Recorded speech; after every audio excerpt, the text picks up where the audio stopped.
but instead they decided McDonald's? Yeah, so. Not even. Yeah. McDonald's. McDonald's steak. That's nice. He is.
Please be seated, everybody.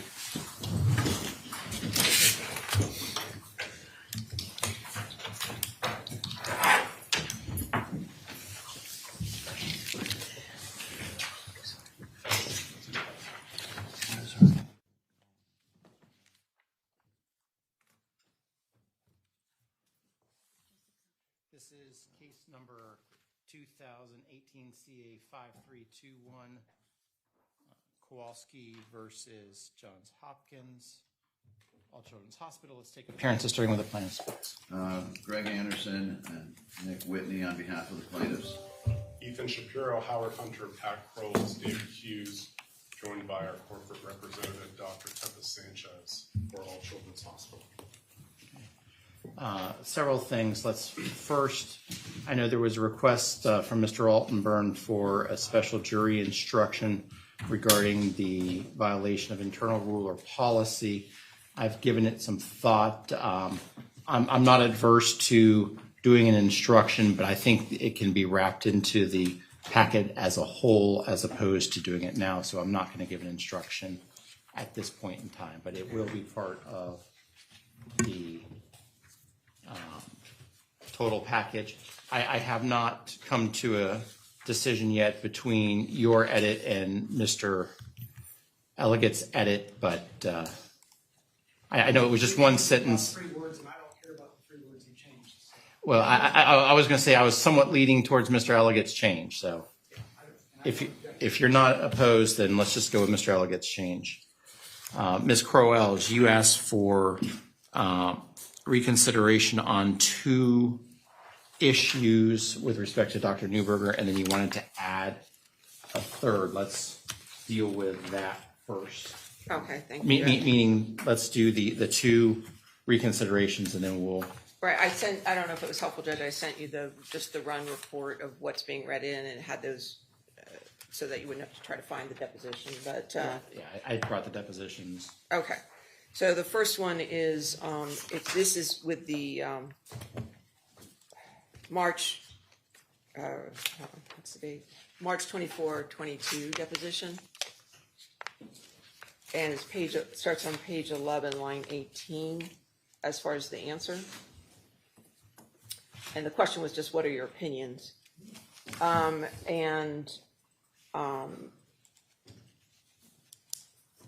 specific objection is to his commentary that starting on line 22,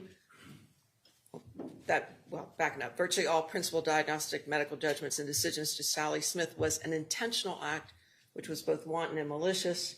And that goes on to say, on line 12, who together agreed to commit an unlawful act and harm other individuals. So we're objecting to the words intentional act, which was both wanton and malicious, and we're objecting to commit an unlawful act. I understand his comment. He's previously testified or subsequently testifies about this conspiracy thing, but those are the concerns, Judge. And then there was one other one. Well, let's deal with this one first. Sure. Any response from the plaintiffs? Your Honor, I have not seen it, but I do remember it. If somebody could read the line. Here, do you want to share my paper? Yes, please. This is the run report from your studio guy. I emailed last night regarding this.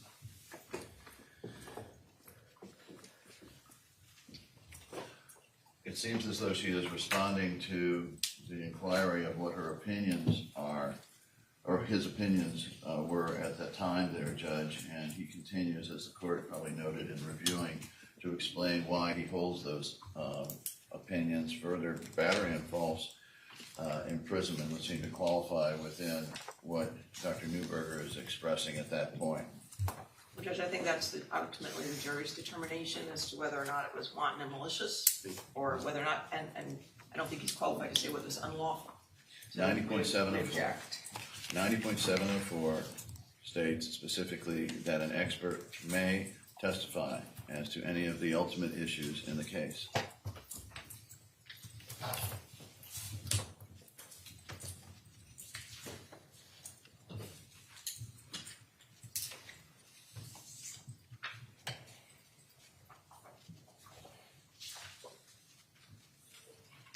this is what we're gonna do.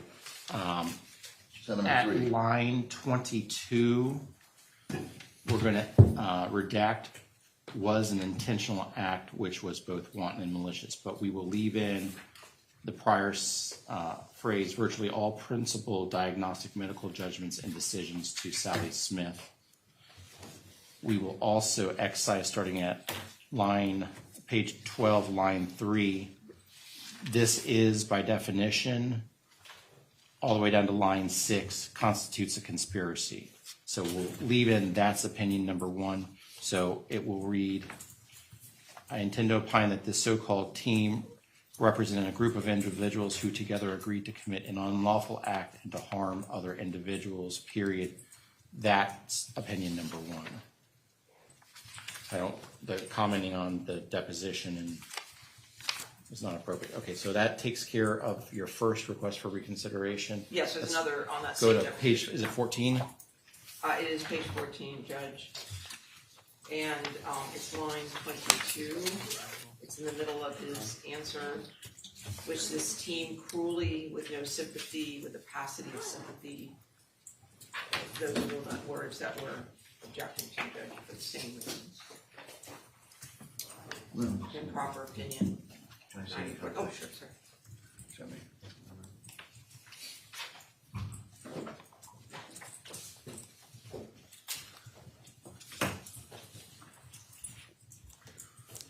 Well, I think we got some grammar problems first, but leaving that aside.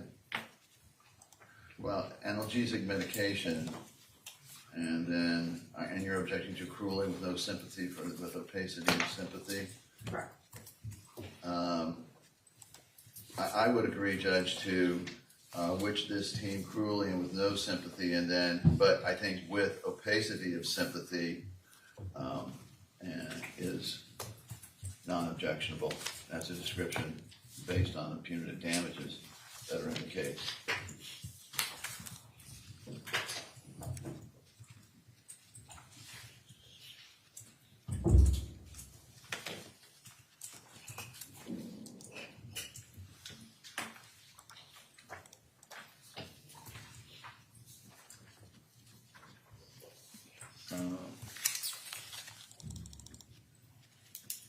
Obviously, we would move to keep all of it in light of the punitive damages, but if we are to, if the court is so inclined.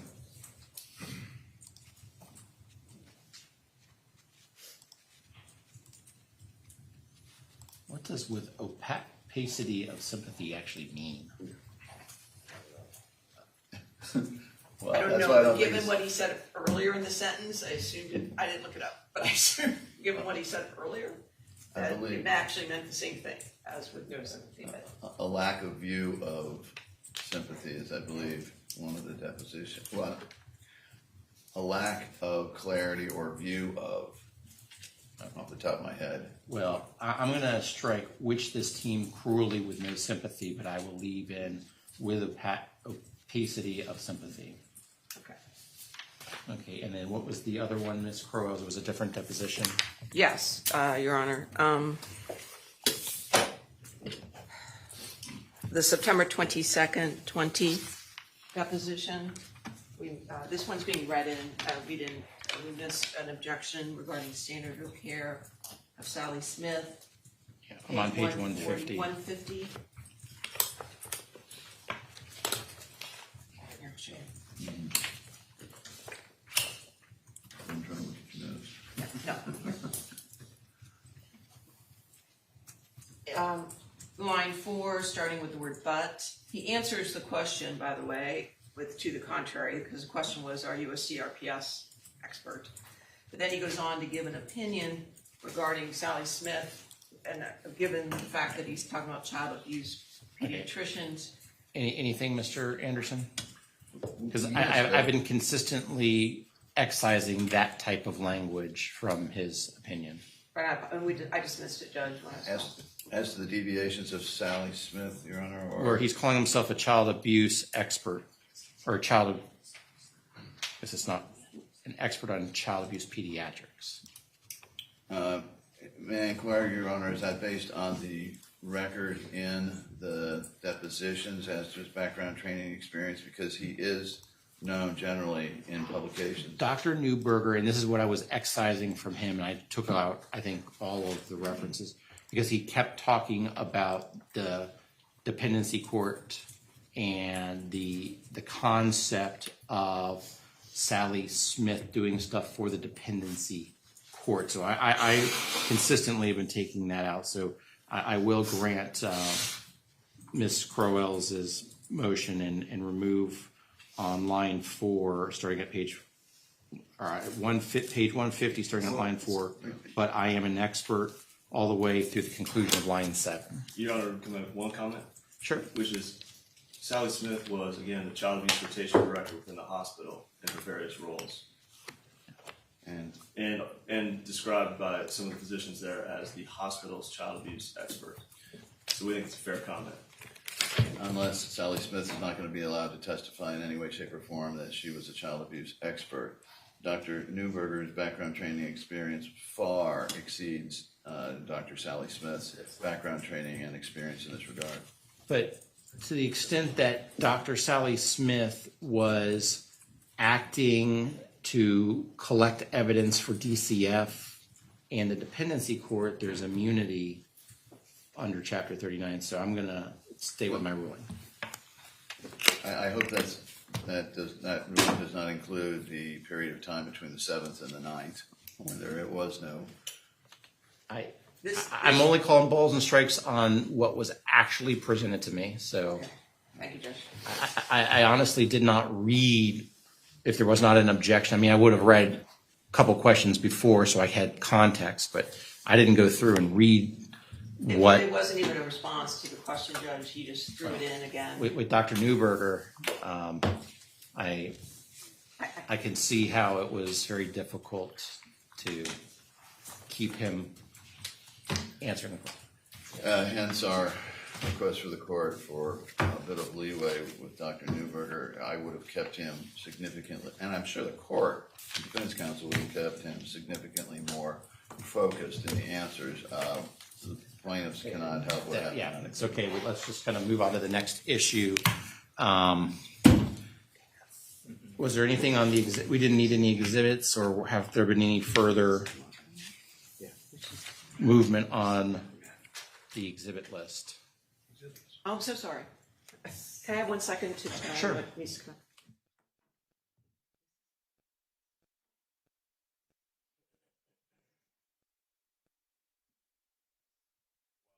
Worked on, may we inquire from the plaintiff in terms of the order of the witnesses? Beginning with Jessica Blackrick, the guardian ad litem this morning. And then after that, we would play Sally Smith. I don't believe, I wasn't here from the very beginning. I don't believe we have any further revisions to her deposition, the rulings that were just made. And then so that would make sense to play her first. And then Dr. Newberger, so we can work on these revisions. There was no discussion about Dr. Sally Smith's deposition. All right, so she'd be second, Newberger third, and then Jack, Kyle, Maya. I don't know what the order is. I likely will call Kyle, Jack, and Maya in that order. Thank you, sir. Mr. Whitney, we did have a couple of minor edits that we floated last night. Question missing here and there. I sent them to Ms. Lawrence last night. She asked for me to send them over. I did. It was a few minor revisions. I know that we made a couple of revisions at 7 o'clock or so. I don't know if there were more after that. No, it was just one. Well, I think I sent two. There's 5 volumes. I think I had one issue on one volume and one on volume 3. But they were all sent to Ms. Lawrence. Well, I recall one was an objection that was raised last night that was not made to the court or something. That was, Not Newberger. There was something with Sally Smith as well that. There was Sally Smith, I believe. There was just, it wasn't a huge deal. It was, there were a couple of passages of assertion where there was a question missing, or there was context missing. Looked like something got chopped early is what it was. And there was also a couple, and I sent them to Ms. Lawrence again, a couple of situations where our light blue counters were not included in the video as well. But we're talking about a couple of things there. A substantive? I sent them to Ms. Lawrence approximately 2 hours after we received the final edited version. I'm not questioning the timing. I'm just wondering how we deal with it right now. I can re-forward you the emails to Ms. Lawrence if you'd like. I think we can make the corrections if they are agreed upon and do it during the witness's testimony first, Ms. Blackrick. We'll do our best. Anything else that you need from me, or are we ready for the jury? Your Honor, we don't really need to discuss, but to keep in the back of the court's mind, before the Kowalskis go on, we had 2 demonstrative aids. One is a photo 2528.6 of Viata as a teenager, has previously been submitted. It's for the purpose of damages, and it is not cumulative as to that. Okay. If we're not going to deal with it right now, then let's not deal with Okay. it. Looks like Miss Lawrence is here now. Apparently there's a couple Oh, of issues thank you. that David wants with this house.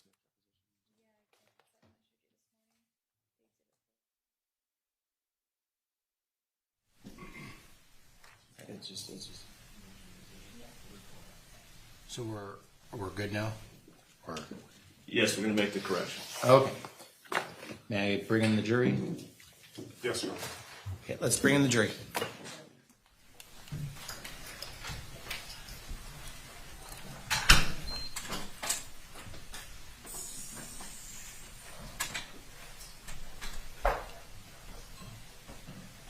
I thought you were.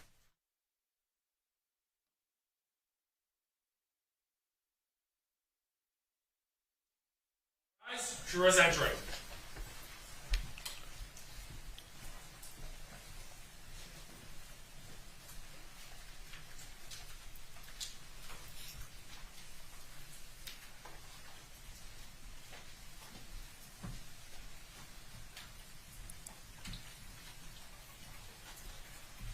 Okay, everyone, please be seated. Good morning. Very loud and energetic. Is that because we're getting close to Friday? Yes. Mm, We thought we could ask.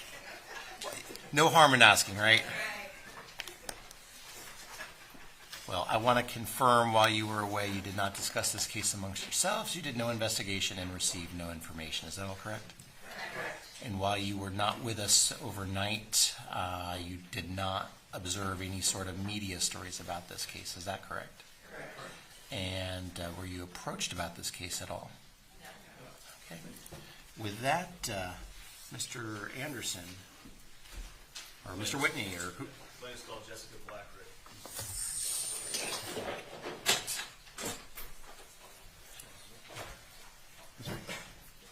She's outside.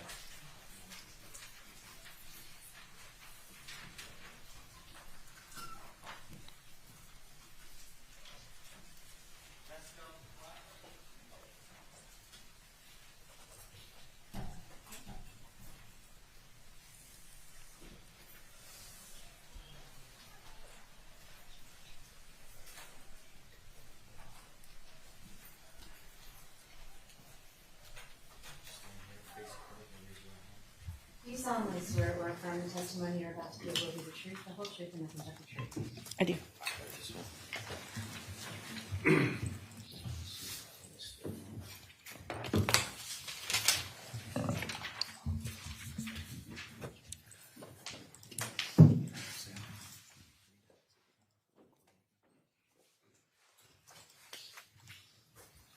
Morning. Morning. Would you please state your name for the record? Jessica Blackrick. Have you been called here this morning to testify as the guardian ad litem for Maya Kowalski during 2016 and the very beginning of 2017? Yes, sir.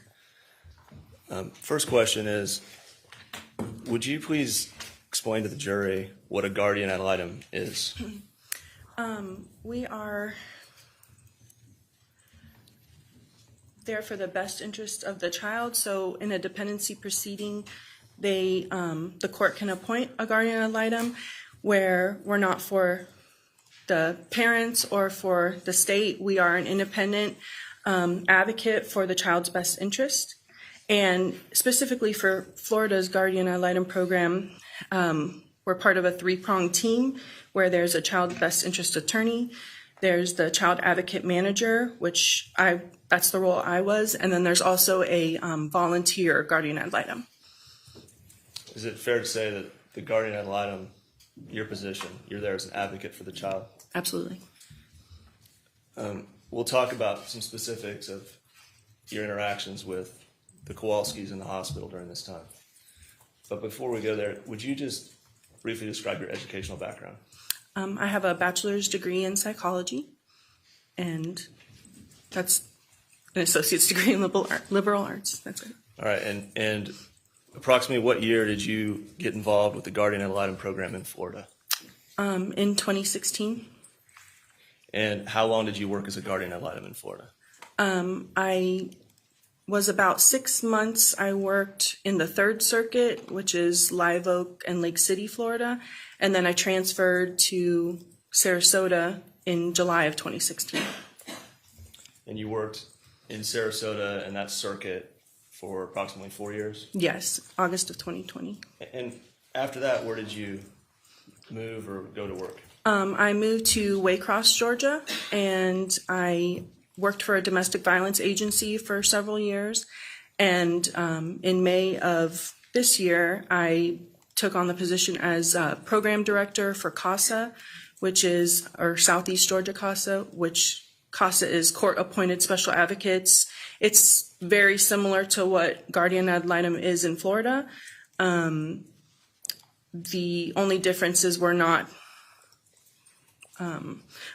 we provide all the funding ourselves, but we follow the similar national curriculum that's called the National GAL CASA curriculum for everything we do. So, when you were in Florida, you served as a Guardian Ad Litem. Yes. And in Georgia, did you take on a more managerial role? Yes. Can you explain that to the jury, please? I'm the program director, so I actually do have some cases where I'm the CASA advocate just because I never want to not be doing that. But for the most part, I supervise the entirety of the program and I write grants so that we can be funded. With all that in mind, is it fair to say that you've been involved in this type of work, child advocacy, Guardian Ad Litem work, for the past 7 or 8 years? Yes. Let's move to your specific interactions with the hospital and Maya Kowalski, Beata Kowalski. Were there occasions on which you supervised phone calls between Beata Kowalski and Maya Kowalski? Yes. On how many occasions do you think you did that? Either 2 or 3. Have you had an opportunity to review the court order that was in effect for that time frame? Yes, sir. Is it your understanding, what is your understanding about who was appointed to supervise phone calls? Myself and the case manager. Who was the case manager? Charlotte Laporte. And how long did you work with Ms. Laporte? Well, at that point, since July of 2016, we probably had some random cases together. Right. So, if I understood your testimony, there's 2 people appointed to supervise these phone calls. Yes. Either yourself or Ms. Laporte. Yes. Was there ever a time that you would supervise these calls simultaneously? With Ms. Laporte? No. Is it fair to say it was one or the other? Yes, that was the point of adding me, because normally we weren't appointed to actually be supervisors of phone calls. We would just be observers, but the judge in this case did do that. All right. Did you ever delegate your responsibilities or authority to anyone at the hospital to supervise those phone Briefly, calls? Coach Yonner. Sure.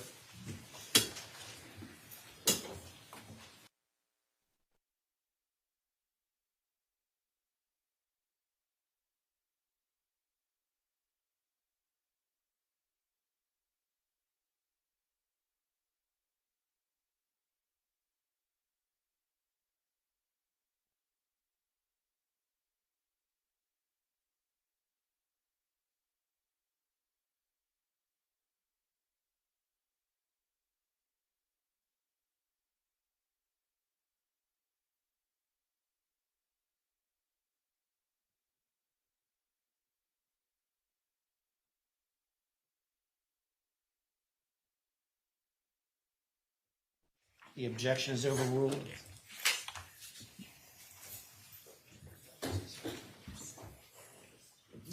I'll re-ask the question. Did you ever delegate your authority to supervise these phone calls to Catherine Beatty or anyone at the hospital? No, sir. Let's talk about the phone calls you did supervise. Can you explain the framework, the setup of how these phone calls occurred? Where were you? Where was Maya? Where was Miss Beatty if she was involved? Okay. I was remote in Sarasota and in my car specifically because that was the quiet space that I could find. And I had to call in to these through the hospital. And so it was facilitated through Miss Beatty, and she was with Maya, as my understanding. All right. So participants on the phone calls then, again, would be yourself, Ms. Beatty, Beata Kowalski, and Maya Kowalski. Yes. I'd like to play for you what's in evidence. Have you had an opportunity to review some of these phone calls? Yes, sir. All right. We have bits and pieces in evidence. I'd like to play for you what's already been admitted as 2608 alpha, and it's about 1 minute and 10 seconds. Okay.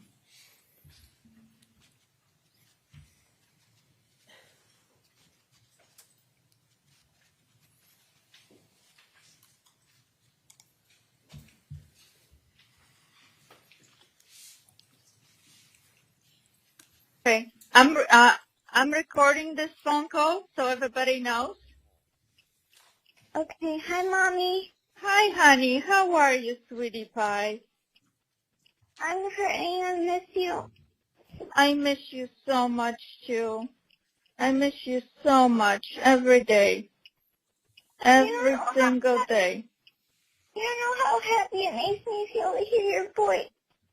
Same here. I miss you so much, and I am so happy that I'm finally able to hear your voice, too.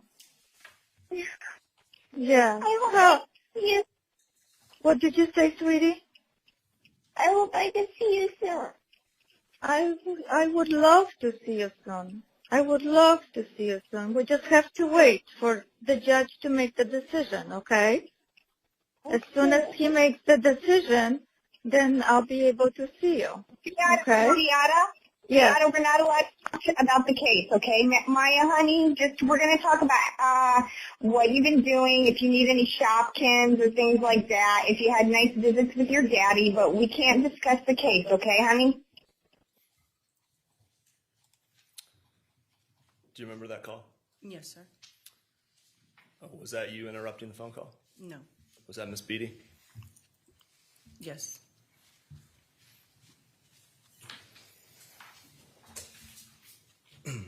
Beyond that October 15th call, did you have additional phone calls? Were you supervised? Yes. Was Ms. Beatty present on those calls as well? Yes.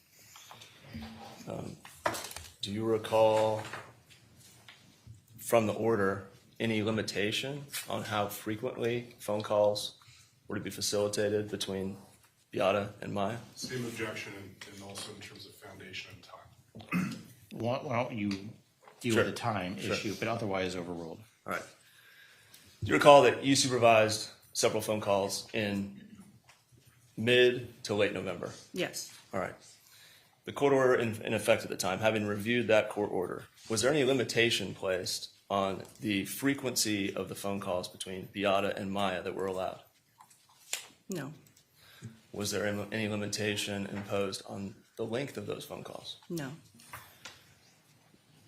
Did you make yourself generally available to facilitate phone calls as the supervisor under the order?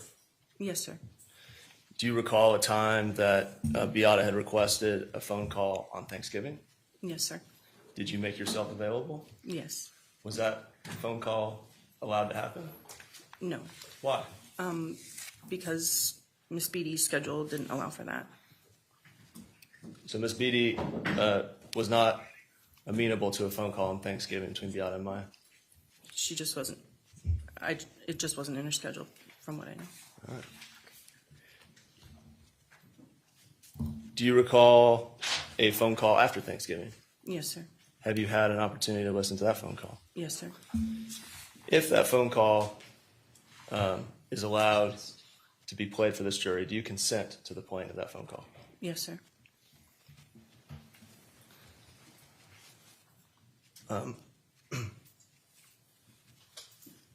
In that post-Thanksgiving phone call, did Beata Kowalski attempt to pray with her daughter? Object Yeah. to the hearsay, Your Honor. I haven't asked for it. Overruled. Did Ms. Kowalski attempt to pray with her daughter? Yes, sir. What was Ms. Beatty's reaction to Beata trying to pray with her daughter? If you could explain that to the jury, please. Well, the phone call was, Miss Beatty had mentioned that the phone call, it was time for the phone call to end it because she needed to go to a meeting. And Miss Kowalski asked to pray or began praying.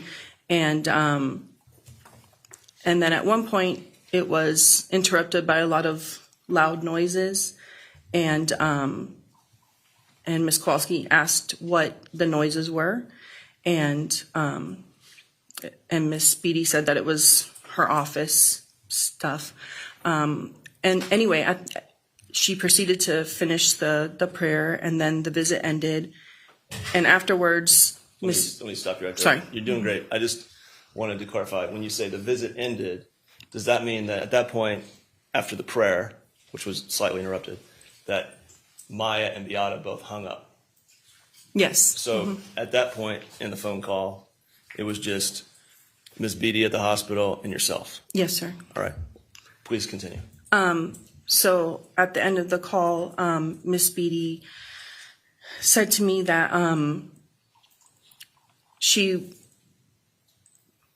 that prayer was just the mom's way of extending the phone call. And I said, well, she has a right to pray. And then we were going to schedule, I asked her, can we schedule the next phone call? And Miss Beatty said, no, we're not going to schedule anything right now. I'm going to end the phone calls at this point. I'm going to take care of that. And as part of your training as a guardian ad litem, do you receive training on the right of families in these types of situations to maintain their religious practices? Yes, sir. There's cultural competence training that includes all different aspects, including religion. And it's part of our goal as guardian ad litem to make sure that the child is having all of their normalcy needs met, and that includes any kind of religious practice. And did you inform Catherine Beatty of this, the right to practice their religion? Yes, it was a quick comment, but I did say, well, she has a right to pray. And after Ms. Beatty stated to you that she was going to put an end to the phone calls, did you have any future phone calls where you were allowed to supervise Beata and Maya speaking? No. Your witness.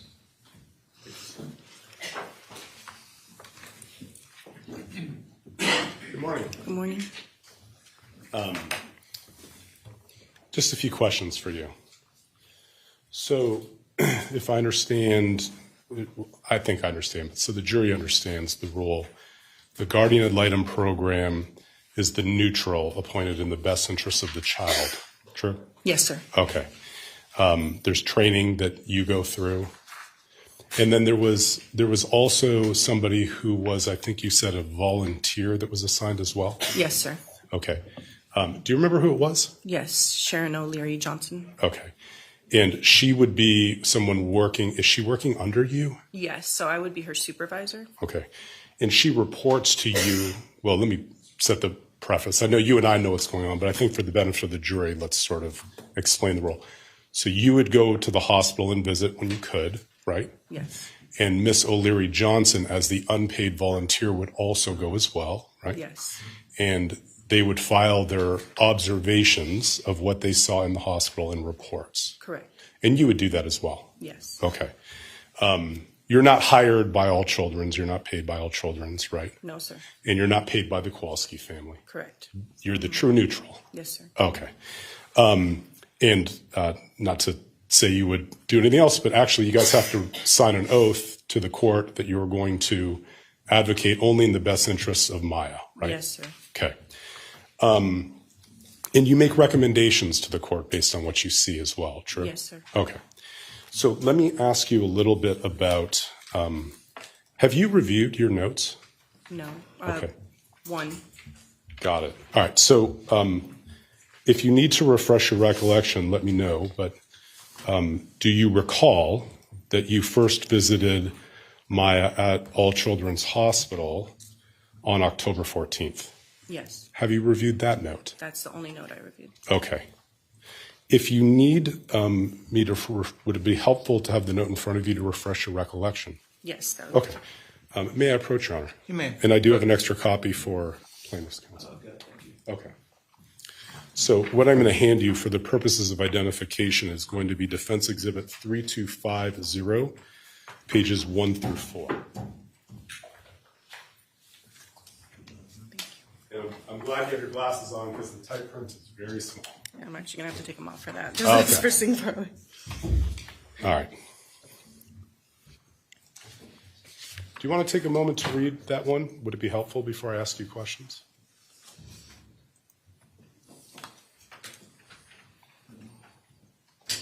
Okay. That's fine. Okay. So this note is computer generated by you, correct? Yes. And it shows in here that the date of the visit that you made to All Children's Hospital was October 14th, 2016, right? Yes, sir. And it says that it was a face-to-face meeting with Maya, correct? Yes. And it says that the meeting was about an hour and a half. Is that right? Yes. Okay. And then you made some notes on your meeting, right? Correct. Okay. In your note,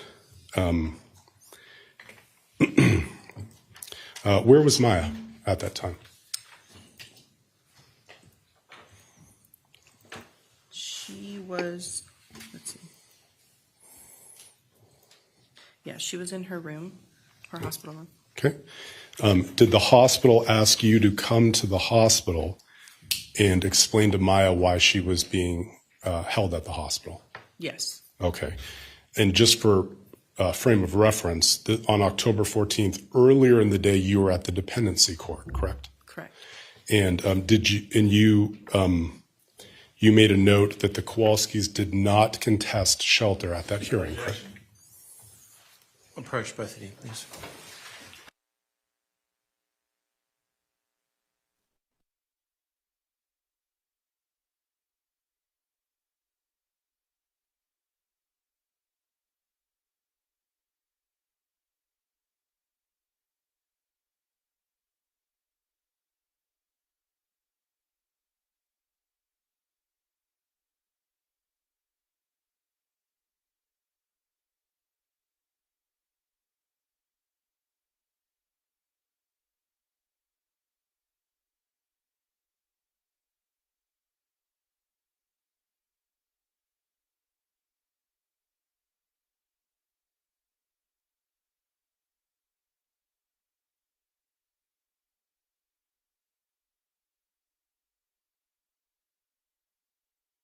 Disregard that last question. It's not relevant to this case at all. You were asked by the hospital to come to visit Maya and explain to her why she's staying at the hospital. Is that right? Yes, sir. Okay. You made some observations while you were at the hospital. Is that fair? Yes, sir. Let me ask you about a couple of the comments in here. May I approach on a question before I ask it, Your Honor? Yes.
Hey, members of the jury, I'm going to ask that you step into the other room for a few moments. Do not discuss this case amongst yourselves. Do not do any investigation and receive no information. All right, jurors exit.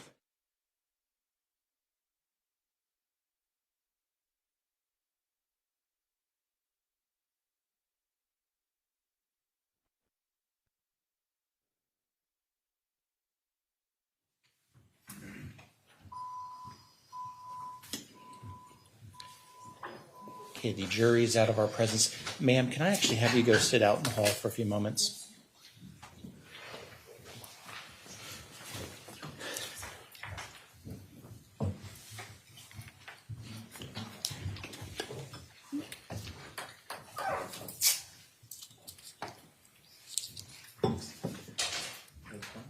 Okay, the witness is out of our presence, so is the jury. Mr. Anderson. As we explained to the court above, and again, for the record, by virtue of counsel having taken a DCF note, held it up. My apologies. I know you're not. I'm just moving on so you don't. Sorry, Mr. Anderson. Go ahead. By holding it up, showing it around the courtroom to the jury, referencing it as what it is, and then reading out sections. Admittedly, as we watched, yeah, there's some slight paraphrases, but in essence, the language of that note was being portrayed then to the witness. And in that way, the jury is now under the impression that there are notes out there that are contradicting everything the witness says and introducing the whole idea here, the concept of who was in control at what point, which is in direct violation of this court's instruction that we are not supposed to be getting into that stuff. And the plaintiffs have been chastised, and I understand the court's position on those. But in this instance now, we have got effectively a published, or at least part of a published note in here on something the court specifically instructed us, the plaintiffs, and the defense was there, not to do. And so we asked the court to take under advisement, because obviously with 5 years into this, we want to see a jury verdict here, but we asked the court to take under advisement a motion for mistrial in that regard. And we asked the court also to consider if indeed this is the way they're proceeding, and at this point that the door has been opened for us to attack some of these notes and some of these positions and some of these actions that were behind the orders and DCF directions. So that is our position. Well, let me be, are you or are you not moving for a mistrial? I need a clear, you are or are not moving for mistrial. May I inquire from the court, if I may move as previously done here, to move for a mistrial, but have the court take it under advisement until the conclusion of the case, because I do not want to take a step right now that wastes 5 years of litigation and now 3.5, 4 weeks. I am not in the position to give an advisory opinion about what I might do on a motion you haven't made. Then I cannot make it, because I do not want in any way to have this trial. So to be clear, you are not moving for mistrial.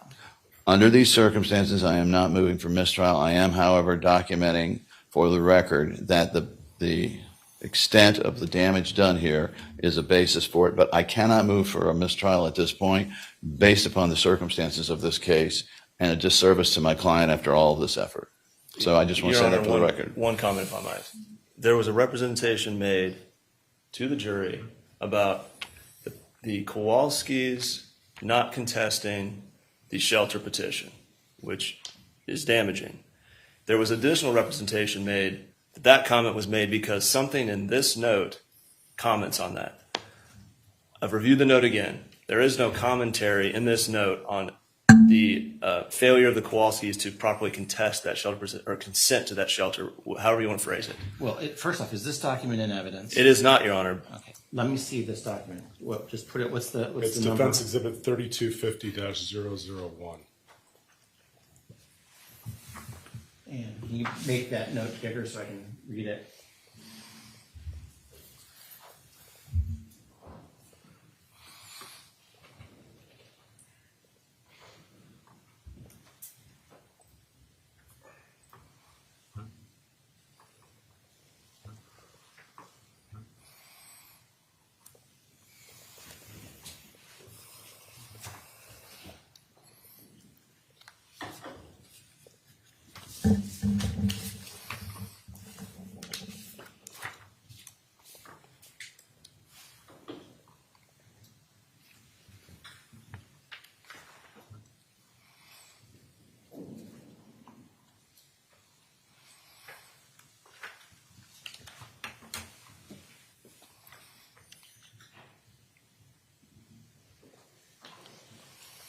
Mr. Shapiro, I thought the question was, now, maybe we can have the court reporter ask it again or read it back, but the comment, or the question that you asked, which was not, I don't believe it was answered, and then ultimately I gave an instruction for them to disregard, was something about her note indicating that the Kowalskis consented to the shelter proceedings at that court hearing. I believe I asked, well, anyway, go ahead.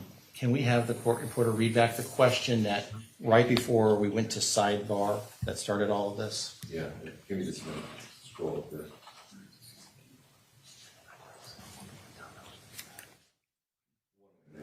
That's why I did.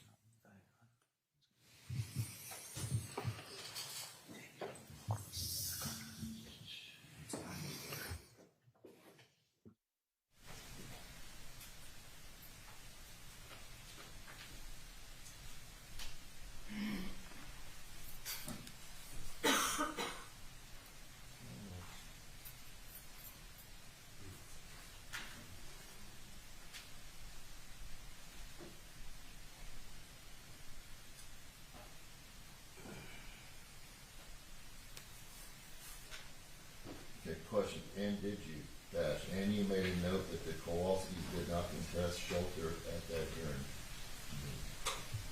Was there an answer by the witness? Yes. At the same time as the objection. I apologize, Your Honor. It was because her note says that she just came from the hearing. I was trying to set the table, and I thought it was because the plaintiffs opened the door to the orders, the interpretation, and the no contact that was entered. That was the purpose for going through it. I will stick my questions for this witness only to their observations at the hospital going forward.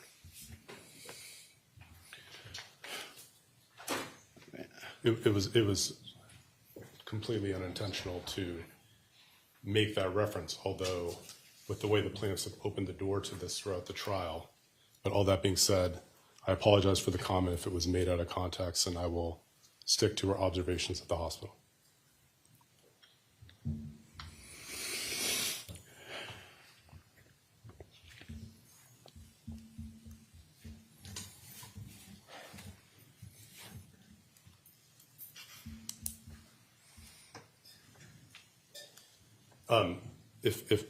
If I may, since I don't want to step in any more hot water on this, the plaintiff did. I don't understand how that question was asked based on this note.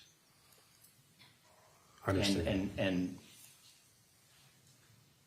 given the nature of the defense, let's not talk about the dependency. Let's not talk about the dependency. For years, let's not talk about the dependency. You misrepresent a note on a question that you know can't be asked. My apologies, Your Honor. Okay. There's no motion for mistrial. So we'd like to discuss with our appellate counsel what an appropriate curative instruction would be if we can come up with one. And also, we were trying to document for the record the seriousness of this, but we're aware of the Second District law on the necessities here. We're in a box. We would ask the court's indulgence to give us the opportunity at some point in the very near future to discuss this with Mr. Tanner, Mr. Elliott, and determine what the best approach is, and also our clients who are not in the courtroom at this moment. At least I don't think they are. And so, but now that the jury thinks that we're consenting to all this, I can't imagine anything more damaging. Well, I will give you time to discuss with Mr. Elliott and your clients what we're going to do. My suggestion at this point, and maybe you need to take a couple moments, is that we just continue on. Again, to be clear, the plaintiffs have not opened the door by talking about what whether there was that delegation in the specific time. I know you disagree, but that's the court's ruling. I understand. And you have to live with the court's ruling. So you can't. I humbly apologize, Your Honor. I believe they had opened the door by talking about what the order said, who was responsible, who was allowed to contact who. But I apologize. As a reminder, I mean, we've been, and I know you weren't there for so many of the hearings, and you kind of came in to this late, but we always talked about, before you do something that is possibly out there on an edge, come talk to me ahead of time. You didn't do that. I agree, and I did it the second time. So before the witness comes in, just so I don't step in it again, there are 3 notes written by the guardian ad litem regarding their observations of Maya at the hospital. May I inquire of this witness what the observations of the guardian ad litem were? And then at the end of Absolutely, at the hospital, sure. Yes, and then just again, so I'm approaching this, I'm treading as gently as I can, Your Honor. At the end, there's a guardian ad litem report to the court. Can I phrase my question in terms of, well, let me ask Your Honor this. The report is titled Recommendations and Observations of the Guardian ad litem. Do you want to start talking about the dependency action? Does the defense want to talk about what happened in the dependency action? No, but that's why I'm asking you, can I ask this witness about what the only the part about in the report, and I'm happy to hand Your Honor a copy, because again, I want to make sure I don't, and there's an extra copy for plaintiff's counsel. There's a section on Can we put this up and just yeah, make, sure. make It's it Defense bigger Exhibit so I can... 3258-001. 3258-0001, and this is not in evidence? No, Your Honor. Okay, and what provision do you want me to look at? Section 3, Observations of the Child. Can you make that larger?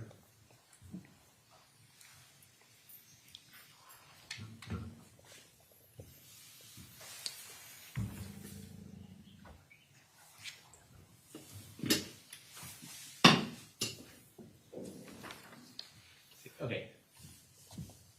This looks like an observation that was made at the hospital. Correct, Your Honor. I have no problem with you asking what this witness saw, what she saw of Maya at the hospital.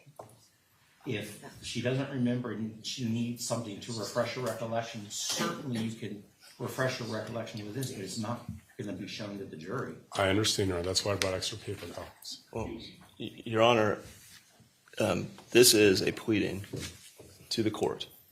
We previously had a lengthy discussion, and we have a motion pending for reconsideration of the BD email, which was not even to the court. It was an internal email with recommendations and observations, and that evidence was excluded. And so we have to object because now they're allowed to put an observation. Mr. Winnie, you're misunderstanding what I'm saying here. For purposes of refreshing someone's recollection, pretty much almost anything can be used. Understood. And if this, you'll call it a filing in the court file, if this filing helps refresh the witness's recollection, assuming she needs it, she might not need it. Mm-hmm. Assuming she needs it, then that's fine, but it's not being shown to the jury, it's not going to be referenced to the jury, it's just the document that she's using to refresh her recollection. I understand. So, as long as they're not waving it around and keep it away until. And Mr. Anderson, I mean that's you were making statements that Mr. Shapiro was waving the document around. I disagree with the characterization.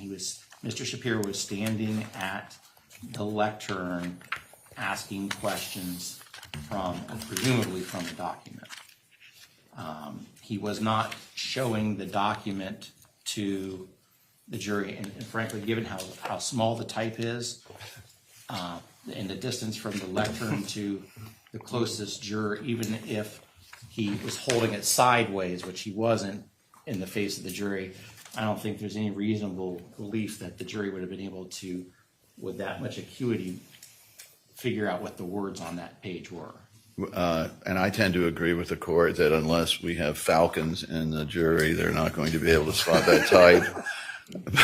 The one thing that I was concerned about, and I agree with virtually everything the court said, except he was holding a paper up here like this at the time that this started. Standing at the lectern. Standing at the lectern, but holding a piece of paper and obviously looking down, looking back up, looking down, looking back up. It does not take much to discern that this was some sort of official document, official report, because that's the way it was introduced. And so it appeared, to me at least, that he was holding it, reading off of it. He did set it down then, just for the record, and I think that that implies to the jury that there is some official document out there that this witness drew up or submitted to the court or to DCF, but in some way this was something official rather than for the use I understood he was starting out for.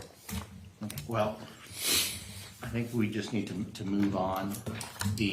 I will give you time to discuss with your client and appellate counsel, so by the time we're finished with lunch today, I want to know whether you're moving for a mistrial or not, if you're asking for a further curative instruction or not, and what that is. If there's going to be a curative instruction, please get Mr. Altenburn and Mr. Elegant and Altenburn together on it, and we'll address it after we come back from lunch. Okay? I have one more comment, and it's based on the allowable questioning that's coming.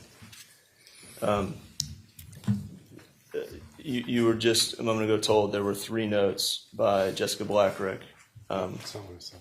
I'm sorry if that's not what you said. Well, I would object to questioning because there's 5 notes in total, and 4 of them were authored by Sharon O'Leary Johnson, who she just testified was the volunteer guardian ad litem, not Ms. Blackrick. So if he's going to be asking questions about personal observations at the hospital of Ms. Blackrick, fine, but I don't think it'd be proper to ask Ms. Blackrick to comment on what Sharon O'Leary observed in the hospital. If they want to call her in their case to have Ms. O'Leary Johnson comment about her observations, fine, but I don't think that's appropriate for this witness.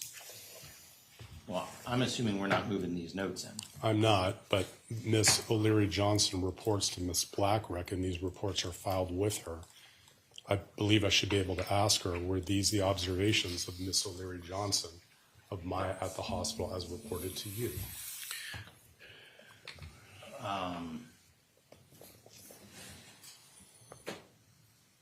What is the hearsay exception that applies? What's that? Well, she would sign off on these as her supervisor at the end of the case. No. So, no, you can't. If you want to get, is it Miss O'Leary Johnson's observations, you can call her. Mm-hmm. Okay. Then the observations of the child, then I'm going to be relatively brief with this witness, in this report are signed by her. Who is her? Miss Blackrick. Okay. And I'm trying to tread carefully without mentioning this is the report to the court. Did this witness lay eyes on the child on, was it the 4th of January? It was the 14th of October, Your Honor. I think the note that I was looking at talked about January 4th. The report to the court, yes. Oh. Let's make it easy. You can ask about what this witness saw when she was in the hospital. But if someone else told her what that other witness saw, you can't ask this witness about what someone else told her what they saw. Yeah, I understand that there'd be a way to get that testimony in through her, but I'd have to move the notes into evidence, which I can't do right now. So we might just do it through O'Leary Johnson. I understand, Your Honor. Well, the court will, maybe we ask at this point, although we'll need a curative instruction or the alternative, that at least at this point that the jury be instructed to strike the question is stricken and any response should be, I don't want to draw more attention to it, Judge. Well, that was exactly what I was thinking. I already told them to disregard the question, and I said it was not relevant to this case. I already said that, and that was immediate. Yes. If we're going to do something else, and I'm not saying we are, I'm just saying if, I only want to do it one more time. Got it. I don't want to keep doing 2 or 3 instructions on something. In retrospect, I do agree with the court on that. I don't want to emphasize it anymore. Okay.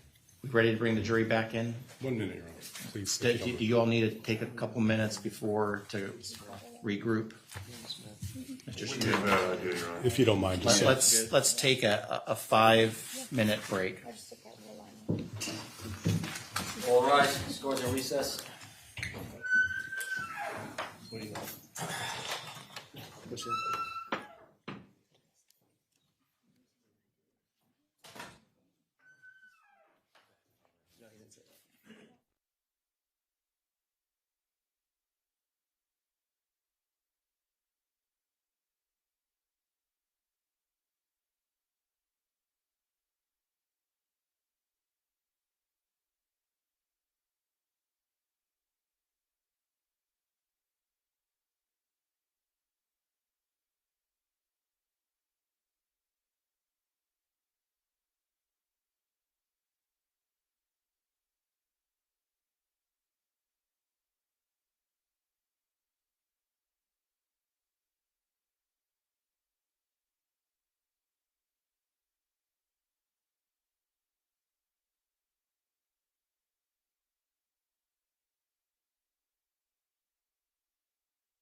Let's bring in the jury. Yes, sir.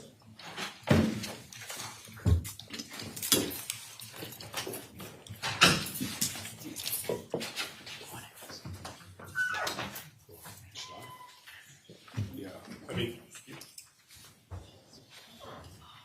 you want that? I've got the jury coming in. All rise. Jurors entering.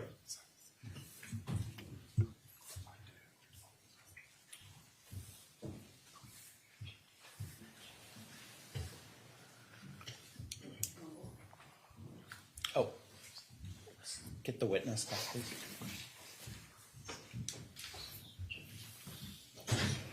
Okay, please be seated. Members of the jury, I want to confirm while you're away, you did not discuss this case amongst yourselves, you did not do any investigation, and you received no information about this case. Is that correct? Correct. And that you have not been approached by anyone about this case. Is that correct? Correct. And that since you were last with us, you have not seen any media coverage about this case. Is that correct? Correct. Okay, thank you very much. If I may proceed, in your honor, my sincere apologies. I just have one more question for you at the bench. If I may.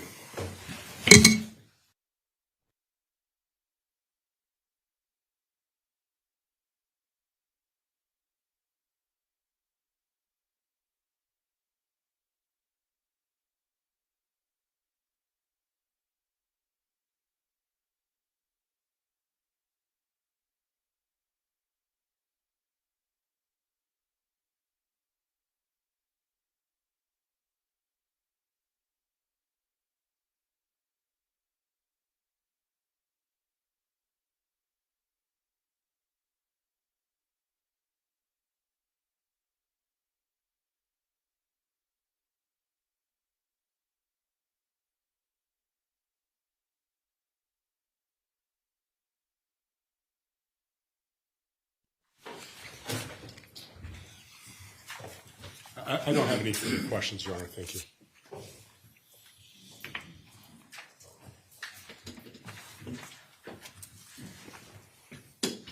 When you went to the hospital, did Ms. Beatty ever introduce herself to you?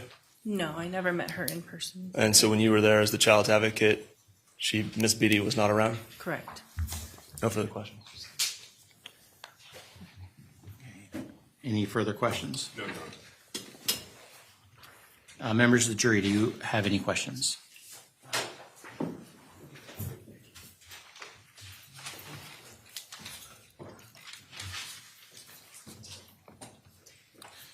Okay. If the attorneys can approach.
Okay. Members of the jury, most of the questions that you presented, I'm not going to be able to ask. But the question I can ask is, ma'am, the jury wants to know, was Miss Beatty always listening or included in all your calls between Maya Kowalski and Beata Kowalski? Yes, sir. She was the point of contact for scheduling and facilitating the phone call to happen, and she was on it the entire time. Okay, thank you. Mr. Anderson, anything further? Or sorry, Mr. Whitney, I apologize. No, nothing further. No, nothing further. And may this witness be allowed to go back to Georgia? She can, although we'd like to not fully release her in case we need her. Okay, so the answer is yes, you can go back, but at some point you might have to come back. So, but the lawyers will be in contact with you about that, okay? Okay, thank you. Thank you. Have a safe drive back. And Mr. Anderson, Mr. Whitney, your next witness, please. Smith ready? All right, Dr. Sally Smith by video deposition. Here's 5. Okay. And just to inform the court, I'm told there's 5 different tapes. We'll have some breaks here. Okay. Watch this. I did. How's that? Alexis, 20% down, 20% up? I went to school for that.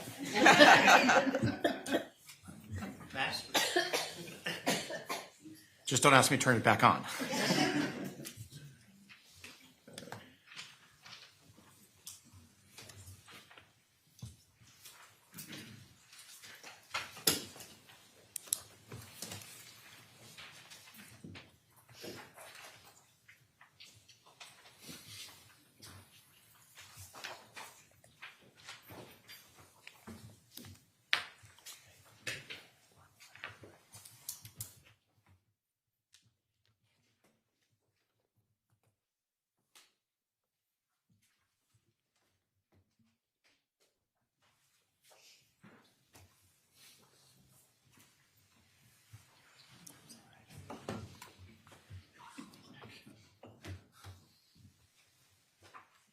Would you raise your right hand, please?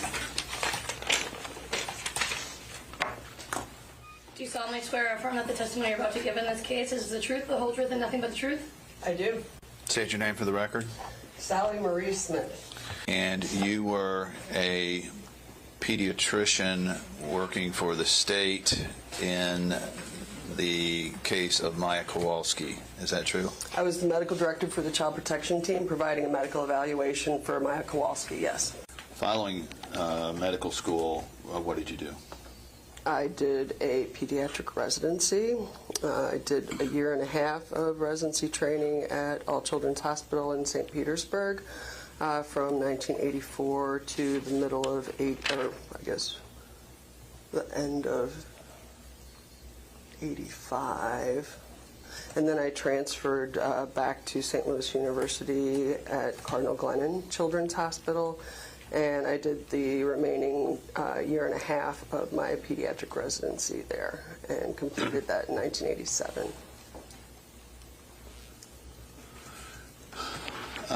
In your residency program, how long did you spend? And you rotate through a number of different areas, do you not, in your residency? All right. How long did you spend in pediatric psychology or psychiatry? I, again, did not look at my transcripts before I came here. I really have no idea specifically. I'm sure we had training in pediatric psychology and psychiatry as part of multiple components of the residency program, but I don't specifically remember like how many weeks or if I did a specific rotation or something like that. Okay. And do you remember any of your professors, or I guess they're doctors that are also adjunct to a medical school that you were working with? Or were you just, I'm trying to figure out the setup there. And my question really is, were there any doctors who are also professors that specialized in pediatric psychology or psychiatry that you worked with over this residency? I don't recall. Okay.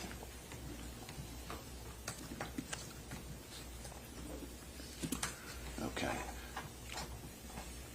After your residency, what did you do? I did an additional year of fellowship training in ambulatory pediatrics at St. Louis University Cardinal Glennon Children's Hospital. What is ambulatory pediatrics involved? It was fellowship in, ambulatory is people who are not hospitalized, essentially. And so I worked in clinics with various mentors, learning to essentially teach academic pediatrics in the clinic setting. I don't recall that I did any specific inpatient work as well. What is academic pediatrics? Pediatrics that is sort of focused on education and training of medical students and residents and interns, and in many programs in academic medicine there are also research components to the work. The past 17 years you worked at Suncoast Center in one form or another, correct? I don't believe so. I don't think that the Suncoast Center has held a child protection team contract that entire time. There was another agency called Help a Child that held the contract from the Department of Health when I initially became the medical director. I've worked with the child protection team since 1990. Okay. So when it says medical director, Suncoast Center, child protection team, were you working for Suncoast Center from 2002 to the present? I've been the medical director of the child protection team from November 2002 to the present. It probably should actually say Department of Health rather than Suncoast Center, because Suncoast Center is just the agency that holds the contract. Okay. Well, Suncoast Center started at ACH in 1979, did it not? No, that was the child protection team, not the Suncoast Center. I'm going to guess it was around 2007, 2008 that the Suncoast Center took over the contract for the child protection team, but I don't remember exactly when that was. I'm not sure, sort of what corporate name was, assigned or that kind of thing. When I worked with the child protection team in 1990, it was, their signage and things said Suncoast Child Protection Team. Okay. Well, when did you return to All Children's Hospital after, I think you were at University of Medicine and Dentistry of New Jersey, New Brunswick, New Jersey, from 88 to 90? Correct. And then you were back at All Children's Hospital, it says a staff appointment from 1990 to present? No. Well, my active medical staff, yes, has been 1990 to the present. I was employed by the hospital from 1990 to 2002. Okay. In the general pediatrics division. So you went residency for a period of time, then you left, then you came back and started with ACH? In 1990, when I moved back to Florida, I took a faculty position with what was then All Children's Hospital, yes. Okay. Would you agree with me then that you do not hold yourself out as an expert in pediatric psychiatry? No, I do not. Would you agree with me then that you do not hold yourself out as an expert in pediatric psychology? I do not. Would you agree with me then that you do not hold yourself out as an expert in pediatric neurology? No. You're agreeing with me. I do not. Would you agree with me that none of these, none of your training has involved an in-depth analysis of the diagnosis and treatment of RSD or complex regional pain syndrome? I agree. Now, at the very bottom of 33, the next to last couple lines is, the purpose is to solicit the medical director's opinion first, and then the statewide medical director's opinion, only if this is not sufficient.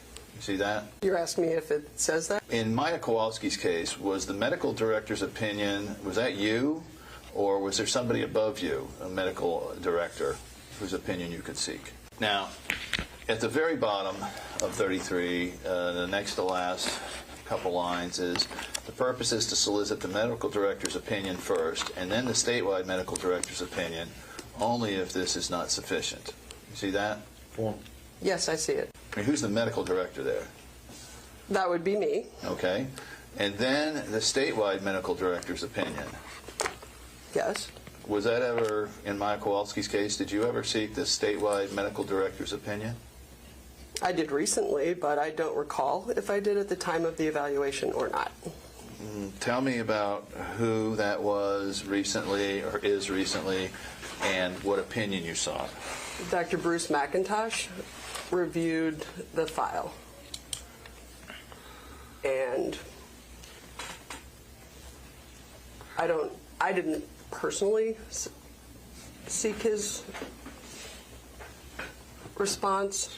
Let me find your report here real quick. Page 8? Yes. All right. So, Johns Hopkins All Children's electronic medical record. What does that mean?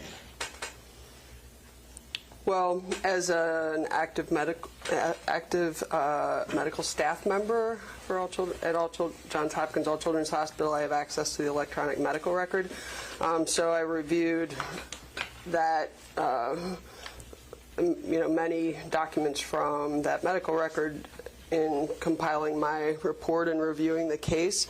I did not print everything, so what you received of my medical records that have Johns Hopkins All Children's headings on them would be what Dr. McIntosh received. All right, so Dr. McIntosh, according to you, received the medical records of Dr. Kirkpatrick, is that right? Yes. Dr. Hanna? Yes. Is that right? Dr. Barr? Is that right? Yes. Dr. Wassenauer? Is that Yes. right? He did not receive records from Dr. Chopra? Is that right? Not to my knowledge. Or Dr. Cantu? I was never able to obtain records from Dr. Cantu, so I don't have them and did not have them to provide to him. And so you were familiar with the fact that Drs. Hanna, Kirkpatrick, Barr, and Wassenauer all diagnosed or concurred with a diagnosis of complex regional pain syndrome, right?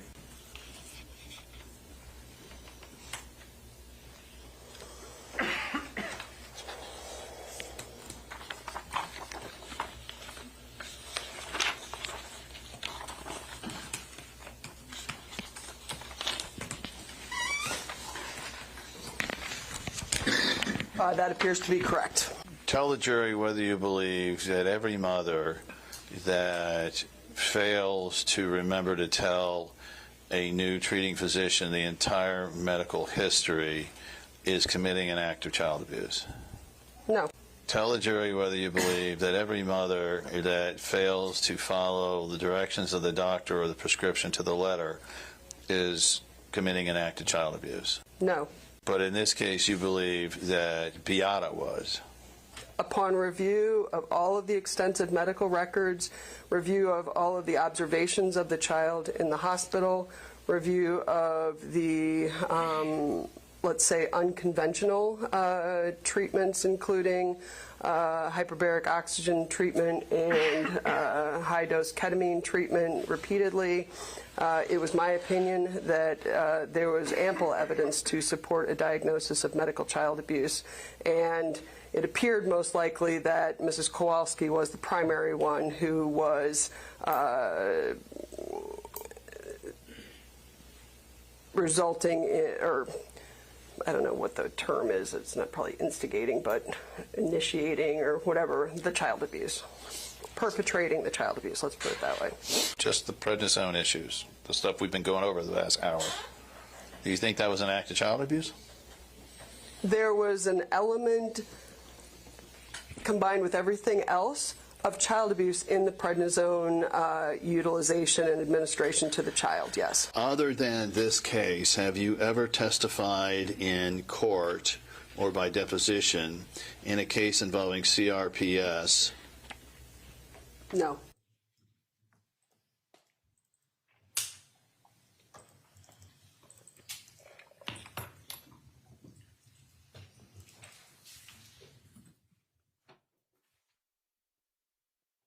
Expert in pain management?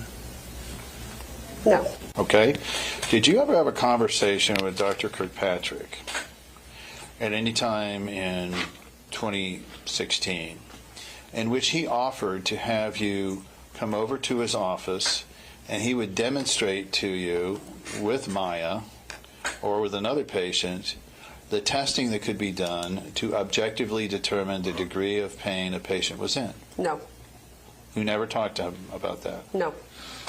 Okay.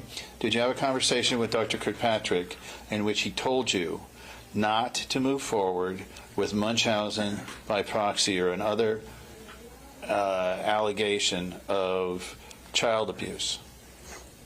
I do recall that he made some such recommendation to me. I don't recall the exact words. Did he express to you that there was an organic basis for this child's pain? I don't remember specifically that he, spelled that out. I remember, at least in general terms, that I asked him about incongruities in the child's presentation, and he reported that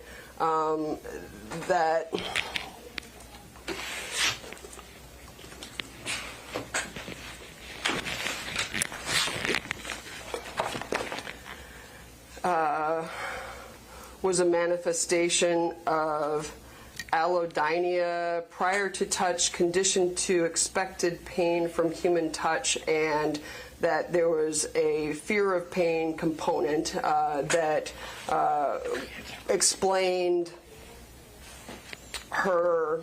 the child's way that she was moving around and touching things and doing things, but then couldn't do those exact same maneuvers when a physician or a therapist asked her to do so, or things were touching her skin, and then when somebody had a light touch on her skin, that she would scream in pain when a similar amount of touch was not triggering that kind of response.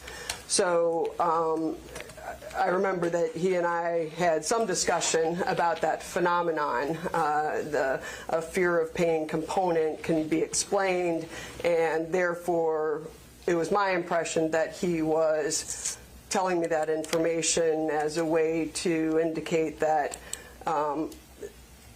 there was no other possible diagnosis in the case, perhaps.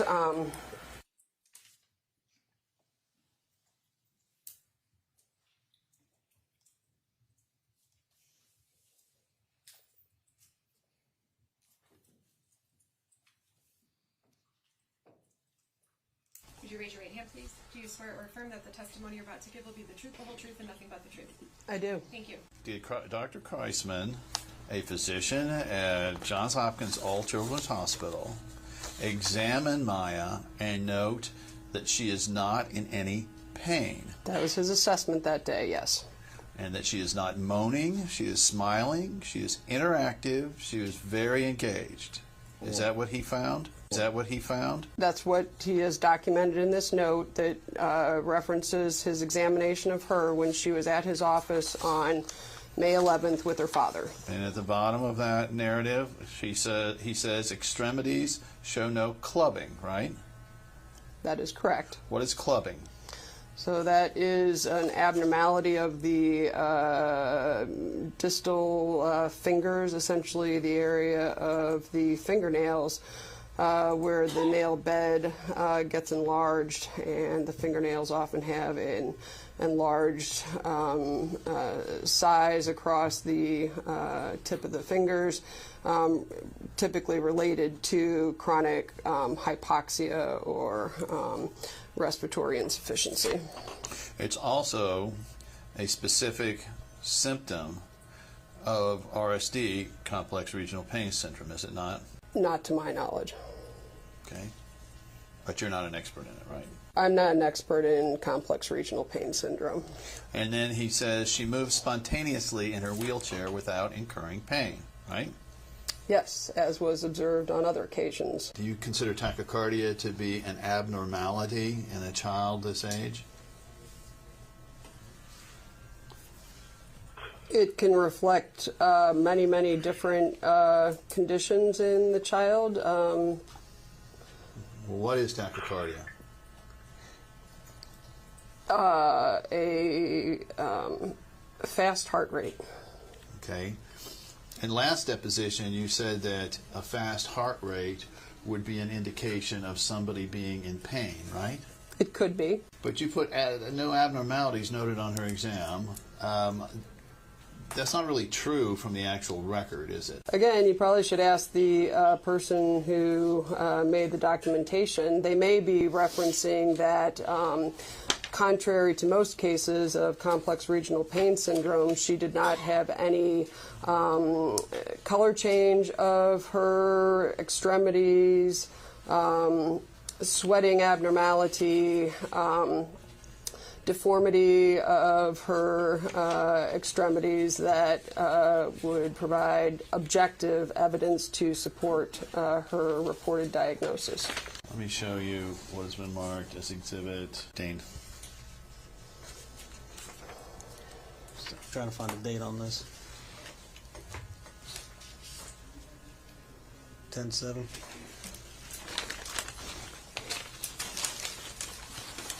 And I'll reference you to, and I folded it over, the physical examination found on page 6 of 9, which is PLT 4074, and I highlighted under cardiovascular. Can you identify what that is first? What 15 is? So this is the emergency center physician notes. I don't know, probably dictated by Dr. Bahar Posey in the emergency room.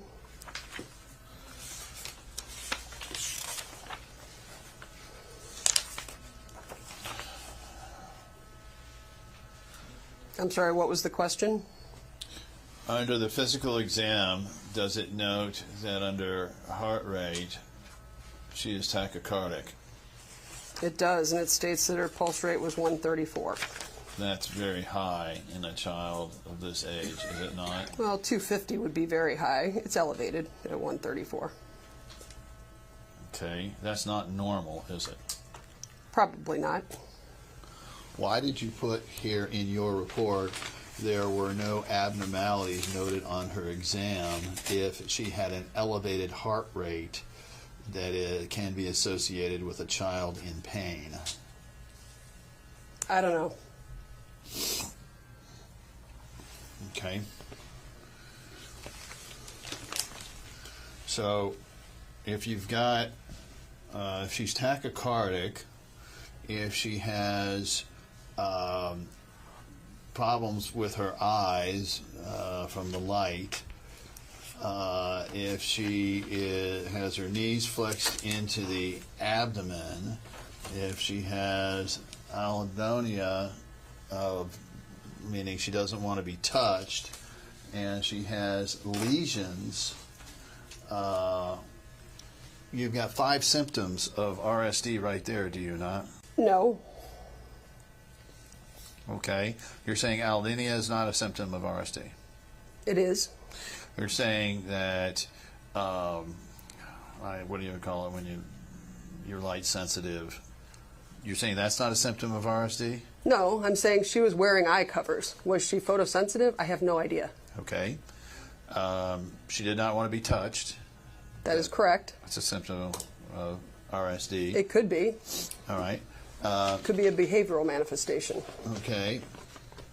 And she had a fast heart rate, right, which supports being in pain, does it not? It could. Knees are flexed up into the abdomen.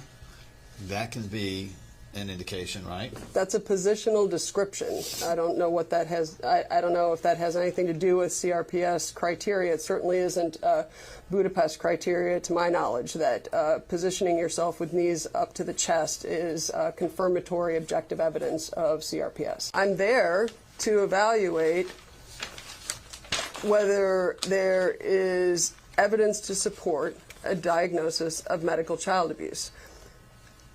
I'm not there to complete my evaluation unless I have to by saying, I don't know, this is all the information, it could be either, you decide. My task as the child abuse pediatrician is to evaluate all of the medical records, look for every piece of objective evidence that I can, evaluate all of the information in context, look at objective observations both in the presence and in the absence of the alleged perpetrator, and try to put all that information together to assess whether or not there's sufficient evidence to support a diagnosis of medical child abuse. Do you swear affirm the testimony you're about to give will be the truth, the whole truth, and nothing but the truth, so help you God? I do. Doctor, this letter was faxed to your office on November 3rd, 2016, correct?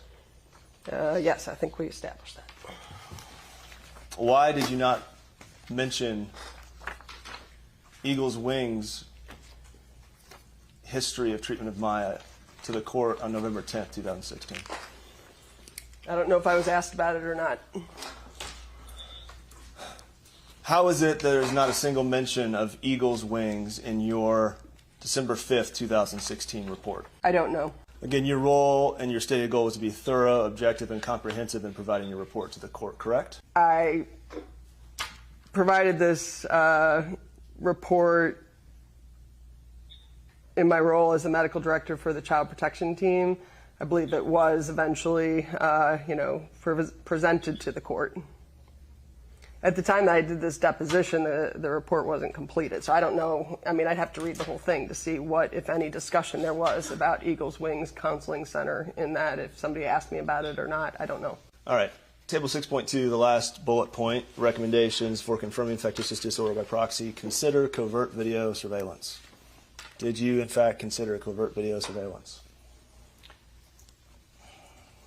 There was, I believe there was a day or so that there was some videotaping of the child in her hospital room in an attempt to document the amount of movement that she was and the activities that she was undergoing in her room when people weren't present or when doctors weren't present. Who directed the video surveillance? I guess I don't know. They have, a setup at the hospital. Who directed the video surveillance? I had discussion with the hospitalists. I don't remember exactly which one it was at that point in time about the possible benefit of that activity. What did you find with the video surveillance? There were numerous instances during the video which were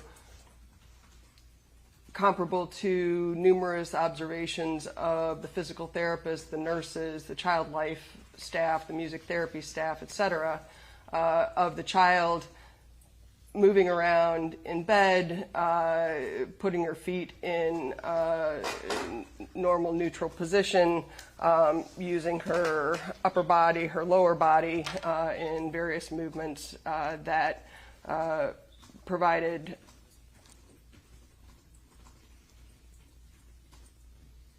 concrete evidence in support of all of the observations that were made by numerous hospital staff. How does any of this indicate child abuse? How does any of what? The concrete evidence of her video of Maya Kowalski in her hospital room. That was related to, she's 10. So as the children get older, there can be a component of the child having been sort of participating in the medical child abuse. One of the ways that this occurred in this case was that the child had very inconsistent patterns of movement and reports of pain in response to certain movements, and numerous other observations that were made by the hospital personnel. So this was an instance in which there was specific objective documentation that could be presented, if necessary, regarding what was being described and reported by numerous treating providers at the hospital. How much involvement did you have in Maya's care from the time of her admission throughout her sheltering at Johns Hopkins? So as of October 13th, you mean? I talked to several physicians. I think we've talked about that already. I reviewed information as I was preparing my report. And beyond October 13th, up until the time of your report, how much involvement did you have in her care? I was not a treating physician. That's not my question. How much involvement did you have in her care? I had conversations with some doctors. Did you direct any actions? I had discussion with several doctors at various points in time regarding things that could be considered to improve Maya's safety and her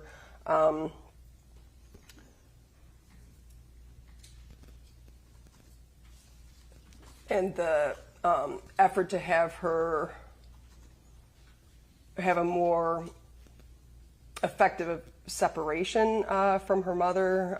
There were a lot of times when she was Skyping with her mother, even though she was sheltered in the hospital. And so there were some discussions related to ways to minimize effects on her safety related to that. Beyond discussions, did you direct any actions? I don't believe so specifically, no. Did the hospital look to you for direction? I had discussions with several treating physicians at points along the way while she was admitted. All right, let's look at what we'll mark as Exhibit 7.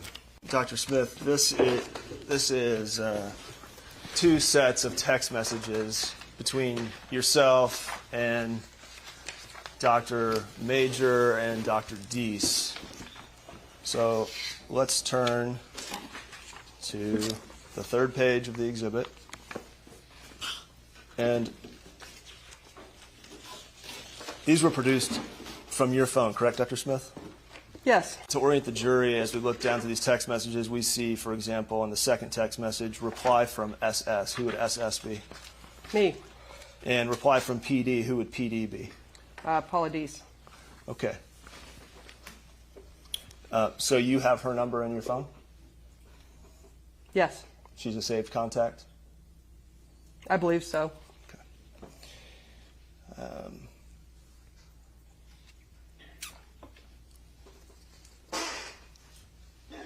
Let's look at the 2nd text from the bottom. This is a text from you to Paula Deese where you state, "We may need to try to monitor what she's doing online. I wouldn't put anything past her mother." I'm sorry, where are we? Page 1 of your text messages. Oh, okay. So when you called Cindy, what did you learn? I don't know.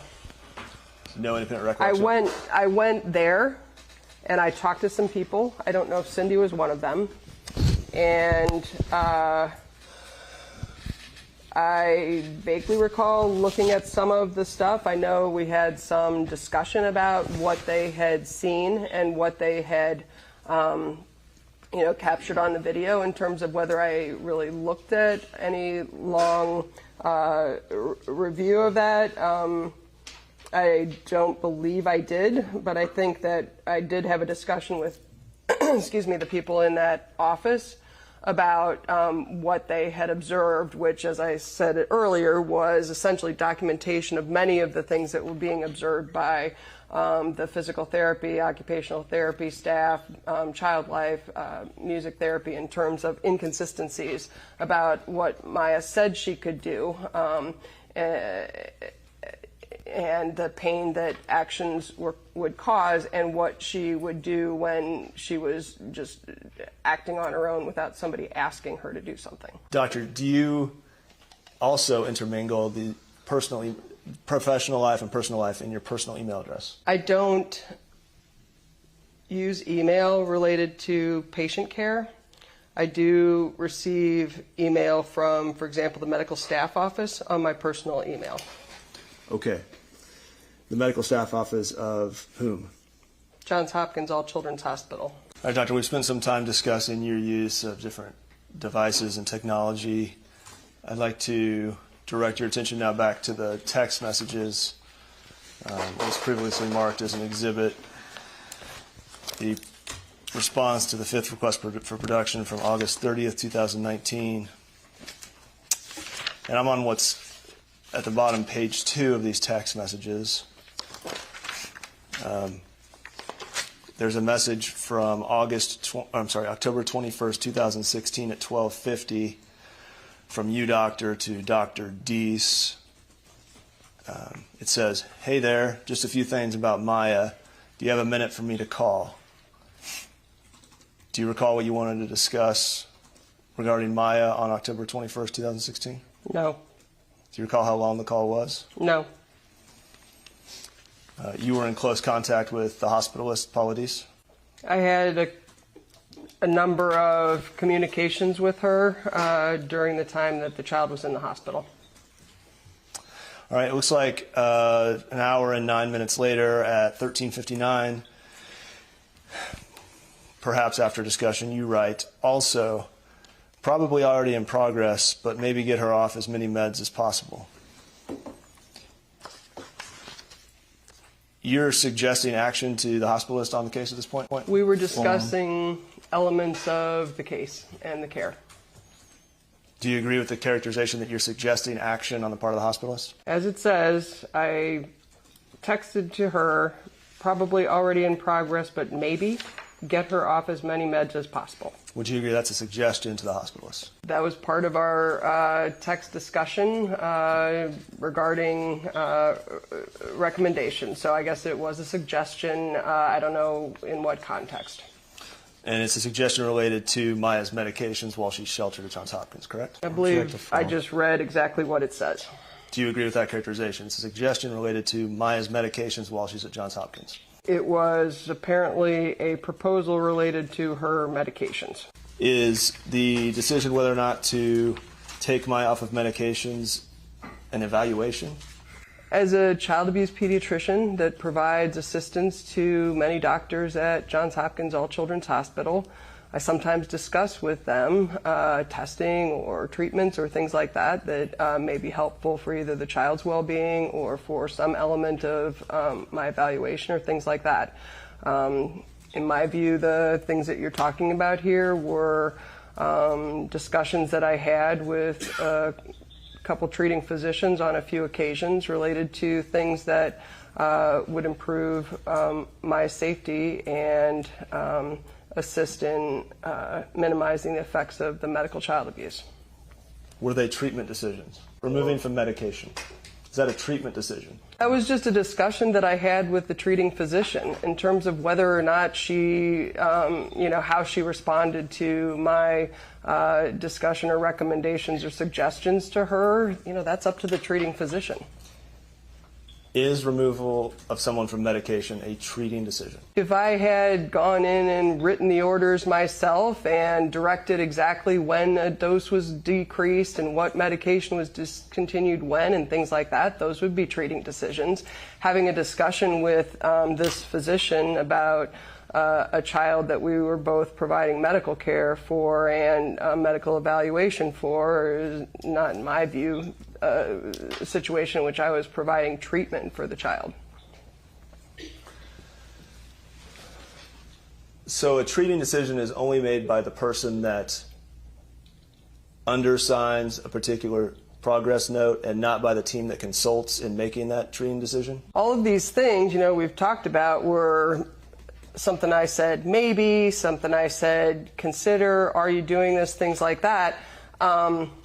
So I'm not directing them to do specific treatment. For example, with the removal of medications, that had already been ongoing and mostly completed when I asked the question. So clearly that wasn't based on something I told them to do. That was based on all of the treating physicians at the hospital, the pain management team, the hospitalists, and whoever. I said something about maybe get her off as many meds as possible. Yep, last med coming off today. So it's not like 7 minutes later, they had removed all of her medications based on my recommendation. My question is very simple. Is removing medications from someone a treating decision? Yes or no? I don't know. You don't know if removing someone from medications is a treating decision? You know, it depends on all the circumstances and stuff in terms of whether that would be considered treating and, you know, that kind of thing. I mean, certainly that would be one thing that a treating physician might do.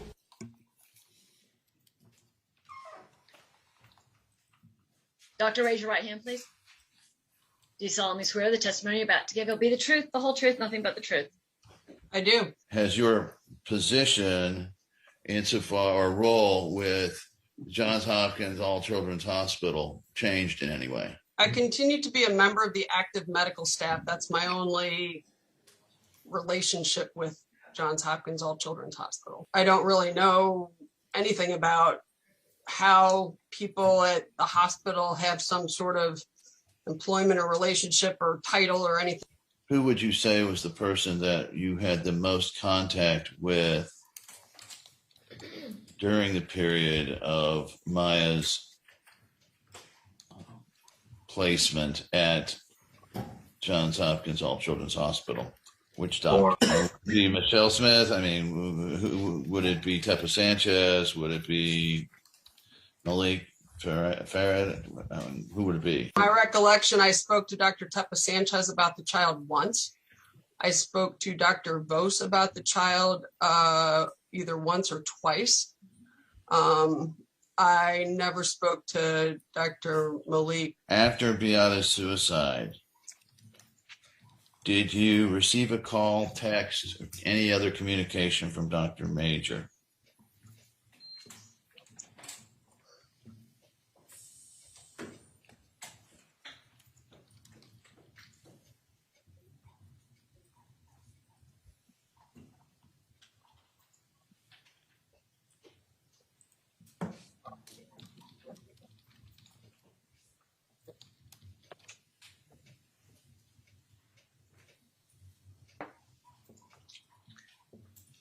Dr. Major and I exchanged a few text messages on January 9th and January 10th of 2017, all of which I believe have been previously produced for you. I'm wondering, when was the last time you worked on a committee other than the credentialing committee?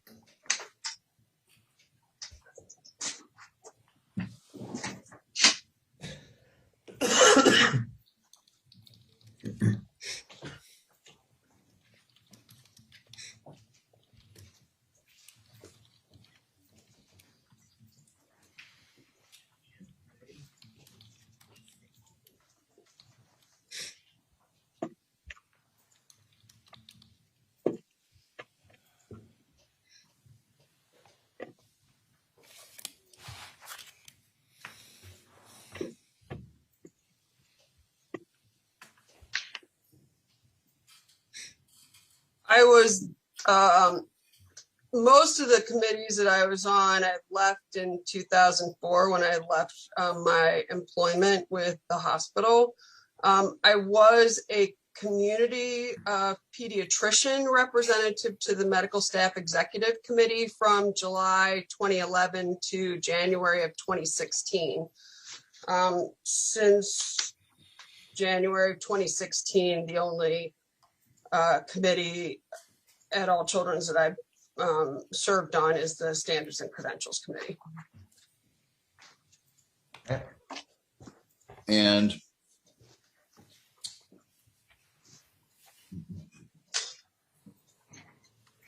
for your work training residents and interns and otherwise consulting, how are you compensated? I'm not. I'm a volunteer. How many hours a week would you say that you devote to training Johns Hopkins residents, interns, and doctors? Personally, close to zero. They primarily work with the nurse practitioners with our team. Under you? I supervise them, yes. Without naming any names, can you give us some examples of the type of consulting you've been doing? I mean, what, is it a broken leg? Is it a fever? Is it a child with hysterics? What kind of situations can you think of that you provide consultation? With the residents and the medical students? Right, or the doctors. Well, residents are doctors. Granted, but it's very random. So the children that come here are coming here for medical evaluation for alleged child abuse or neglect. If I'm here and I'm available and the nurse practitioner has seen an interesting child with them or might have a question about a child that they've seen and wants me to help review with them to guide them, then if the resident happens to be present, they might hear the discussion that we have.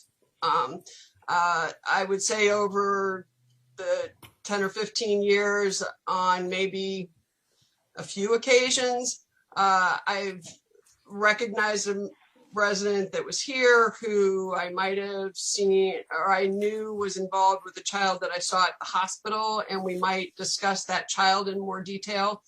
But that's happened maybe less than a half dozen times over the last 10 years. Now,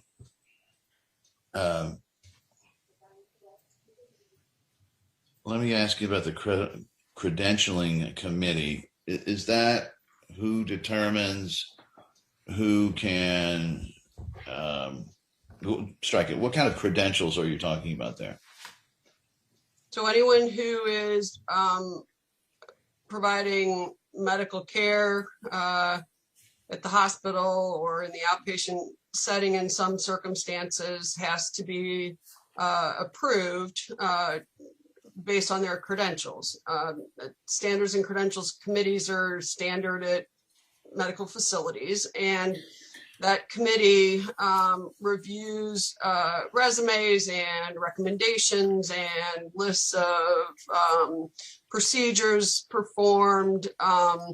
We used to interview the people who were applying for privileges, but that's changed over the years, and now we only occasionally do direct interviewing.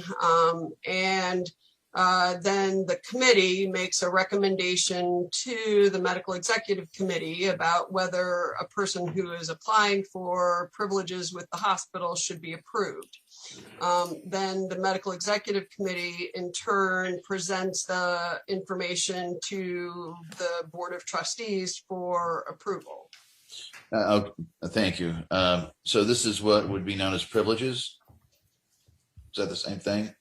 These are people who are applying for practicing privileges at the hospital.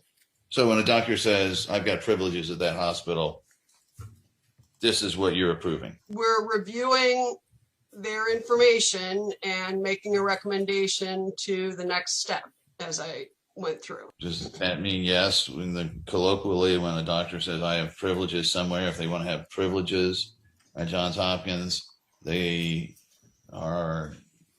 your committee is one of the hoops they jump through? They have been presumably vetted by our committee, and a recommendation to approve staff privileges has been made. All right, let's start off with employment. At the time that you rendered services for the medical protection team, who were you employed by back in 2016 and 2017?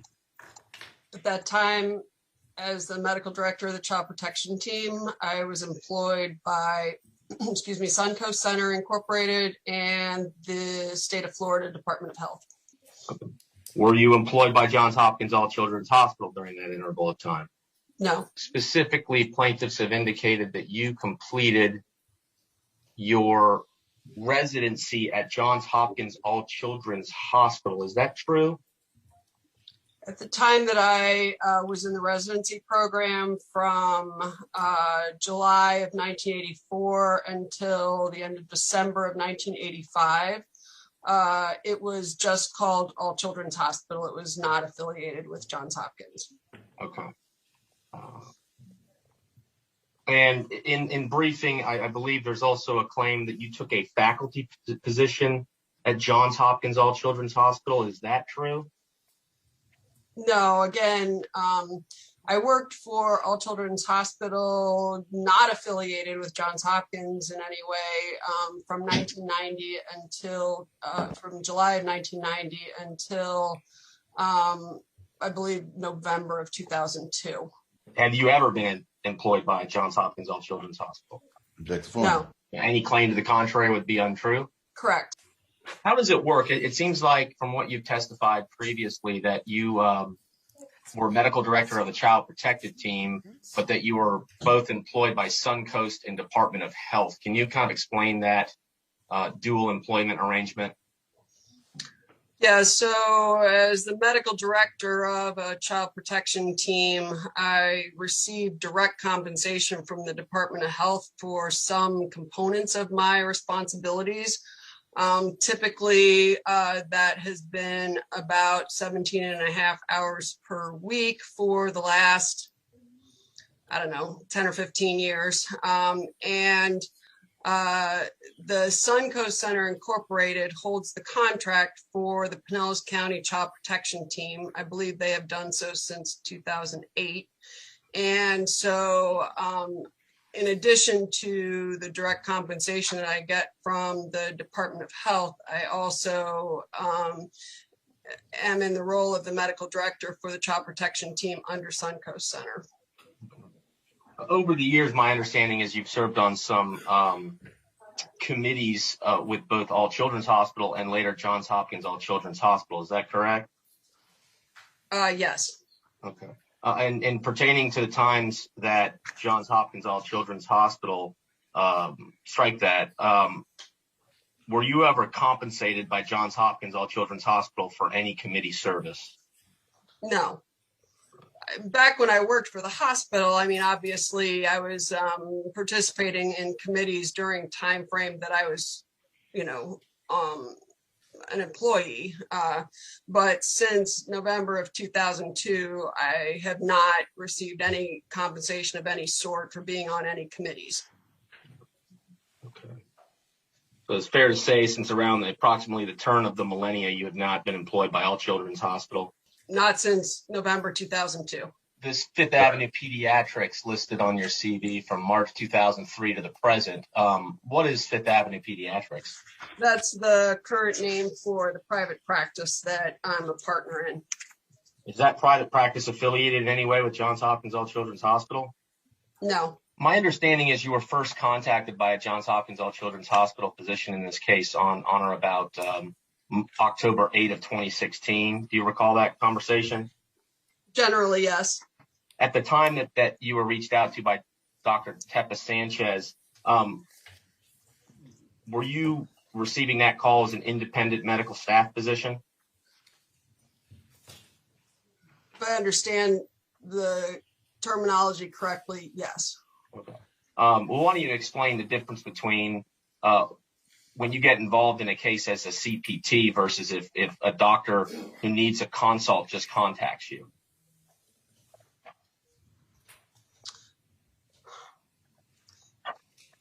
Well, technically the child protection team can be involved in a case if there is a report to the abuse hotline and either an investigator with Child Protective Investigations or law enforcement requests for us to provide a medical evaluation.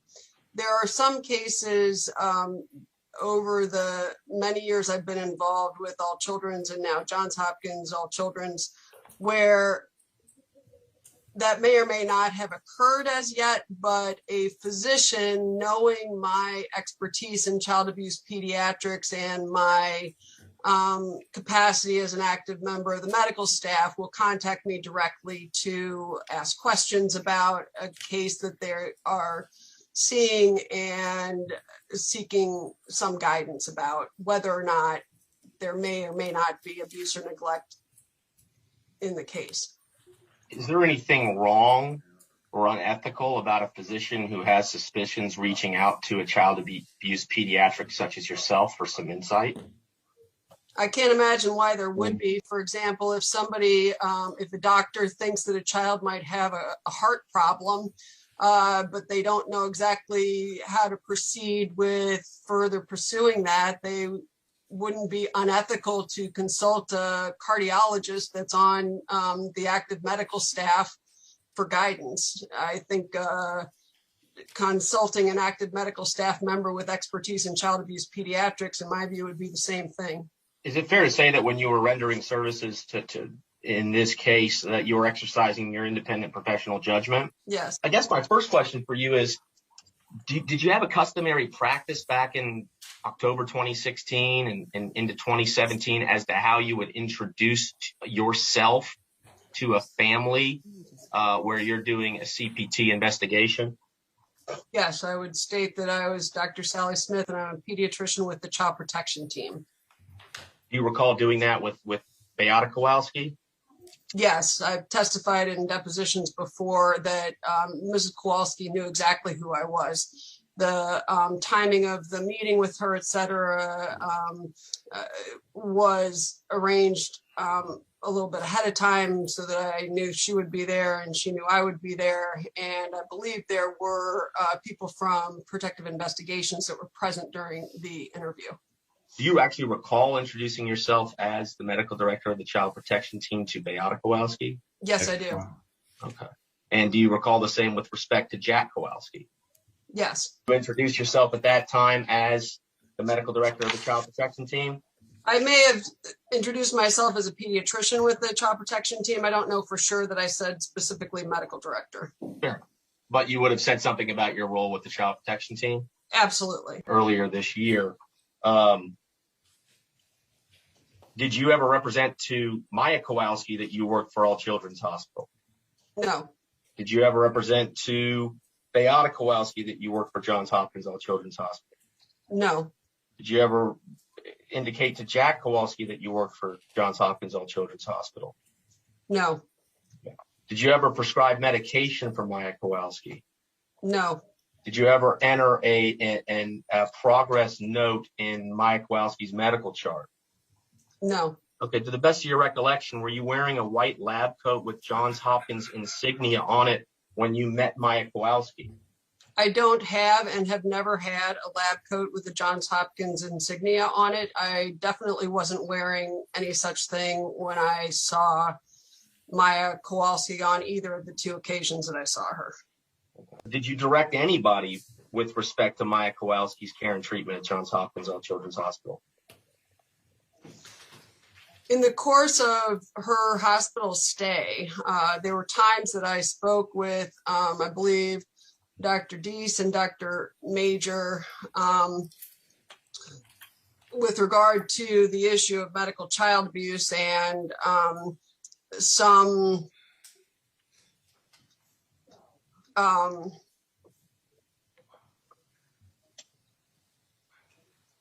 things that could be considered in terms of demonstrations of movements that she was making that weren't consistent with the reported diagnosis of RDS, or what they're calling now complex regional pain syndrome. I had discussions with people about her course in the hospital, but I never was directing any treatment for her. When you're working as, the medical director of the Child Protection Team for Pinellas County, is it common for you to discuss aspects of a patient with the patient's treating providers? Yes. And to your knowledge, did Johns Hopkins All Children's Hospital ever hold you out as Johns Hopkins employee or agent while you were rendering services as the medical director of the Child Protection Team in Pinellas County? No. Okay. And at some point, I understand you talked to a Dr. Anthony Kirkpatrick. Do you recall doing that? Yes. What do you recall about the conversations you had with Dr. Kirkpatrick? Generally speaking. So what I recall was that I think he called and left a message, and I called him back, and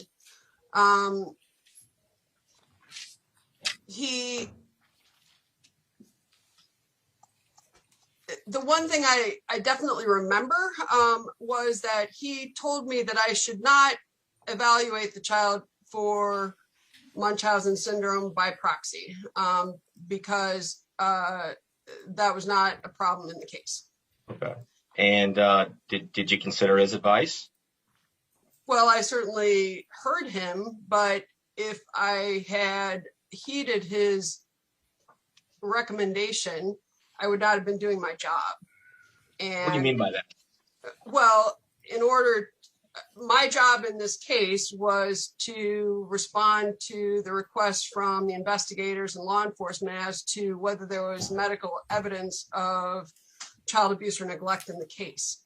And the only way to do that when the concern is Munchausen syndrome by proxy or medical child abuse is to gather extensive medical records as much as one can, review all of those medical records, put that in the context of information that may be directly obtained, such as the information I got directly from Beata.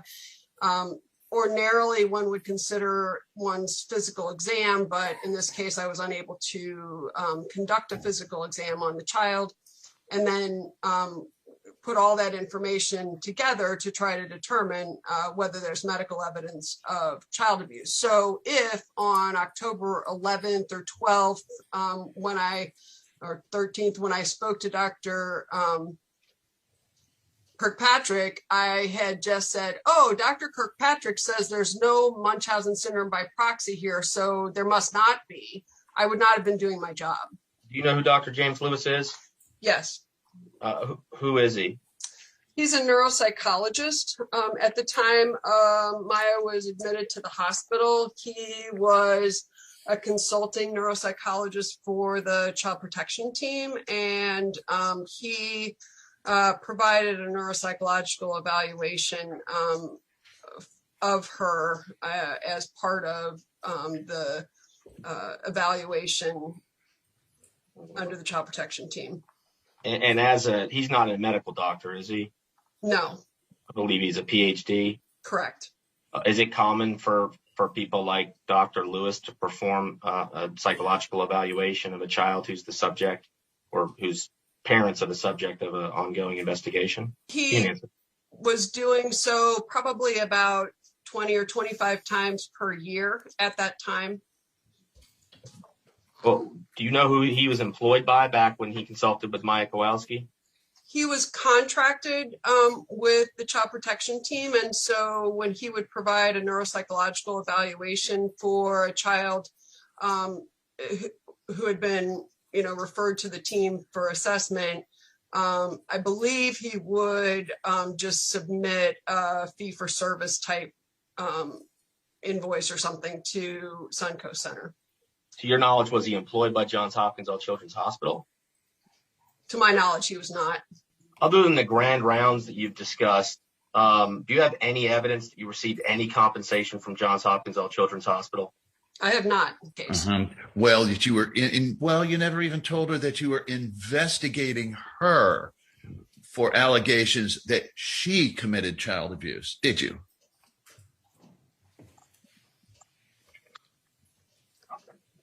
Well, based on Mr. Hughes's report of her email, I think we could, have a discussion of what she understood about what I was doing. But no, this is about you. I introduced myself as a pediatrician with the child protection team. I did not go into major detail about what that meant. And you did not do that with Jack Kowalski, did you? In that first interview with him, let me finish my question. In that first interview with him, you did not tell him that you were investigating him for possible allegations under allegations of child abuse of Maya, did you? I introduced myself as with the child protection team. I did not go into detail about what that meant. And you did not tell Maya Kowalski in your version that you were investigating her parents for child abuse, did you?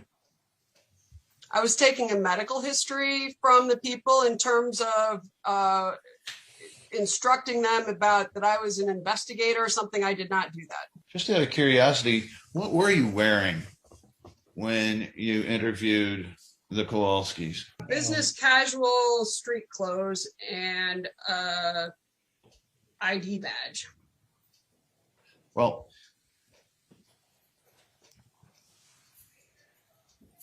okay.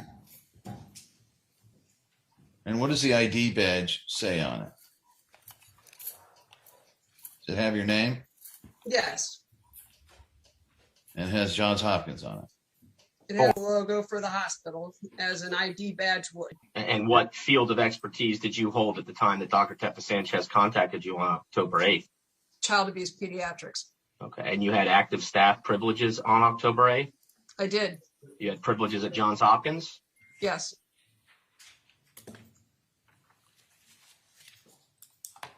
Is that the last one? Yes, Ron.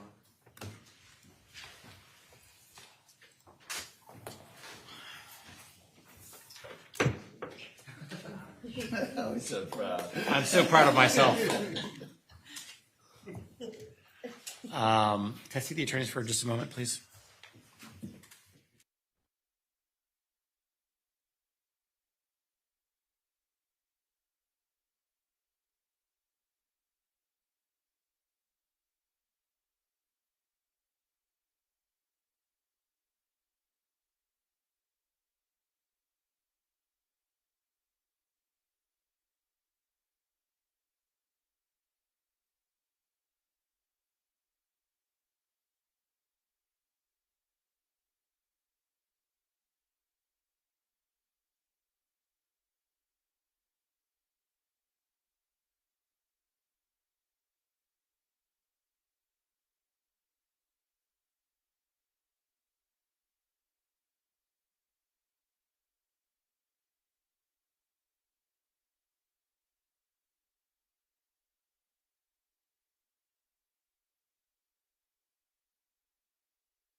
Okay, members of the jury, I mean, you probably figured out what we were doing.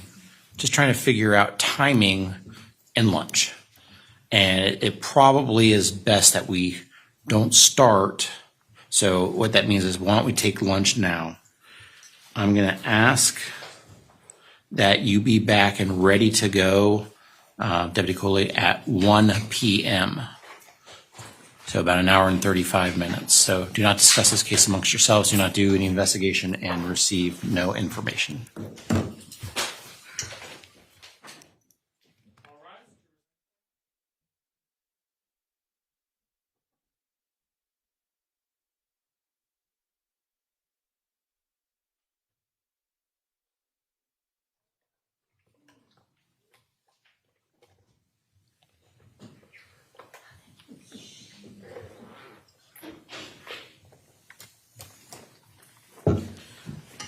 Okay, thank you. The jury's out of our presence. Everyone can be seated. Why don't we come back at 12:40, which is an hour and 15 minutes from now. That'll give us 20 minutes to discuss whatever we need to discuss. Judge, can I raise one quick issue, or do you have to go? Hopefully it's quick. Well, Judge, in reviewing the video for Dr. Newberger, I didn't actually watch the video. I just read what they said was on the video words. I'm not anticipating any exhibits coming up, and I just need to find out, are they going to be flashing pleadings or things during the video? Because I didn't watch it. I took their word that this was what was on the video. And I saw that in Dr. Smith's, a couple of them, we did cover up whatever was being shown to her at the time. So. One was a pleading. But in any event, that's my question. Is it just the doctor, or are they going to be flashing up documents? Because I didn't watch the video. I didn't think that was necessary. I haven't had time to watch it myself, but I'd suggest, is that solution acceptable, that we cover things that come up on the screen momentarily? That box? Quicker. Look, if there's going to be something that is not in evidence, it absolutely needs to be covered, or somehow not shown to the jury. I understand. I've watched part of it and read the transcript. I've just said what has to happen. I trust that directive is going to be taken care of. Judge, as to the Sally Smith video at approximately 111 minutes, 10 seconds, there was a response by Sally Smith where she said, and we had objected to this, she was responding to a law enforcement request that she conduct an investigation. So that is flat out true, and there's absolutely no evidence in this record that Dr. Smith was ever contacted and assigned by the police department or the sheriff's department or anyone else. And so we would like an instruction that although the question and answer were allowed, there's no evidence in this record that Sally Smith was acting on behalf of the Sarasota County Sheriff's Department or anyone else. Well, hold on a second. Wasn't the testimony, if she get a referral from the hotline or law enforcement, I think was what the... It was an alternative. I don't recall her saying in this particular case that law enforcement requested her. I will double check the transcript. Maybe I heard incorrectly. Let's double check, because I think there was an or, and I did not, sitting here, I didn't get the perception that any law enforcement requested her. We just want to make sure, of course, that the jury doesn't get the idea that she was under there for any particular tasking by the Sheriff's Department, the State Attorney's Office, or anything else. The only other thing at this point we wanted to just start out, we can talk about it later, is that... If we're going to talk about it later, let's not talk about it now. Okay. What time do we need to be back there? Let's be back at 12:40. 12:40. Thank you. Thank you very much. Now, hold on a second. When I say let's talk about it later, is this some sort of motion that's already been filed that I need to be ready to go on, or is this the issue that was from this morning? It's an issue that just came up this morning. That issue, let's memorandum on it, but we have not filed a memorandum on it. It came up through the course of Sally Smith's deposition, but I can present the motion as an ora tennis motion to conform the pleadings to the proof in this case. Well, why don't we'll deal with that one later. Yes, sir. Thank you. All rise. Scores at recess.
everybody.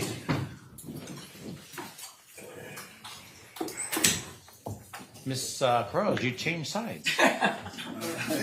Working together in a cooperative way. Conflicts are always. She knows when to bail. Not Miss Helen.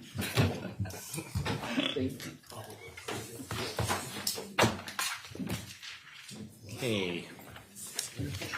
At some point, I'm going to need the time breakdown between the plaintiffs and the defense for Dr. Smith's depot, but We'll work on that. Our long-suffering state IT individual did the breakdown.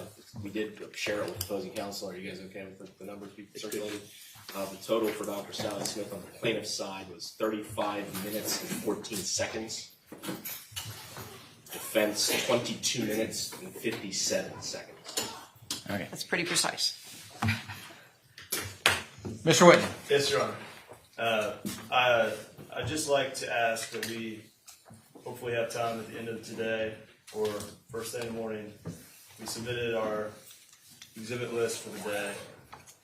We've withdrawn some of them. I've spoken with Ms. Crawls about it, and we'd like to get this done.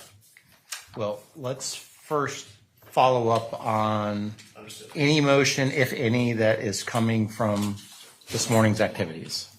Yes, Your Honor. We went back and reviewed the testimony of Sally Smith that we directed the court to this morning, and there was some concern on our part that the phrasing of Time out. Are you moving for a mistrial or not? Let's deal with that issue first. Well, the question that my appellate counsel asked is whether this court, upon moving for a mistrial, is open to a motion to defer ruling until the end of the case. And as I told you earlier, I'm not inclined in making an advisory opinion on a hypothetical motion. All right. At this time, then, we would not be able to move for a mistrial, although we think it's warranted. So, to be clear, you are not moving for a mistrial? At this point. Okay. And are you seeking any type of relief, if any, at this point? We follow the court's initial thoughts on this, that any additional instruction in that regard would likely simply emphasize the testimony and cause additional harm. We do not believe that the harm can be cured by virtue of an instruction that the jury has now been, I have to use the word tainted by the question and answer, which we found, given the court's repeated orders and instructions to counsel, completely inappropriate, and given the fact that it was given after several days, could not have been just simply an error on the fly. And so, but we do not think that a further curative instruction we think it may do more harm than good at this point. But if the court has an idea on that, we're always open to it. I operate based on someone filing a motion or orally moving. Right? So I'm not hearing a motion. So I don't think so, Judge. I think not at this point. Okay. Anything else on that subject before we move on to the next subject? No, Your Honor. Mr. Altenberg, you stood up and walked this way. I didn't know if it was for this or for something else. When he brought up topic 2 as topic 1, I thought he was probably getting to topic 2. Okay. I've just seen this on a text message, so So let's move on to the next issue. So what's the next issue, Mr. Anderson? During the course of the testimony of Sally Smith, we pointed out at approximately 111 minutes and 10 seconds there was a question and response in which there was an objection by the plaintiffs, which the court overruled as to Sally Smith's response of her investigation being begun by law enforcement, and I believe the court said, thought it read, or state agency, and in fact it says, and, leaving the impression within the jury, and I can read it into the record as necessary. Mr. Anderson, do you mind telling us the depot and the page number? Yeah, sure. Let's see, it's 240. It's Sally Smith deposition from January 8th, 2022. January 18th. Sorry, January 18th, 2022 at page 111. I believe, and the Thank you. response here, I can't. There it is. All right. And in context, it says, what do you mean by that? And it says, well, in order, my job in this case was to respond to the request from the investigators and law enforcement as to whether there was medical evidence of child abuse or neglect in this case. And the only way to do that when the concern is Munchausen by proxy or medical child abuse is to gather extensive medical records, such as one can review all of those medical records and put that in the context of information that may be directly obtained from such information as I got directly from Beata. Ordinarily, one would consider one's physical exam, but in this case, I was unable to conduct a physical exam on the child, and then put all that information together to try to determine whether there's medical evidence of child abuse. And then, so if on October 11th, 12th, or 13th, I spoke to Dr. Kirkpatrick, if I had just said, oh, Dr. Kirkpatrick, there's no Munchausen by syndrome by proxy here, so there must not be, I would not be doing my job. We objected to that because in the context of the answer, it leaves the impression, the distinct impression by the jurors that Sally Smith's initiation of it, and particularly we're talking about October 8th, and the context of this, and the jury is well aware of our arguments as to October 8th, but that Sally Smith's initiation of her investigation was at the behest of law enforcement and investigators, investigators and law enforcement. And so if it was or, that might be a different story, but since it's and, we believe that a curative instruction is appropriate. We have one, if I could approach, and it's on the email, we can email it up to you. I can put it on the screen, Your Honor. So You can you can put it on the screen, but hand me the sheet of paper. I just need the screens turned off. Not very fancy, but Okay, can I see the, can you hand me the run report or the deposition pages? Give me yours. Here's this one. here you go. It's the January 18th. It's at the bottom of the first page, Judge.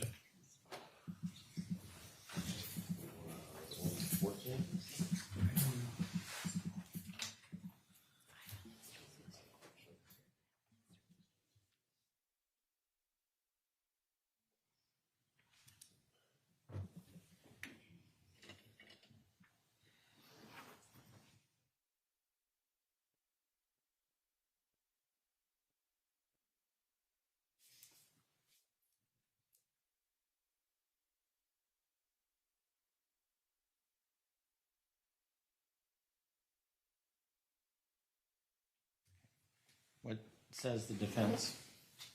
Well, first of all, I'm really not sure I see exactly where the confusion is. In order to do my job in this case, to respond to the requests of the investigator and law enforcement, okay.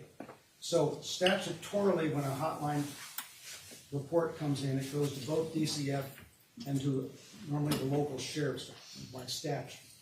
And she will get assigned by DCF. But law enforcement will also do its own investigation, which I presume is where this deputy came from in this case. So if law enforcement contacts her in its investigation as an agent of DCF, she probably does coordinate with them and can coordinate with them. Under 39-303 subpart 3, the CPT team has a lot of different things they can do. They can consult and provide advice to the doctors in this case and the CPT team. They can do many other things. So I'm not so sure that this is saying anything that she doesn't do or isn't authorized to do. The instruction they have is saying that there's some implication here. I don't know that we need to give a curative instruction on an implication. And if we do, we always explain that she was appointed to do this on whatever day it was by DCF, and that Sunshine was doing this as an agent of DCF. Well, I think the problem with that is, didn't she get called from the hospital ahead of time and started looking ahead of time before? She got contacted by the hospital ahead of time. She did. October 8th, and began reviewing that. And this, and if it hadn't said my job in this case, if she was talking generally, I would agree, and it said, or I agree with the court, but in this case where she says it's my job in this case, and one of the key issues is when did she begin that job, then it leaves the jury with the idea that everything Sally Smith did, even October 8th, was at the instigation of investigators and law enforcement. And if the jury believes that all these things she did were at the direction of law enforcement, which they directly were not, then that is extremely prejudicial. The jury will place, as we've seen time and time again, tremendous weight on the statements and actions of law enforcement. And we cannot have, from the plaintiff's point of view, we request the court's assistance, the jury believing that law enforcement in this early stage was involved. The facts are the only involvement came much later, and there was never an actual case filed by the state attorney. There was simply a detective, well, she was a detective briefly, who then questioned Jack Kowalski, and the court's familiar with those facts. But insofar as a formal investigation opened up by law enforcement, one detective does not make an investigation go. Regardless of those facts, the main problem is right now that jury thinks that law enforcement had given some right for Sally Smith, or more troublingly, had compelled or ordered Sally Smith to initiate an investigation. And that's tremendously harmful for us.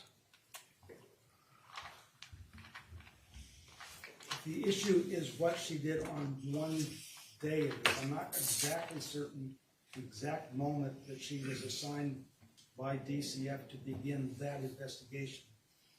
The simplest thing would be to do that her investigation for DCF began specifically on that date. Now, I will tell you that the statute that gives the CPT authority to do things includes being able to consult and advise with doctors, and I don't read that necessarily as only after I have been assigned to do an investigation. Because, I mean, what she's explaining here is that people call her more or less to give advice as to whether there's medical abuse so that they need to make a report. And so I don't know that from reading that statute that she's prohibited from giving advice in her capacity as the head of the CPT team as to whether or not a doctor's getting close enough for the mark that they need to turn in a formal report to do that. I think this instruction, as prepared at least, is much broader than it needs to be. Well, how about something along these lines? During the course of the testimony of Sally Smith, MD, she made a statement that implied that her involvement was instigated by law enforcement. The court instructs you to disregard this question and answer. There is no evidence in this case that Sally Smith, MD, began her involvement at the request of law enforcement. I have no objection to that instruction. Here's my notes, so if anyone wants to look at it. The question to the extent she's worried about it implies that they lied. Yeah, Judge, the issue I have with the instruction is that when you say she implied something, it makes it sound like she deliberately misled. And so my issue is with that language in the instruction. There's no indication that she was deliberately trying to mislead anybody with that answer. She gave a long answer to a question. And so that's my issue with this. Because she probably did respond to questions from law enforcement here, and that's quite likely to happen. So can we just correct the fact without saying she, implied this, but it's not true? How about made a statement that may be construed? Well, Judge, I don't think that it matters what her internal thoughts were at this time. The fact is the words that she said implied that. And I think the term implied is the best term for that situation. I don't think it should be watered down because I'm not worried about what's going on in Sally Smith's head here. I am worried about the implications of her actual statement on the jury. Can we say just referenced during the course of the testimony of Sally Smith, she made a statement that referenced law enforcement? The court instructs you to disregard this. There's no evidence. That doesn't, because implied also implies conscious attempt to mislead. That's my education with the word implied. I say made a statement that implied. I didn't say Sally Smith implied. I said a statement that implied. And that's the point of this. And I would move the court to enter it as the court had redrafted it the first time. And Ms. Krause, what wording did you say? I was going to say referenced. She made a statement that referenced law enforcement. And then as you go on, you correct it. You say there is no evidence that law enforcement initiated the call, or however you have it on your statement. I still do not believe that that will do the job on something as powerful as this. If that jury comes away from this in any way thinking that law enforcement sent Sally Smith over there, that implies that law enforcement already had sufficient reason to engage and send an investigator over. It imbues her with much greater power and authority, and it strikes the heart of whether the jury believes that all of this was warranted or unwarranted, and that is an issue in the case. Well, from a factual standpoint, and I'm correct on this, and I think both sides will agree, but if I'm not, Sally Smith's involvement in this case began when a doctor at Johns Hopkins All Children's Hospital called her up or texted her or contacted her.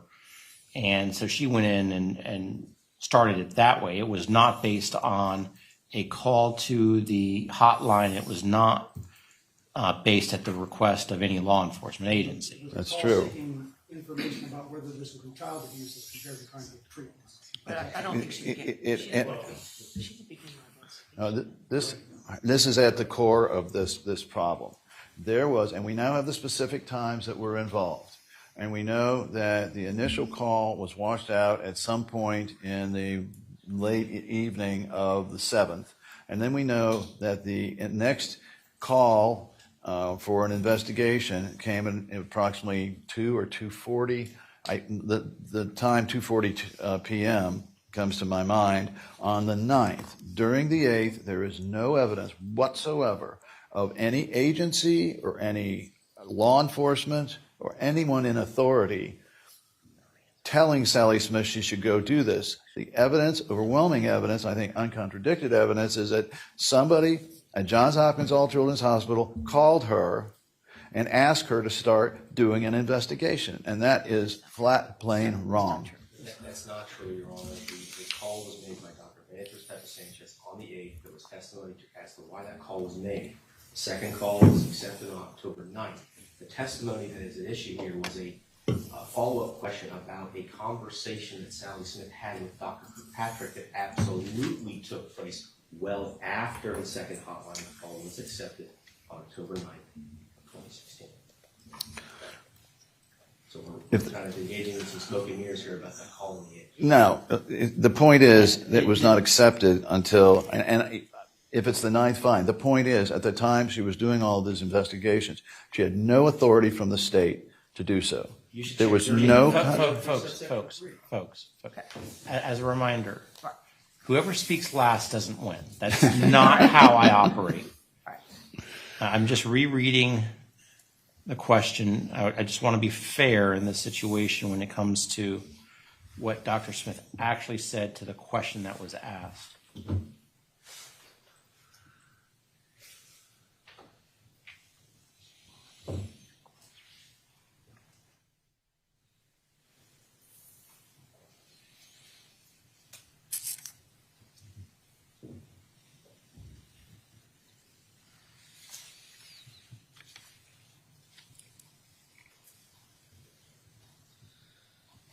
Well, instead of using the word implied, I think I'm going to go with maybe construed. So during the course of Sally Smith, MD, or during the course of the testimony of Sally Smith, MD, she made a statement that may be construed that her involvement was instigated by law enforcement. The court instructs you to disregard this question and answer. There is no evidence in this case that Sally Smith, MD, began her involvement at the request of law enforcement. Agreed by the plaintiff. Okay. So I will give that as soon as the jury comes back in. Are there other issues we need to address? For the record, Judge, we had moved to conform the pleadings to the proof insofar as the allegations of agency in our complaint. It is at paragraph 14, page 6 of the 8th amended complaint. Right now, their issue before the court is apparent agency, and based on the testimony of Sally Smith, which the party agreed, the defendant agreed to, a lot of evidence now has come in as to general agency based on the different committees she was on, her role there, and what she did in terms of the patient. And so what I want to be able to do is, and I'm not sure if amendment to conform is the correct way or not, and I'm not sure, maybe it's relief from a prior order. But I wanted to preserve for the record the ability to request at the end a jury instruction on general agency as well as apparent agency, because now, based on that testimony, the issue is much broader. So I don't understand what you're asking me to do. Well, I'm noting it for the record, and so that's the first thing. So the court doesn't have to do anything right now. We would be filing a motion for the appropriate relief. But it's necessary for me to timely state that on the record, why we believed and what we intend to do that way. Anybody on the defense want to I haven't seen a motion on this, but you already granted a summary judgment based on all of this stuff that was given to you once before and determined there was no agency. She's a member as a staff physician, not an employee, on a number of committees that the physicians are on to self-regulate them because they're self-regulated even when they're in a hospital. That doesn't make her an agent of the hospital. And he wants to put this evidence in to try to show a tie, but we're going to have some instruction that we've already got into my proposals, at least explaining what a staff attorney who has staff privilege, what a physician who has staff privileges as compared to an employee. So I don't think this changes anything, and we certainly weren't trying anything by consent by allowing this stuff to be plowed one more time. Well, it doesn't sound like there's a motion in front of me to do anything at this point, so I'm not doing anything unless I get a motion. Yes, sir. Anything else before we bring the jury back in?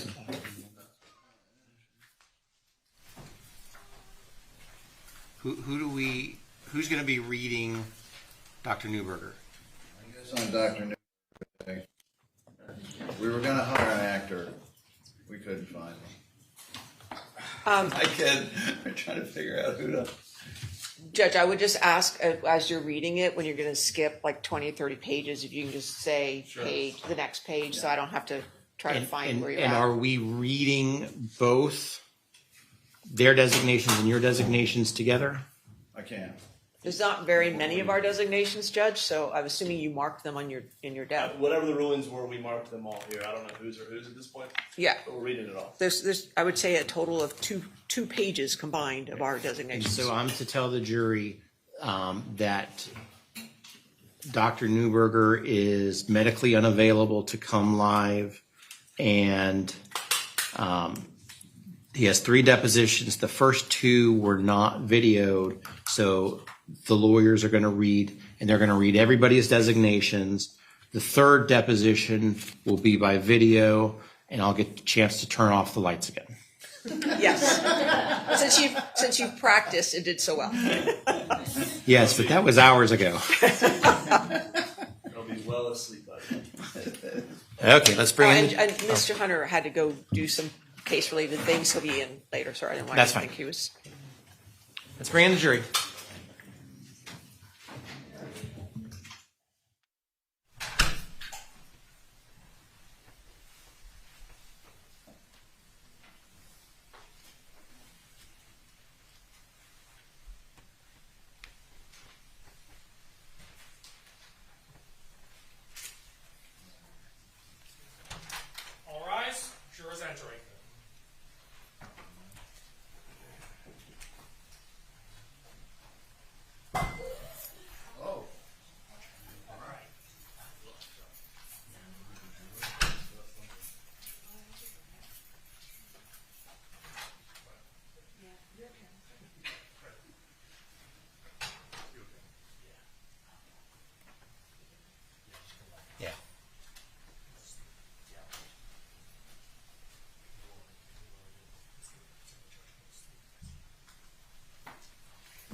Be seated.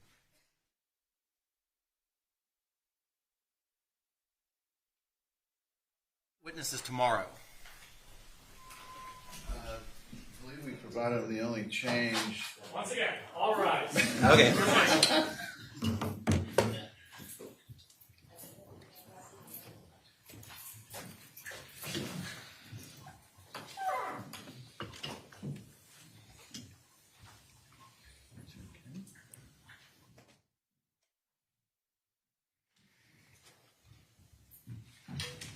Okay, please be seated. Members of the jury, when I say I'm trying to keep you on your toes, I mean, I was kind of being figurative. I want to confirm while we're away, you did not discuss this case amongst yourselves, you did no investigation and received no information. Is that all correct? And has anyone approached you about this case? And have anyone seen any media coverage about this case? No. Okay. Let me just ask, is everyone okay and ready to proceed? Okay. I wasn't singling anyone out. Okay. I'm going to give you an instruction before we call the next witness. During the course of the testimony of Sally Smith, MD, she made a statement that may be construed that her involvement was instigated by law enforcement. The court instructs you to disregard this question and answer. There is no evidence in this case that Sally Smith, MD, began her involvement at the request of law enforcement. Okay, next issue. We're going to have another deposition for you. This doctor is medically unavailable to be with us for this trial. So we're going to do his deposition. Now, he has been deposed 3 different times. The first 2 times, there was no video. So the parties are going to read, I think some of the attorneys are going to read the portions that both sides have designated from those first 2 depositions. The third deposition was done by video, and we will then play the third deposition's video. So with that, we'll call your next witness, Mr. Anderson. Me, as Eli Newberger.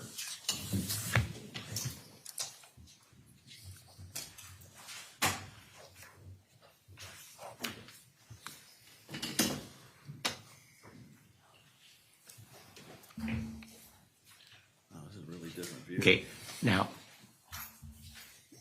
so the role that Mr. Anderson is playing is Dr. Newberger. Okay. And then Mr. Whitney will be the role of the attorney, regardless of which attorney asked the question. So it's just easier to do it this way. All right, beginning at page 5, line 20. I'm sorry, can you state the date of the deposition, please? First deposition is dated September 22nd, 2020. And beginning at page 5, line 20, I'll just read in. Eli Herbert Newberger, MD, the witness herein, having been first duly sworn, was examined and testified as follows. Turning to page 6, beginning at line 2. Would you please state your full name for the record? Yes, it's Eli Herbert Newberger. And fair to call you Dr. Newberger as we proceed today? Yes. All right, Dr. Newberger. What is your profession? I'm a pediatrician. And do you maintain active licenses? I do. Do you have active licenses in more than one state? No. What state do you maintain active licenses in? Massachusetts. Okay. Have you ever practiced medicine as a pediatrician in any other states? No. Okay. Can I get your professional address, sir? Sure. It's 132, and then there are 3 words: lime, as in the fruit; kiln, K-I-L-N, as in the oven; road. The town is Lenox, L-E-N-O-X, Massachusetts, 01240. And is that an office, doctor? That's my home. As you can see, I'm at my home office. Okay. And do you have a brick and mortar office outside the home? I don't. Okay. Have you had a brick and mortar office outside of the home any time in the last 5 to 7 years? No. Okay. What is the nature of strike that. You're a pediatrician. Do you have any specialties or subspecialties within or under the branch of a pediatrician? Yes. First, I'm a general pediatrician with a long history of serving as a hospital pediatrician. I'm as well a specialist in developmental and behavioral pediatrics and child abuse pediatrics. Okay. And can you break down your professional practice for me? Do you have a clinical practice as a pediatrician? Well, yes, but with certain specific boundaries. So after many years of service on the staff of Boston Children's Hospital and my teaching at Harvard Medical School, my wife and I moved to Lenox, Massachusetts. I readjusted my life and schedule and no longer teach at Harvard Medical School, but rather to continue, but on a smaller level, my national consulting practice on both behavioral and developmental issues and on rare pediatric illnesses.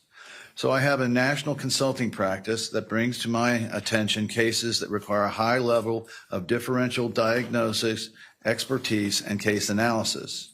A certain number of cases like this one also come over the transom. I don't advertise, but people by dint of my publications, by dint of my reputation, often ask me to consult in regard to child custody matters, in regard occasionally to the prosecution or defense in criminal matters, and in cases like this, where child abuse diagnosis and missed diagnosis are at issue.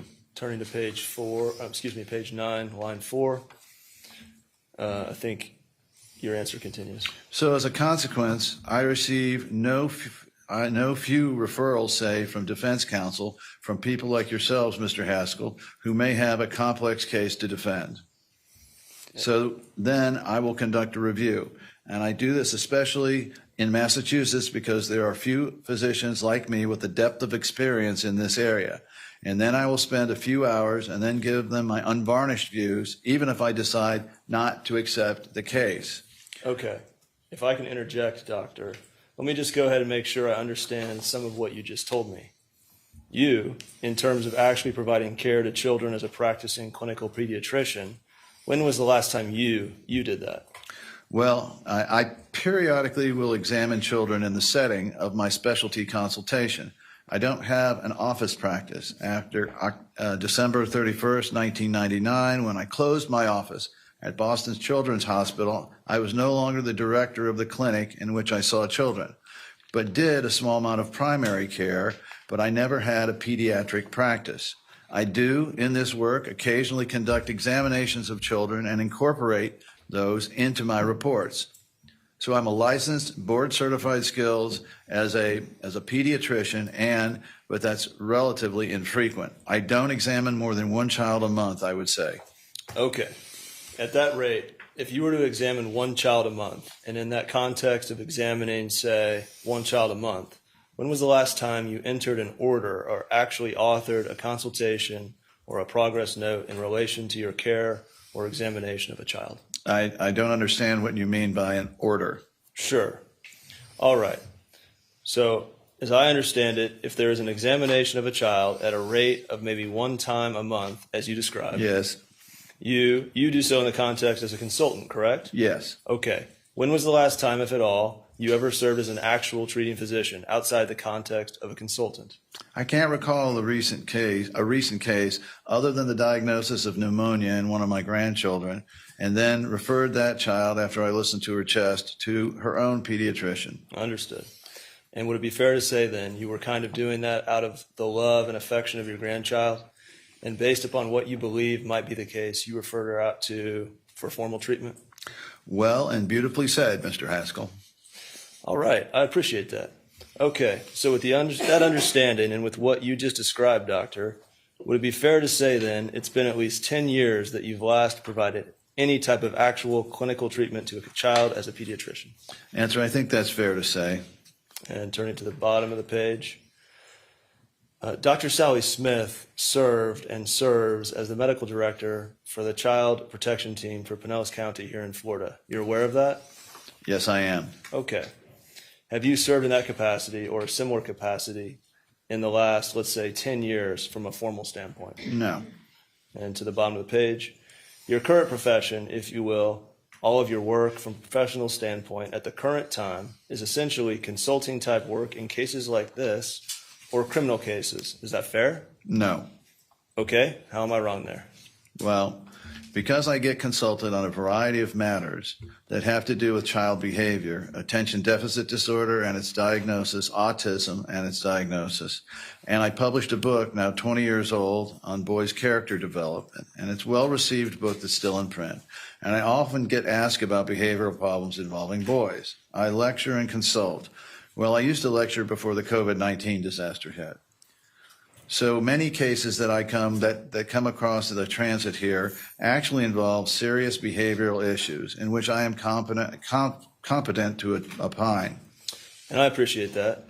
So if you could describe for me, or better explain so I understand, in a context or a scenario where you were consulted about ADD or behavioral issues, as you just described, how is it that, can you explain for me how you become involved? And I guess a better way to go about this is, how would you bill for your services? Well, in very many cases, I charge minimal amounts of money, and in very many of them, I do this pro bono. I see that as part of my obligation of someone who supports strengthening the character of boys. So in those situations, when people write to me on various issues, I'll give them some guidance. Only rarely will I actually conduct a formal interview, much less a clinical evaluation of a child, but I get lots of calls of that kind. I don't charge for them. In the case consultations, however, to get to your question, I charge $450 an hour for my time as a consultant. And those consultations generally involve extensive record reviews, typically involving complex pediatric issues. And they come to me from individuals. They come to me occasionally from attorneys. On occasion, they have to do with complexities of diagnosis and treatment, needs and setting of custody conflict. So I'm consulting often, for example, by child protection agencies, by state offices that are facing vexing diagnostic issues, and then they'll issue a contract for a short amount of service. Okay, so I'm clear. And do you have your CV in front of you, doctor? I don't, but I know it, and I can pull it up if you need it. Okay, I'll address that in just a moment. But the $450 an hour, I note that in the materials, I understand you've either reviewed and or generated. In this case, or as it relates to this case, I know I received an invoice for your time here today, as you describe it, $450 an hour. And I'm just pulling it up here. Yes, correct. Okay. And is that how, so you just talked about the consulting work that you do. And some of it's pro bono, as you described, and some of it involves a cumbersome review of records and materials, et cetera, like this case. You charge $450 an hour for that kind of work. Is that correct? Correct. Okay. And between that dichotomy, if you will, consulting work where you might do it pro bono, or consulting work where you might charge for your time, like you are in this case, does that make up that dichotomy, the full aspect, the full scope of your profession as it stands today? Well, not exactly, because I also have a profession of giving lectures in areas that I have expertise. If it's my income that I derive from these various sources. I also have another profession, and that is somewhat represented on my CV as a musician and a writer of music. So I've had all through my professional career and prior to my professional career a lively interest in performing classical music and jazz. Turn to page 19, line 10. Okay, doctor. So then let me make sure I have like some bookends on this, or at least I understand the parameters. Setting aside, if you're offering something, setting aside for giving a lecture or presentation, setting aside what you might do by way of the musical endeavors that you've described, your profession as it relates to the medical side of things is broken up into those two categories that I've talked about, either pro bono type of consulting work or retained type consulting work where you're paid an hourly rate. Is Correct. that fair? Correct. Okay. What percentage of your overall current income is derived from doing the expert consulting work versus the other work you described? It's under 20%. Okay. And then that under 20% amount, can you break that down further as to, I guess this is a bad question I'm about to say, because you told me there's a dichotomy there as far as the medical consulting work goes. Part of it's pro bono and the other part you actually are retained and paid for. So you're telling me that the retained and paid for amount is under 20%. Yes, of my overall income, correct. Okay. And when you do the work that you do as an expert consultant, as you are in this case, is $450 an hour the rate that you use no matter what you're doing? Yes. Okay. But there's one additional proviso. That's an answer. Oh, excuse me. Yeah. I say okay, and then you answer again. Sorry. Yes. Okay. But there's one additional proviso, which of course doesn't pertain right now, and that's this. If I have to be out of town for more than 10 hours, I charge $7,500 a day plus expenses. So occasionally, if I have to be involved in a complex consultation elsewhere that involves travel, etc., I charge that rate as well. But the overall percentage of this income is still under 20% of my total income. Okay, thank you. I'm going to turn a little bit now. We covered some of this stuff on your CV already, but I'm going to, if you'd like to pull it up in case you need to reference it, but I have it in front of me. Sure. As far as, and I'm obviously, although I'm interested in your musical career, I'm going to pay attention today as to the medical side of things and the expert consulting things. So in that 20% or so of your overall income and work, if you will, it's all, is there anything on your CV where you actively participate in any appointments or in any hospital affiliations or anything like that at the current time, as far as the medical consulting goes, or the medical, anything you do medically? No. For a number of years on various governing boards, I was on various governing boards of nonprofits, some of which had to do with agencies that are actually delivered care. I'm not doing that now. Since we moved to Lenox full time 2 years ago, I happily retired from all of the nonprofit services. And I have, at the moment, no hospital appointments or responsibilities, nor teaching responsibilities at a medical school. Well, let's do it this way, because I think it's best to do it by way of almost exclusion. When was the last time that you, let's start with, maintained any position with a hospital board or with a hospital committee of any kind? Well, my appointments at Children's Hospital and Harvard Medical School expired in 2019 when we moved to Lenox, and I could no longer teach at those institutions. Simultaneously with that move, I withdrew from the governing board of Planned Parenthood of Massachusetts and perhaps one or two other boards that I can't remember. As you can see from my CV over the years, a trustee of many educational institutions and nonprofits. I don't do that anymore. Okay.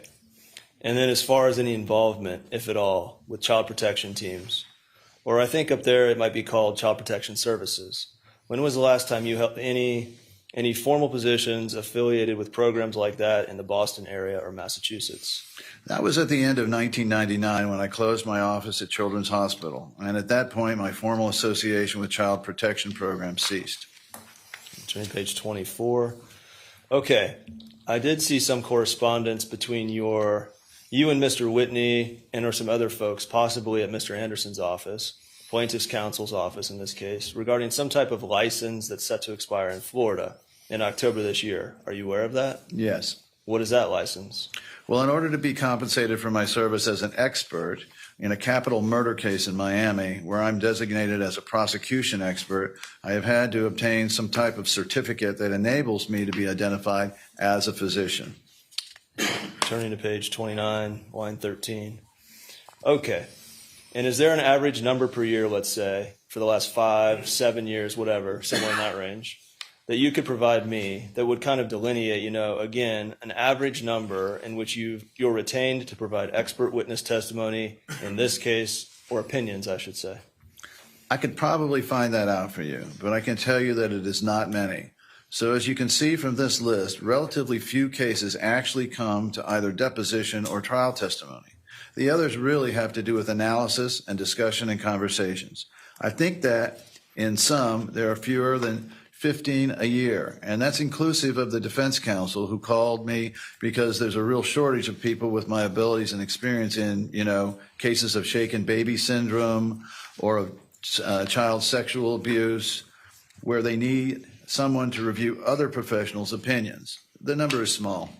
All right, turning to page 35, line 8.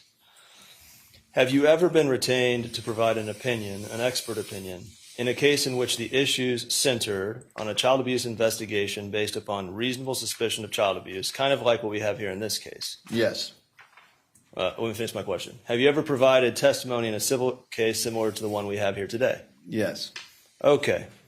When was the last one that you can think of? This was in July of this year when I was retained by an attorney in Burlington, Vermont, who had been representing the parents of a child with a long-standing complex disorder involving a genetic syndrome and elements of cyclical vomiting which resulted in weight loss, severe joint pain associated with a congenital syndrome, a tissue disorder in which the family had received extensive diagnostic workups and continuing services in a fine university hospital in New York City prior to moving to Vermont. The child needed urgent care in a hospital in Vermont where the doctors questioned whether this whole history was real or whether it had been invented, fabricated by the mother seeking care for a rare diagnosis that she cooked up in her head. I reviewed extensive materials, consulted extensively with this attorney, and fortunately, prior to the possibility that I might testify in court hearing, the case was dismissed in the local court. So that's another case in which I've been involved. I can give you the attorney's name if that's of interest, but it didn't culminate in any eventual trial testimony. Turning to page 39, line 8. Okay. All right. Have you, other than the case that you just mentioned in Vermont, have you in the last 5, or let's go back 10 years, have you ever been retained in a case in which you were asked to review the circumstances of suspected child abuse and the ultimate process by which the child abuse investigation occurred, other than the one you just described? There have been other cases like that. Turning page 41, line 14. And doctor, with regard to that board certification, that subspecialty of child abuse pediatrics, do you hold that board certification? No, I chose not to. First, I was grandfathered in. I am an emeritus member of the Ray Heffler Society, which is a peer reference group of board-certified child abuse pediatricians. But much of their examination was founded on my publications and work and materials that I generated for the American Academy of Pediatrics Continuing Education, where I taught a great deal over the decades. But I'm not identified as a child abuse pediatrician, except for the fact that this is a specialty area of mine. Sure. And I've dealt with that work. Understood. And I understand your background, you know. It goes far back, like you said, even before the board certification arose itself, the designation. Let me ask you this. We've already established that your direct involvement in child abuse pediatrics from a hands-on standpoint ended in 1999, correct? No, not at all. My involvement in child abuse pediatrics has sustained me since I closed my office at Children's Hospital in 1999. In other words, I've had an active consultation practice in this very area and have been consulting continuously both in cases where serious child abuse has occurred and sometimes giving testimony on those issues after my diligent initial reviews. And so I'm continuously involved, and I have, how to put it, an eye on the field as it's evolved. Sure, sure. I participate on the lists of board-certified child abuse pediatricians, occasionally making a contribution of my own, getting calls from pediatricians around the country around particular cases in which they ask me to consult. I'm quite active in this area. And I didn't mean to. What I meant, doctor, and I apologize if I wasn't clear, because it was a poor question, I think. You have not formally served in an investigatory role as far as child abuse pediatrics goes, hands-on, in the trenches, investigating child abuse as it's happening, if you will. Since 1999, you've maintained a consulting practice in this area, but it's been after the fact, so to speak, correct? You're being asked to opine afterwards? No, that's not true. Okay. No, few of the cases in which I've consulted involve cases in process in hospitals as they are going on, and where someone feels that there's a need for an additional consultation with someone with my depth of understanding of these issues. Turning to page 50, line 6. Okay, doctor, I'm going to shift gears because I want to kind of move on a little bit. I might come back to some of this, but I don't. We only have a certain amount of time today, and I'd like to cover as much as we can. Very, very quickly, just by way of your background, training, and experience as a pediatrician, I'm going to ask you some general questions. And they almost might be silly, they're so general, but I want to make sure I have your understanding on it. You obviously completed medical school, and in the medical school, you received general medical training, correct? Yes. And then you chose to move on to become a pediatrician, which is a specialty of medicine, if you will, correct? Not exactly. When I was in medical school, one had to, prior to graduating from medical school, choose a path in subsequent training, both what you would do in internship in, and then, if so desired, what area of practice, family medicine or one of the subspecialties you wanted to go into. I had accepted a neurology residency at Stanford in California, but in 1966, the year in which I graduated, during the Lyndon Johnson administration, as troop levels in Vietnam rose to over 1.5 million, there was a shortage of doctors to support the war effort. And they imposed at that time a doctor draft in which all male graduates of the class of 1966, my graduating class, were obliged to register with their draft boards and to choose service in one of the uniformed services. And so I'm clear. My question is being a pediatrician a specialty in the field of medicine? Yes. Okay. And so doctors like you, and I noticed you might have taken a different path as to how and why you got there versus some other folks. But you received separate training as a pediatrician than some folks that graduate medical school and choose a different specialty. Is that right? I'm not sure I understand your question. Sure. I mean, if you want to become a pediatrician, you have to... Yes, please go ahead. What is it about being a pediatrician that is specific to that specialty? Well, pediatricians have an obligation and a formation in the understanding of the path of physiology of infants and child illness and its prevention and treatments. This requires rigorous course of training in which they, under the guidance of senior physicians, senior themselves, actually give care to children in inpatient and outpatient settings. That's called an internship and a residency. And typically, this goes forth in the setting of a medical school department of pediatrics that lasts for a certain number of years. And then for most pediatricians, it culminates in a short subsequent experience and then the taking of board examination, which covers their knowledge and understanding of the field. And then they become certified as specialists. So they receive separate and additional, if you will, training about the care and treatment, evaluation of a child versus the adult population? Essentially, yes. Okay. And you yourself, and I don't want to rehash things here, but you have not maintained a clinical practice as a general pediatrician in any form or fashion since 1994. Is that right? That's correct. Okay. All right, doctor. Have you ever served as a statewide medical director of a child protection service? No. Turning to page 54. Okay. And as you mentioned, you have taught some here in Florida. And I think you just mentioned you've actually taught on the subject of Munchausen syndrome by proxy. Yes. Turning to page 57, line 1. Doctor, but I was looking for a number. How many times have you lectured or taught on that subject in the state of Florida? Well, I think there was something like 4 or 5 different presentations. And I seem to recall they occurred in different places because they drew the teams together from different places. Okay. And so approximately, again, and it's an estimation, but 4 to 5 times you've taught or lectured on that subject in the state of Florida throughout your career. That's my memory. Okay. And the 4 or 5 times that it occurred subsequent to the explanation or story you just provided about that one particular case, when was that case? What time frame? If memory serves, I was first contacted by a lawyer for a hospital that was sued by this mother, alleging that nurses in the hospital had sent vomitus from the child to the laboratory without her permission. I'm looking for a year. Do you know what year it was? As I said, I believe it was 1991. Page 59, line 23. So you believe it to be a legitimate condition?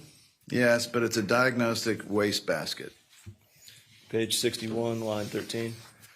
I do want to hone in on one word you just used, doctor, because it was one I was about to throw out to you, and you used it. I understand you called at the start a diagnostic wastebasket, the condition itself. But fair to say, and I think you yourself just used the word, the condition often presents itself on a spectrum that requires evaluation. Is that fair? Exactly. Page 63, line 22. I'll call this essentially your scope of retention in your matter. When were you first retained by Mr. Anderson's firm in this case? Bear with me. Sure. This was in June of 2020.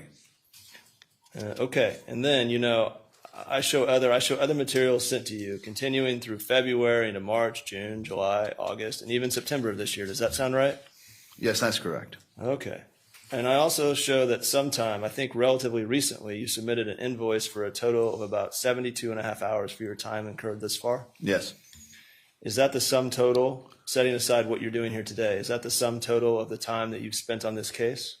Bear with me for a moment. I believe that is the time. On hold for just a moment. I want to be absolutely sure I'm giving you an accurate response. Sure, and I appreciate that. Yes, that's correct. Okay. And then what did you do in preparation for your deposition today, if anything? I reviewed numerous documents pertaining to the practice of Dr. Sally Smith, her deposition, and then numerous other hospital records, the reports of psychologists, Dr. Lewis, Dr. Duncan, the records of Eagles Wings, where the family sought psychiatric consultation, the deposition transcripts of the primary care physician, Dr. Wassenauer. All right, turn to page 105, line 6. All right, doctor. I'm going to shift gears so I can get into some of the actual opinions here and get into what it is you reviewed and what your opinions are based on what you reviewed. Let me ask you this real quick, though. So before I make that seg, the medical records that are listed in paragraph 5A through P, the medical records, the hospital records, things like that, those are the records that you've reviewed. I mean, I looked at them, and they totaled maybe 100-something, 200 pages tops. Does that sound about right in terms of the records themselves? No, I think that's an underestimate. I think it's much more like 500 pages. Okay. But if I were to represent to you that the medical record or medical chart from Johns Hopkins All Children's Hospital is thousands of pages, you haven't reviewed thousands of pages, correct? Correct. Okay. And by way of deposition transcripts, of course, you've talked about Dr. Sally Smith. You've reviewed those. You've reviewed Dr. Wassenauer's. You reviewed Dr. Diaz. But that's it. Is that right? Hold on for a moment. Correct. Okay. All right, doctor. If I could ask you then, I'm going to walk through your deposition in a few moments here. But if I could just first start with you, if you could just kind of, and I know some of this is going to be covered in your affidavit, and you'll expound on that, I imagine. But can you give me kind of broad stroke, maybe bullet point fashion, what your opinions are here in this case, what you are prepared to offer in front of a jury? And what I'm asking for is, I don't need a dissertation at this moment. If you could just really, in a few sentences, and we'll go into more detail in each one, but just so I have a roadmap, what your broad stroke opinions are in this case. Sure, I'll try. First, and these are within the bounds of medical and scientific certainty, that her medical approach in this case diverged from the accepted standard of the hospital treating physicians conducting an appropriate differential diagnosis in which all alternatives are seriously considered and honestly represented. Okay. 3, that her practice with regard to this child violated the standard of care, and that had to do with the careful and sympathetic attention to the child's presenting complaints, past medical history, current hospital course with regard to pain, distress, ruptured family relationships, and her requests for analgesic. I'm sorry to interrupt the answer. Can we approach briefly? Sure.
You okay there, Mr. Whitney? Yeah, it's got caught up on the court. Must be contagious. Where were we? All right. Okay, at the OK 7 here. Well, I think the beginning of the answer would be. yeah, why don't you go back to what line? Page 106, line 20, if you could start there. Where your answer begins. Sure. Sure. Okay. Sure, I'll try. First, and these are within the bounds of medical and scientific certainty.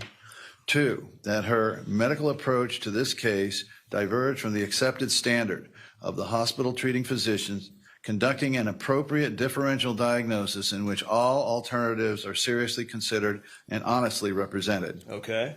3, that her practice with regard to this child violated the standard of care that had to do with careful and sympathetic attention to a child's presenting complaints, past medical history, and current hospital course with regard to pain, distress, ruptured family relationships, and her request for analgesic medication, where Dr. Smith, with cruelty, with opacity of sympathy, and with a propensity to blame not only the mother as a perpetrator, but the child as a willing and intentional collaborator, rather than to understand the child as a suffering individual supported by loving and caring persons. Is that bottom in or no? 20? That doesn't look like it. It's out. All right. And then the next question on 108, line 9. As to what you believe the deviations from the standard of care were? Answer, yes, correct. Okay. A second, with regard to the 2 Hippocratic ethical canons, principally, first of all, to do no harm. Continue. Principally, first, to do no harm. At no point did it appear to her that her actions, her inactions, her interventions to, quote, wean the child from medication, to separate the child from life-supporting devices to enable nutrition, for example, might actually harm the child. There was none of this. There was no consideration, no capacity to, on her part, to take a critical perspective on her own work and not inflict harm. And then those, in sum, are my opinions. All right, now we're turning to page 117, beginning at line 9. Okay.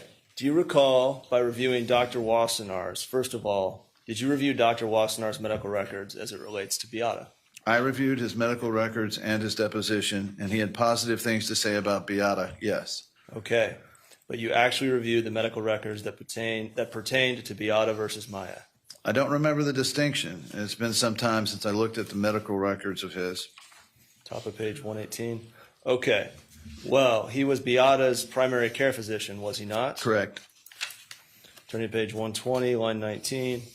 What evidence, just staying with paragraph 6 here, what evidence can you point to that supports the proposition that Dr. Smith acted as a treating physician as it relates to Maya Kowalski? Well, I point out in the summary that Dr. Smith's role included orchestrating the creation of a treatment team.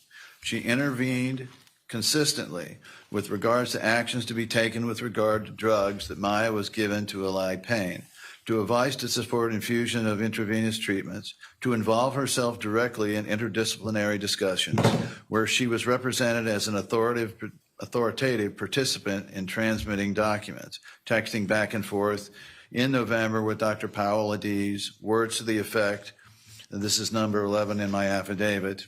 In her deposition of March 6, Dr. Smith testified she texted a number of messages to Dr. Powell Adiz and a number of communications with her during the time the child was in the hospital. I texted her, quote, probably already in progress, but I may get her off as many meds as possible. That was page 75, lines 5 to 25. And then on November 5th. That was read incorrectly. You said, I may be. That was. Can you restart? I'm sorry. Line. Where do you want me to start? 12. 12? Yeah. Okay. During the time the child was in the hospital, quote, I texted to her, quote, probably already in progress, but maybe get her off as many meds as possible. That was page 75, lines 5 to 12. Then on December 5th, 2016, when Dr. D's... November 5th. Huh? November 5th. No, I'm sorry. November 5th, 2016, when Dr. Dees texted to her, to Dr. Smith, for your information, I just went to see Maya. I watched her use her feet to push her several feet in her wheelchair in her room. My son was outside the room and I was trying to prevent him from coming in the room. She wanted to see him, so she inadvertently started coming to the door. She was distracted. I'm not even sure she realized she did it, but I didn't want to call attention to it, but I mentioned it to the nurse who also saw it earlier. And this is from Dr. Smith's March 6th deposition. All right. So, doctor, you're referencing communications that she had with treaters at the hospital where she was being sheltered. Is that right?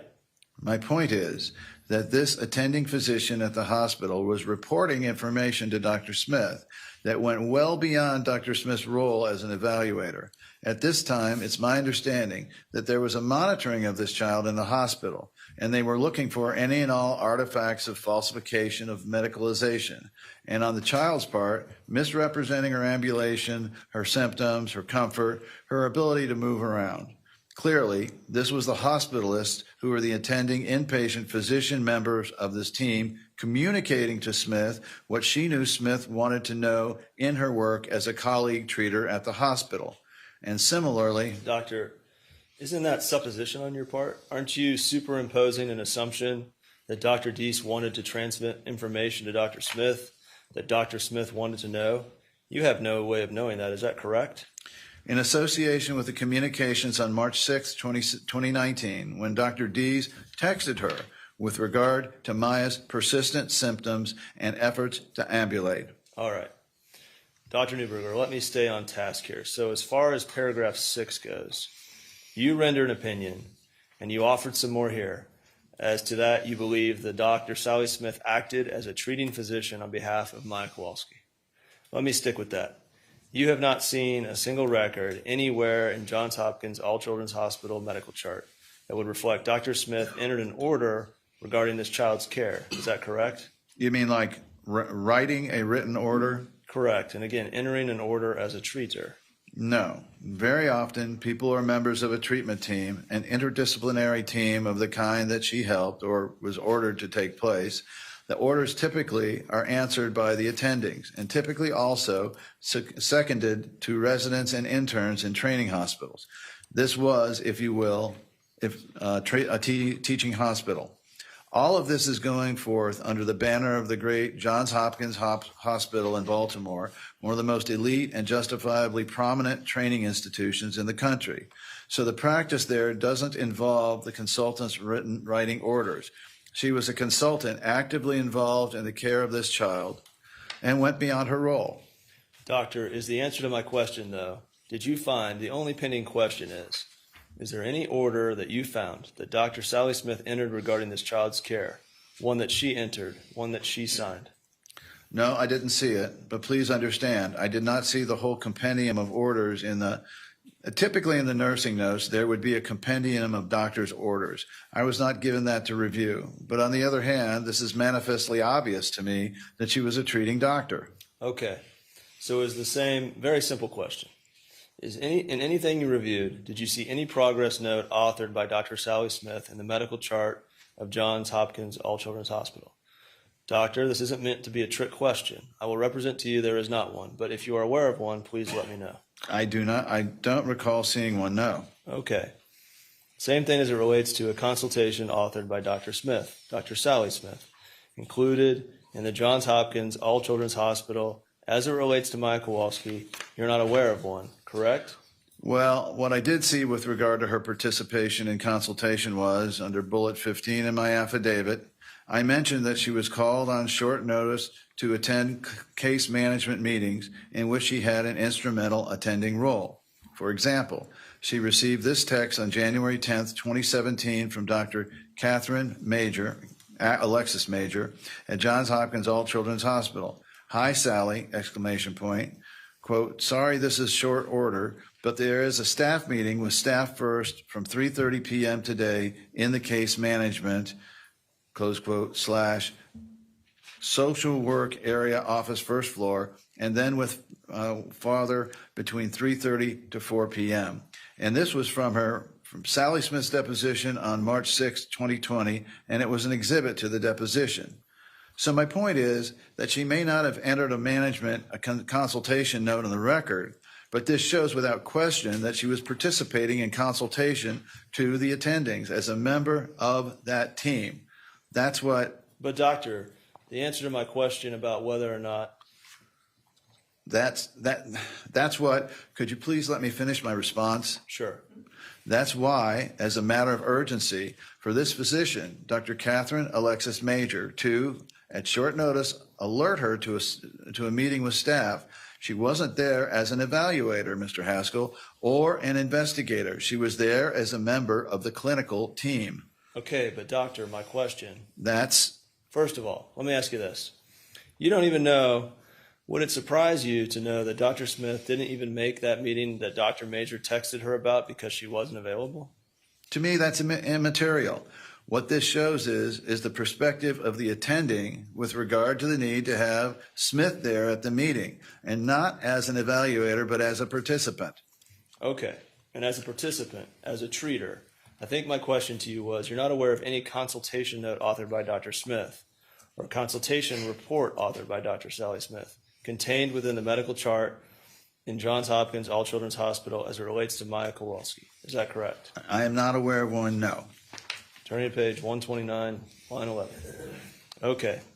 Number 7, you opine that Dr. Smith took on a proactive role in not just evaluating Maya for whether she was abusive, a child abuse victim, but also weighing in on making both diagnostic and treatment decisions. That's essentially part and parcel that falls under the umbrella of what we covered in 6. Is that correct? Yes. Page 139, line 3. Okay, let's go. I think we're going to be able to kind of streamline through a lot of these paragraphs, but you've covered a lot of it already by way of what you've been talking about. So in large part, the basis for your opinion and criticism of Dr. Smith as it relates to her being a treater and involved in the care and treatment of Maya, in terms of tangible evidence, goes to the text messages and the telephone calls and that kind of thing that she had with the treaters at Johns Hopkins All Children's. Is that right? No.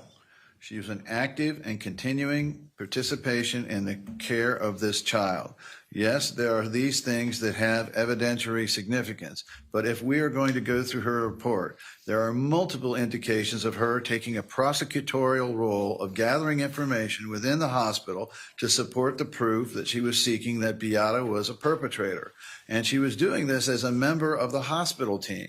She was not doing it as an evaluator in any reasonable interpretation of the word evaluator. Okay. Well, I think one of the key terms that I just used in my question was tangible evidence that would support the basis. Proof to be a basis for your opinion regarding Dr. Smith acting as a treater. And we covered the calls, we covered the texts, we also covered the lack of documents that I asked you about. What other tangible evidence can you point to that would support the basis of that opinion, Doctor? Well, if you jump ahead to number 16, with regard to Maya's central port, I want to be clear that when you have to infuse ketamine and other analgesics to a child screaming in pain, you can't do this through a peripheral vein. You have to have a central port. And Dr. Smith was, as I put it, intimately involved in the orchestrated effort to remove Maya's central port in late October and early November 2016. In fact, she advocated for the removal of the port over Maya's parents' objections. And I've got a reference to where that comes in. Quote, she was one of 3 physicians at the hospital, along with Dees and Hart, who pushed for the removal. Again, this advocacy and push for removal of a surgically installed medical implement went well beyond an evaluator or investigatory role. Investigators do not recommend or direct invasive procedures. Turning to page 142, line 21. And doctor, you said you were going to try to find that for me, and I'm thinking you might have? You're correct. Okay, go ahead, doctor, please. Bates number PLT 030704, document name, hospitalist perform information, Paola B. Dees, MD. It reads, addendum by Paola B. Dees, MD, on Monday, October 31st, 2016 at 15:20 Eastern Daylight Time. Quote, spoke with Dr. Hart from Physiatry and Dr. Smith from CPT via phone. Dr. Smith has reviewed essentially all of Maya's medical records, and there is no documented immunodeficiency. Maya apparently has taken to 3 different immunologists and had no documented concerns by these specialists.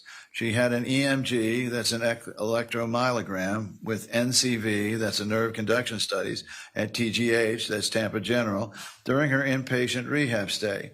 In fact, it was apparently noted in the records that Maya did not report pain during the procedure itself. She was prescribed IVIG That's an intravenous immunoglobulin by a physician in Orlando for diagnosis of RSD/CRPS, and began monthly infusions in April of this year. Based on this information, and here's the money part, I agree with Dr. Hart and Dr. Smith. We should proceed in removing Maya's port, as there is no indication for us to have a CVL. That means central venous line. Okay. And doctor, you would agree that that is a medical record authored by Dr. Deese, who was a practitioner at the hospital herself? Yes. And you didn't read Dr. Dee's deposition transcript. We've established that, right? Correct. And Dr. Deese made that decision, did she not, or at least she authored the report in which a decision concerning the removal of the port is addressed, correct? My number 16 says, Dr. Smith was also intimately involved in the orchestrated effort to remove Maya's central port in late October and early November 2016. In fact, Dr. Smith advocated for the removal of Maya's port over Maya's parents' objections. She was one of 3 physicians at the hospital, along with Dr. Deese and Hart, who pushed for the removal. Again, this advocacy and push for the removal of a surgically installed medical implement went well beyond an evaluator or investigatory role. Investigators do not recommend or direct invasive procedures. If you read what I just sent you, there's a great deal of argument there from Dr. Smith to her 2 team colleagues with regard to what she found. And I put that in quotes in her investigation. She was apparently taken to 3 different immunologists, and they had no concerns. She had an EMG in the rehab stay, and it was negative. And it was apparently noted in the record that she didn't report pain for the procedure itself. She was prescribed intravenous immunoglobulin by a physician in Orlando for diagnosis of RSD/CRPS and began monthly infusions in April of this year. Based on this information, I agree with Dr. Hart and Dr. Smith. We should proceed with removing Maya's port, as there is no indication for her to have a central venous line. Okay. This is in support of my testimony, or to put it another way, this is the proof that she was part of this orchestrated effort.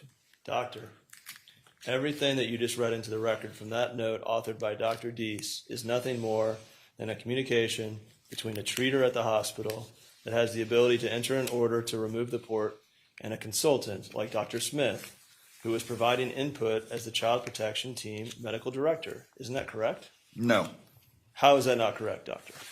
This was a team effort, and they were relying on Smith and Smith's interpretation of the medical history to inform the joint decision of this team, with Smith as an attending physician at the hospital pushing for the removal of the port. That's how I read this, and that will be my testimony at trial.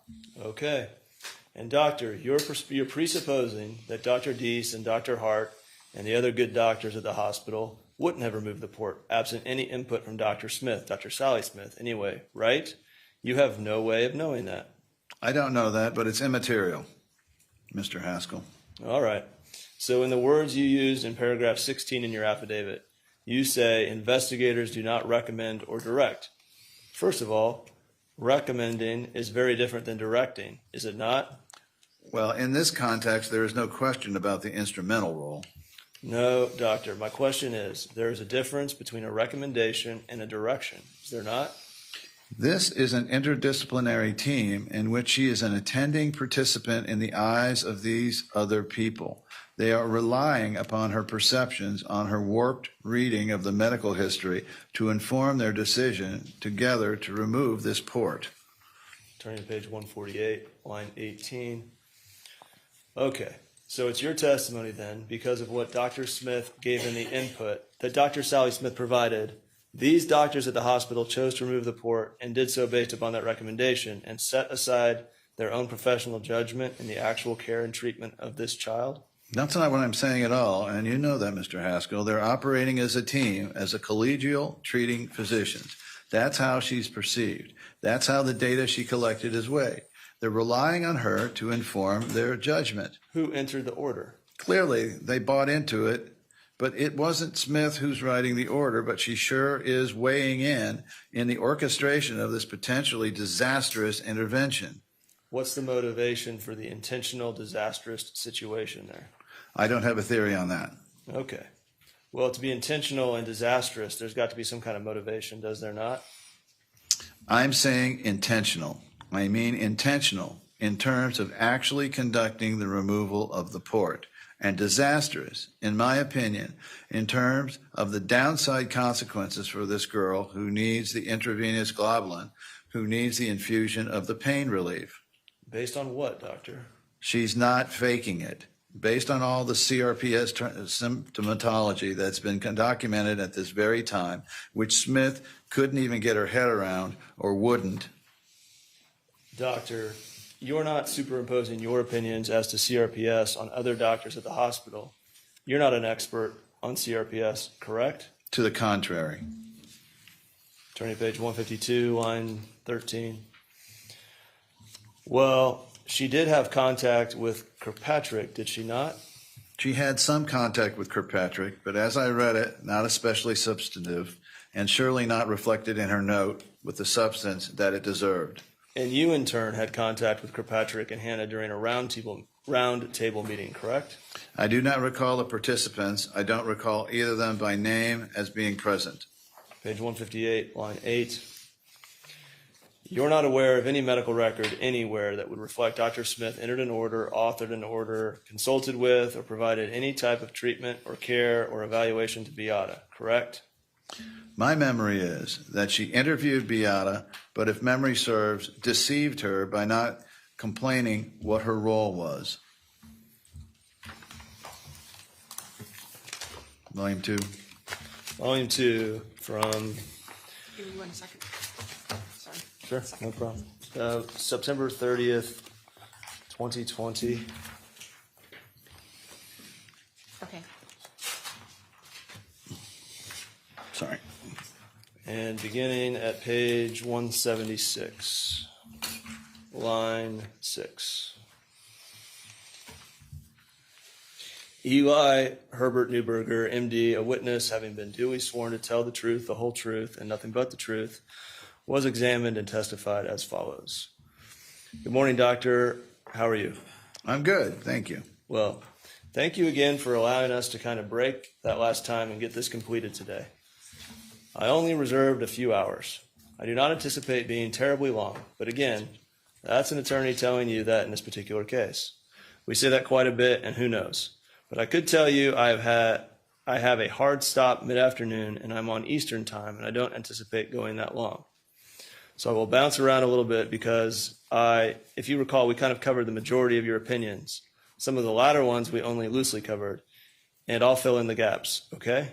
Sure. All right, thank you, doctor. Housekeeping-wise, between the date of the first part of your deposition last week and today, have you reviewed anything in addition to what we previously reviewed and discussed? Yes. What have you reviewed? I reviewed 9 volumes of depositions, court proceedings, and clinical notes I've had in addition to telephone conversations. Okay, so let's do this. Let's first off, the additional materials. Did you ask for them or were they provided to you? Both. Okay, what did you ask for? I can't recall. I was interested in anything that related to the substance of my deposition that went to Dr. Smith's and her colleagues' relationship at the hospital, specifically with regard to what I perceive as an instrumental role that she played in the hospital care of Maya. I was concerned of who? Of the child in question. And I was as well interested in any court proceeding that demonstrated a similar involvement by her and also the instrumental involvement of people whom she represented herself to as a hospital physician. Additionally, I was interested in the current medical status of this child and to the extent to which her current medical status may have been affected by the work of Dr. Smith, Catherine Beatty, of Dr. Major, of Dr. Paola Dees, of other social workers, and the risk management department of this hospital. So I asked for materials that would better inform my opinion, and Attorney Whitney sent me this packet and also arranged for me to talk with this girl and her father and her pediatrician, who I saw, I believe yesterday or the day before. So all of this went into my preparation for today's deposition. Okay, so that sounds like a lot more material. I mean, you've done quite a bit in the last week then, fair to say? Yes, that is fair to say. Okay. Well, I can't promise you that I can stick to what I told you then for purposes of how long we may or may not be today. Let me do it this way from a broad stroke perspective. I'm going to cover, and I will and need to cover, what it is you looked at and done, but setting that aside for the moment, what you expressed, I guess, 5 broad stroke opinions last week, if you remember. The first one was Dr. Smith, you testified, fell below the standard of care, and you had various subparts as to why and how, and then we went on into the 4 other general opinions that you had. Have your opinions overall changed or been modified based upon whatever additional information you reviewed or discussed in this case? With regard to the impact on this family of Dr. Smith and the other Johns Hopkins All Children's Hospital workers, they have been more deeply informed with regard to the trauma suffered by the girl and her father with regard to their impact in propelling the mother's taking her own life with regard to the following impacts on the child of the trauma, which have produced an acute and concerning medical set of consequences that derive directly, in my opinion, from the malfeasance of the staff of the hospital. All right. That's a lot to digest, I think. Let me do it this way. What is it that you reviewed, and I'd like a specific deposition citation, part of a deposition, whatever, specific record. What is it that you reviewed that provides a basis for the additional or altered opinions you just expressed? Sure. The deposition of Kathy Beatty, volumes 1 and 2, on January 30th, 2020. The depositions of Dr. Catherine Major on October 30, 2019, and January 9, 2020. The deposition of Paola Dees, another physician, on May 10, 2019, and August 15, 2019. The deposition of Dr. Leah Bahar Posey, that's spelled L-A-L-E-H, and the last name is Bahar-Posey on May 22, 2019. The deposition of Detective Stephanie Graham on November 18, 2019. The deposition of social worker Elaine Brown on March 19, 2019. Then the deposition of social worker Deborah Hansen on June 5, 2019, and a set of other records including affidavit of Sally Smith, the CV of Sally Smith, the Johns Hopkins All Children's Hospital access log regarding Maya's medical records, the health risk assessment chart for child abuse and neglect, and the Johns Hopkins All Children's Hospital physical child abuse clinical pathway. Okay. And is that the sum total of the additional materials provided? No. Substantial information was provided by Jack and Maya Kowalski in our hour-plus conversation with them on Sunday, and by Dr. Jack Wassenauer in my conversation with John Wassenauer, on my conversation with him yesterday. Okay. How long were you on the call with Dr. Wassenauer yesterday? About a half hour. Okay. And what was the purpose of that call? I was interested in finding out about his overall take on the case and the nature of his involvement, and we talked about that. But the substance of the call had to do with his very recent visit with this girl who had, in the last year, lost 20 pounds and appeared to be having a medical crisis that conceivably put her life in danger. And we talked about that and the pediatric differential diagnosis and pathways to a deeper understanding of what was going on. And it was a productive and useful conversation. I was also informed by my previous conversation with Maya and her father. Okay. Did Dr. Wassenauer enlighten you that he was just deposed within the last week, or his continuation of his deposition occurred within the last week? I believe he mentioned that in the context of Maya's self-imposed exercise regime, but I don't recall if it was in that deposition or some other that he drew from to tell me about that. Okay. I realize you actually had a chance to talk with him yesterday for approximately 30 minutes.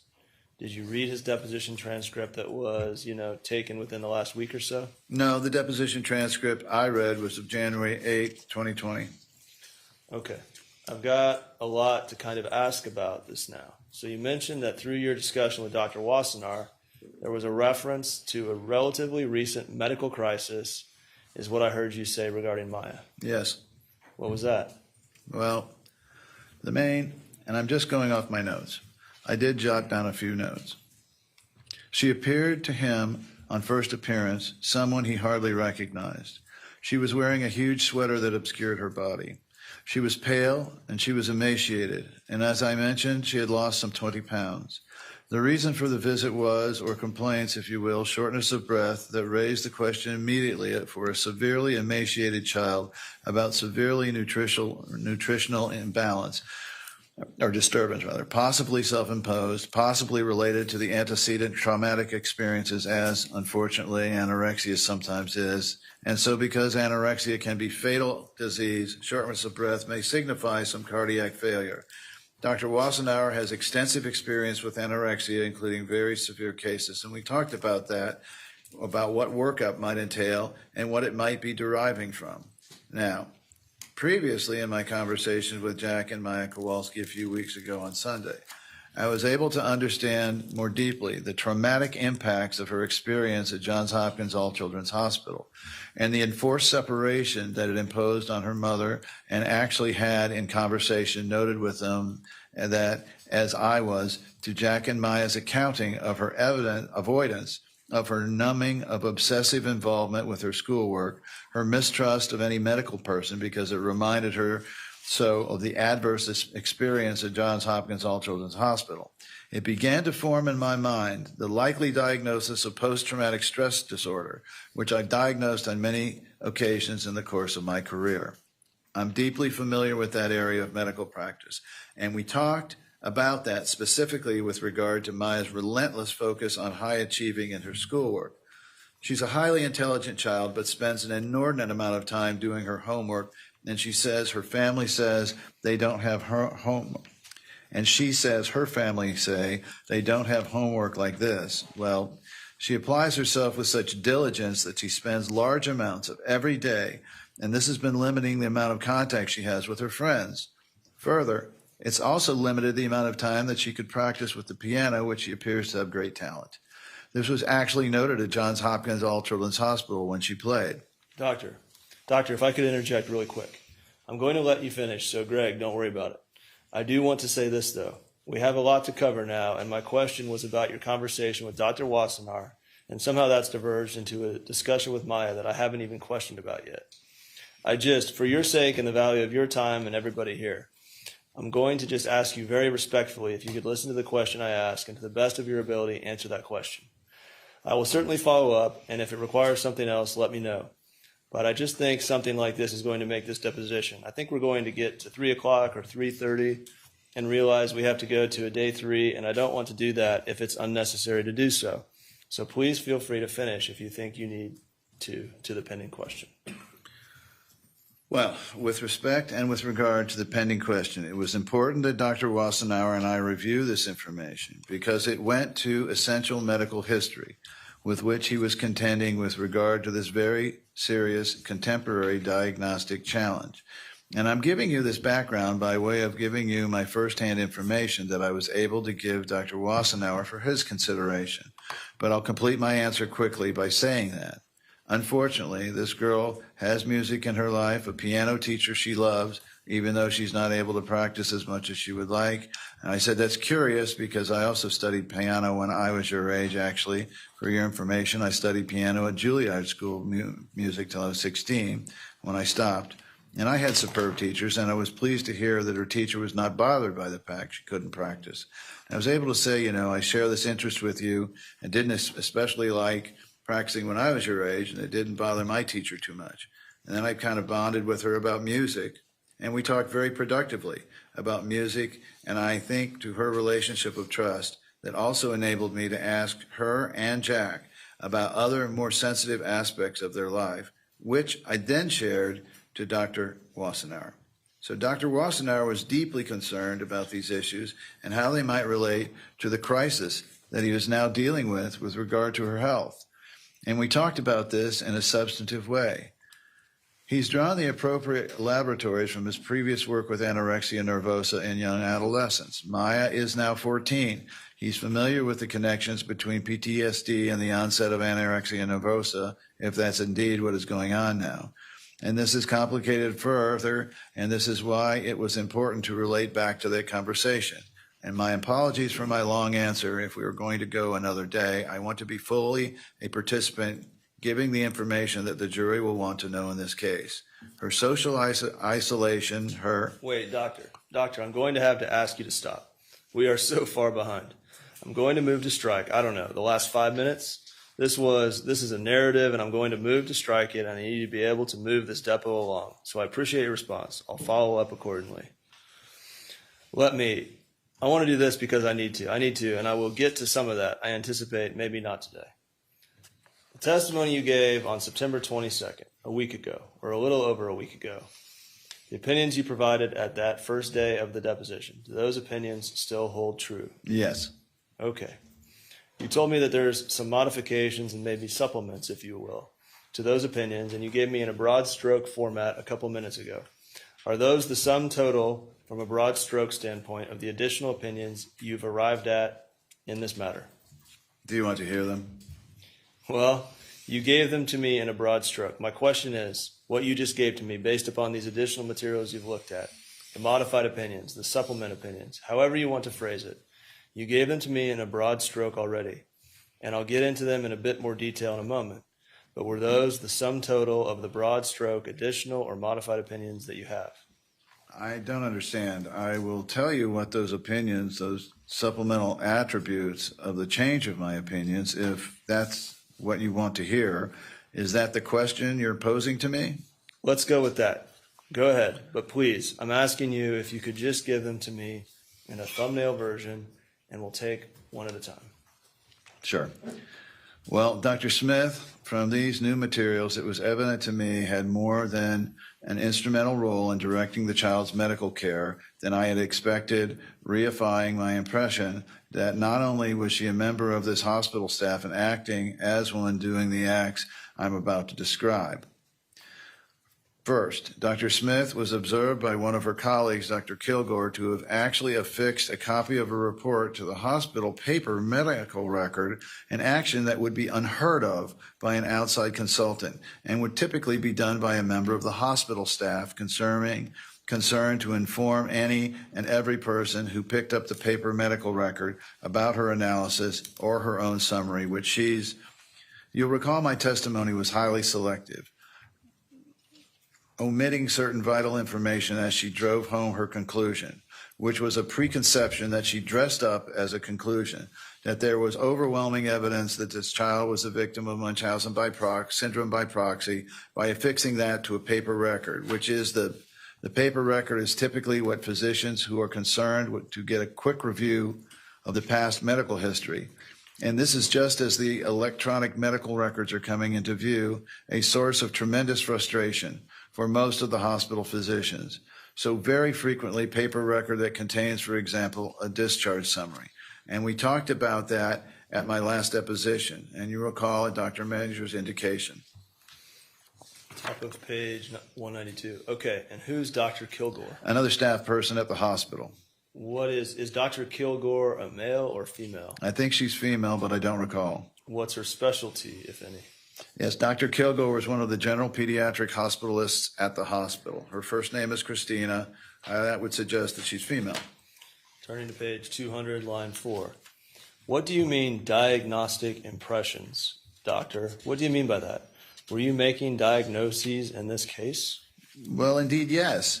I made the diagnosis after reviewing this and after talking with Jack and Maya of post-traumatic stress disorder. I'm competent to do that with this history and these guidelines. With regard to conversion disorders, which all of these physicians use casually, as Dr. Smith did, I wanted to be sure that I understood what the formal criteria for diagnosis of conversion disorders, as opposed to the, how to put it, superficial understanding that Dr. Smith used to contort an understanding of Maya's symptoms into psychiatric ones, as well as ones she believed by some magical process reified her mother's impression. So, for example, as I testified previously, her monitoring showed her attempting to move about in a room being characterized as a charade, her intercostal contractions when she was having an asthma attack being characterized by Dr. Smith as something that could be voluntary as opposed to autonomic, which couldn't be susceptible to voluntary control. So I also looked at that as well. Okay. I felt that it was important as well to examine the criteria in each example as delineated by DSM-5 so that the PTSD conversion disorder, factitious disorder imposed on another, in my consciousness, that I was considering these issues in anticipation of a conversation with her treating pediatrician who is concerned about all of these process. Turning to page 205, line 17. You do not anticipate expressing opinions as a treating physician because you use the word diagnosis, and I have to be clear on that. Correct. If I'm asked in my pediatric experience that this child is suffering from post-traumatic stress disorder, I will say yes, and I will say why. And I've done this in other cases. I've written about this. I've had deposition testimony about this. I know this area very well from my research and effects on child abuse, of sexual abuse, and other traumatic situations on children. I am not a treating physician. I would not venture into any way saying that I'm a treating physician with regard to Maya. Okay. And if in fact you were asked that question, is this child suffering from PTSD and why? Your rationale is going to be based upon the things that you reviewed in your actual hour and 15 minutes or so in talking with her and her father. Is that right? Well, it's more than that. What else is there? It's the information I have reviewed. I just said that. It's the... Doctor, my question was, if you were... It's the study I've made and the analysis that I've conducted of many elements that delineate, most importantly with the diagnosis of PTSD, traumatic exposure, which is required in making this diagnosis. And the dramatic exposure in this case involves many dimensions, has many aspects.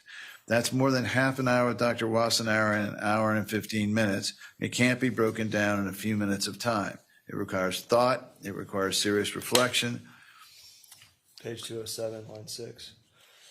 Right. Doctor, to be clear, I wasn't trying to be coy, nor, facetious. My point is you haven't treated Maya. You haven't, other than spending that hour and 15 approximate with her and her father and the time with Dr. Wassenaar and whatever credentials and background, training, and experience you have, everything else you know about this case is based on what you've learned through either discussions with counsel or your review of the materials, correct?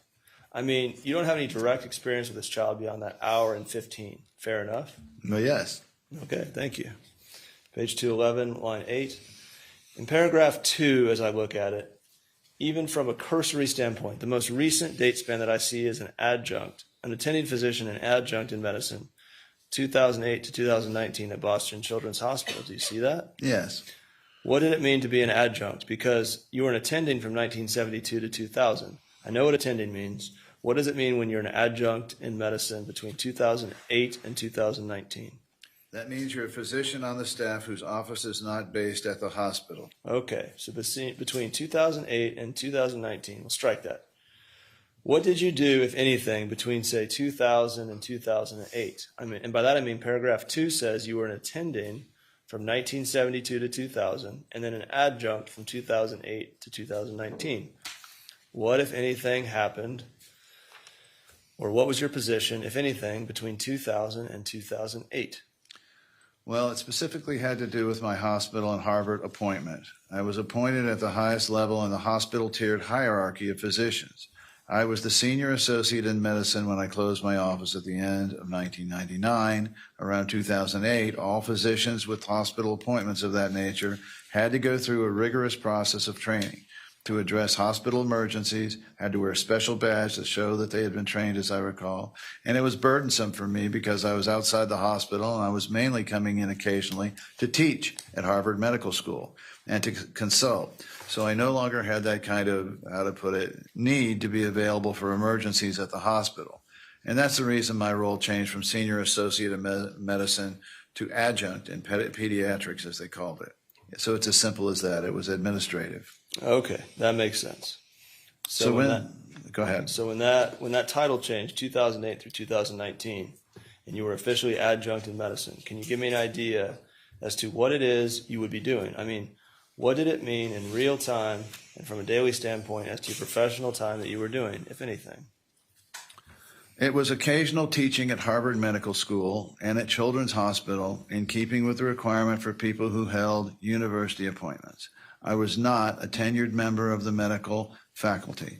All through this time, I maintained my old academic title of assistant professor of pediatrics. In this interval, I don't know if I testified to this fact, but I had at one time a concern to recruit an endowed professorship.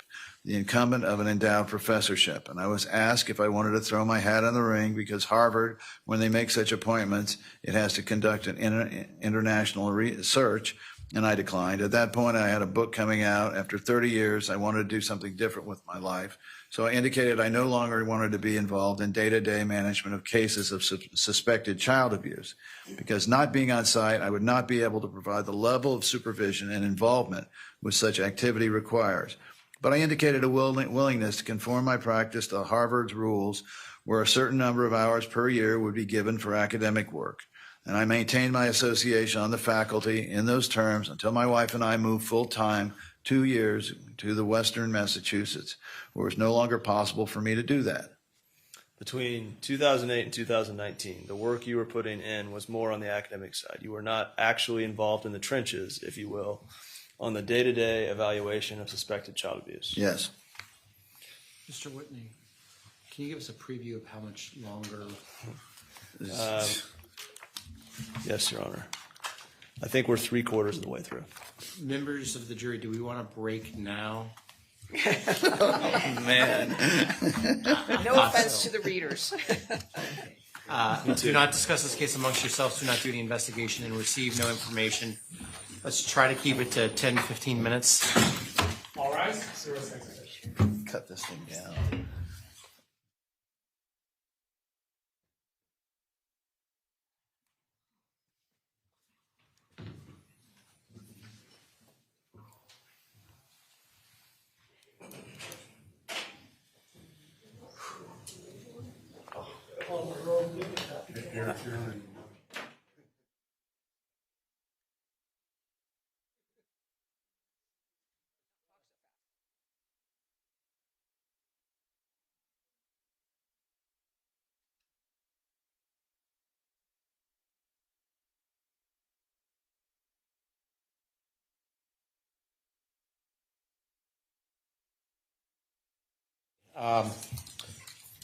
Any issues, are the juries out of our presence, any issues we need to address before we take our 10-minute break? No. Okay. And how long is the video portion of Dr. Newberger going to be? 30 minutes. 30 minutes? Okay. Okay, well, we'll see everybody in about 10 minutes.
And at some point, obviously, I won't have a time run for the first two depositions, so I'm just going to need a percentage of designations, whether it's 50-50, 75. I can tell you that we designated literally 39 lines in that entire thing. So it's like 0.1%. They were big words. I think they're all big words there. The next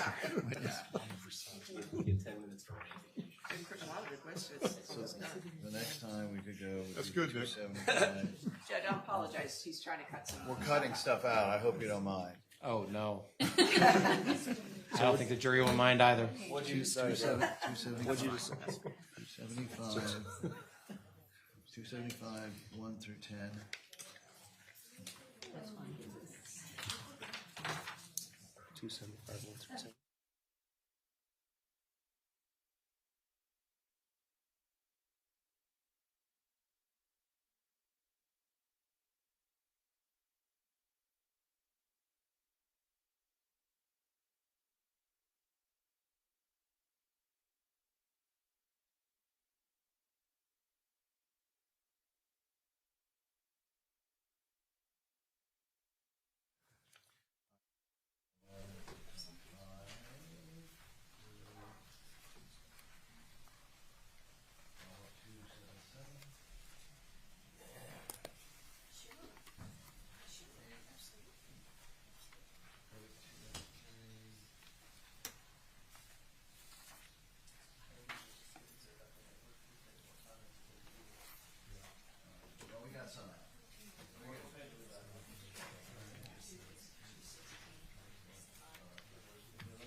Can I see the attorneys up here for just a moment?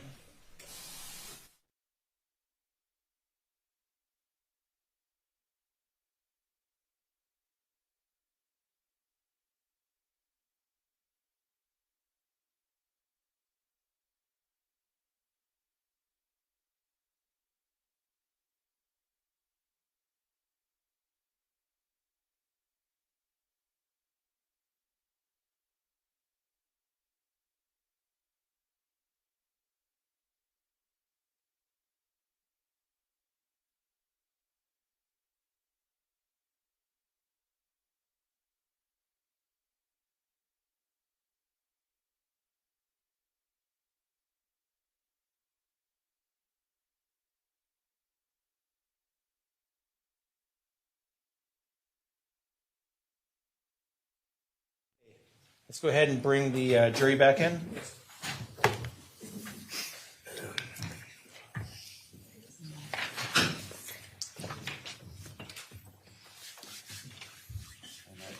happy to know we skipped a bunch.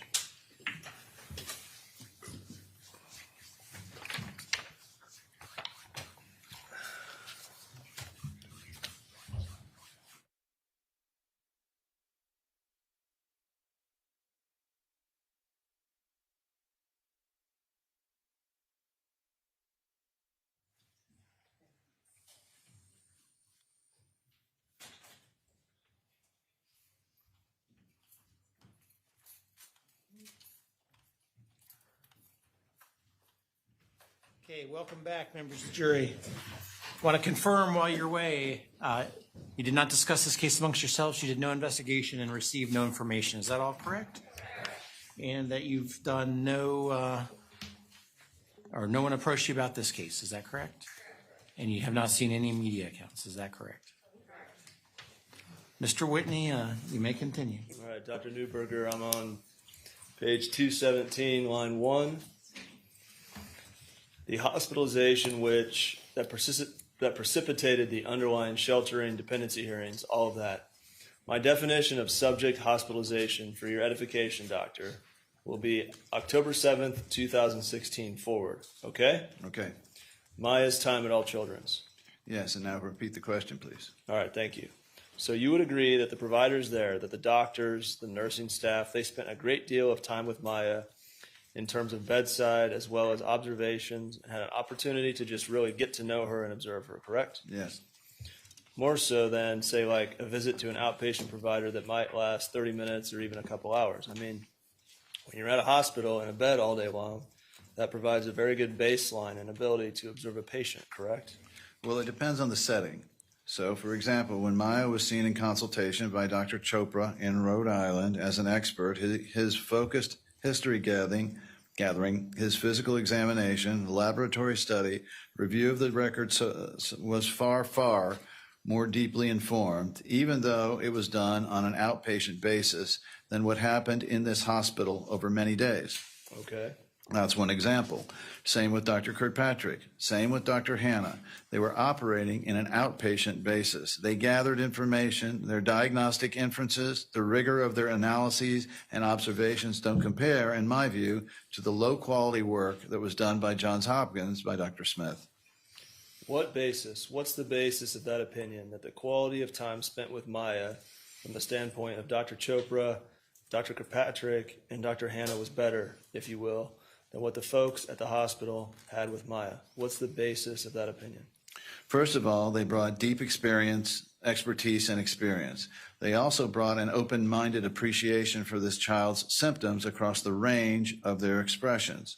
For example, with regard to her cutaneous symptoms, you recall Dr. Majors and Dr. Beatty's forcing her to undress, taking pictures of her lesions on her skin, to conclude mistakenly and testifying that these were self-inflicted by her in support of her mother's professed diagnosis of her. These people knew perfectly well about dermatological manifestations of CRPS and... What people, doctor? I'm talking about Hanna, Kirkpatrick, Chopra, who knew about the emergence of these painful or itching lesions in this syndrome. So they're... How do you know this? From their records, from the reports of this girl's history. Was some of that input provided during that round table when they were present? To the contrary, as I testified previously, I don't recall the specifics of what they may have said at the round table. I'm talking about their records. And in fact, Smith herself had a detailed record from Hanna, but probably is that at All Children's Hospital, everything was skewed through a lens of pathologizing in the wrong direction with the belief that all of this was artifacts of falsification and medicalization. So you're asking me a question about whether or not she happened to be in the hospital at the time close observation is superior in some way to an outpatient assessment. I'm simply saying there were outpatient assessments here that were vastly better, even though they didn't occur within the four walls of the hospital, who's confined there 24 hours a day. Okay, doctor. Are you aware at the hospital, at Johns Hopkins, during the subject hospitalization, as I've already defined, there was a Dr. Michelle Smith there as well? Yes.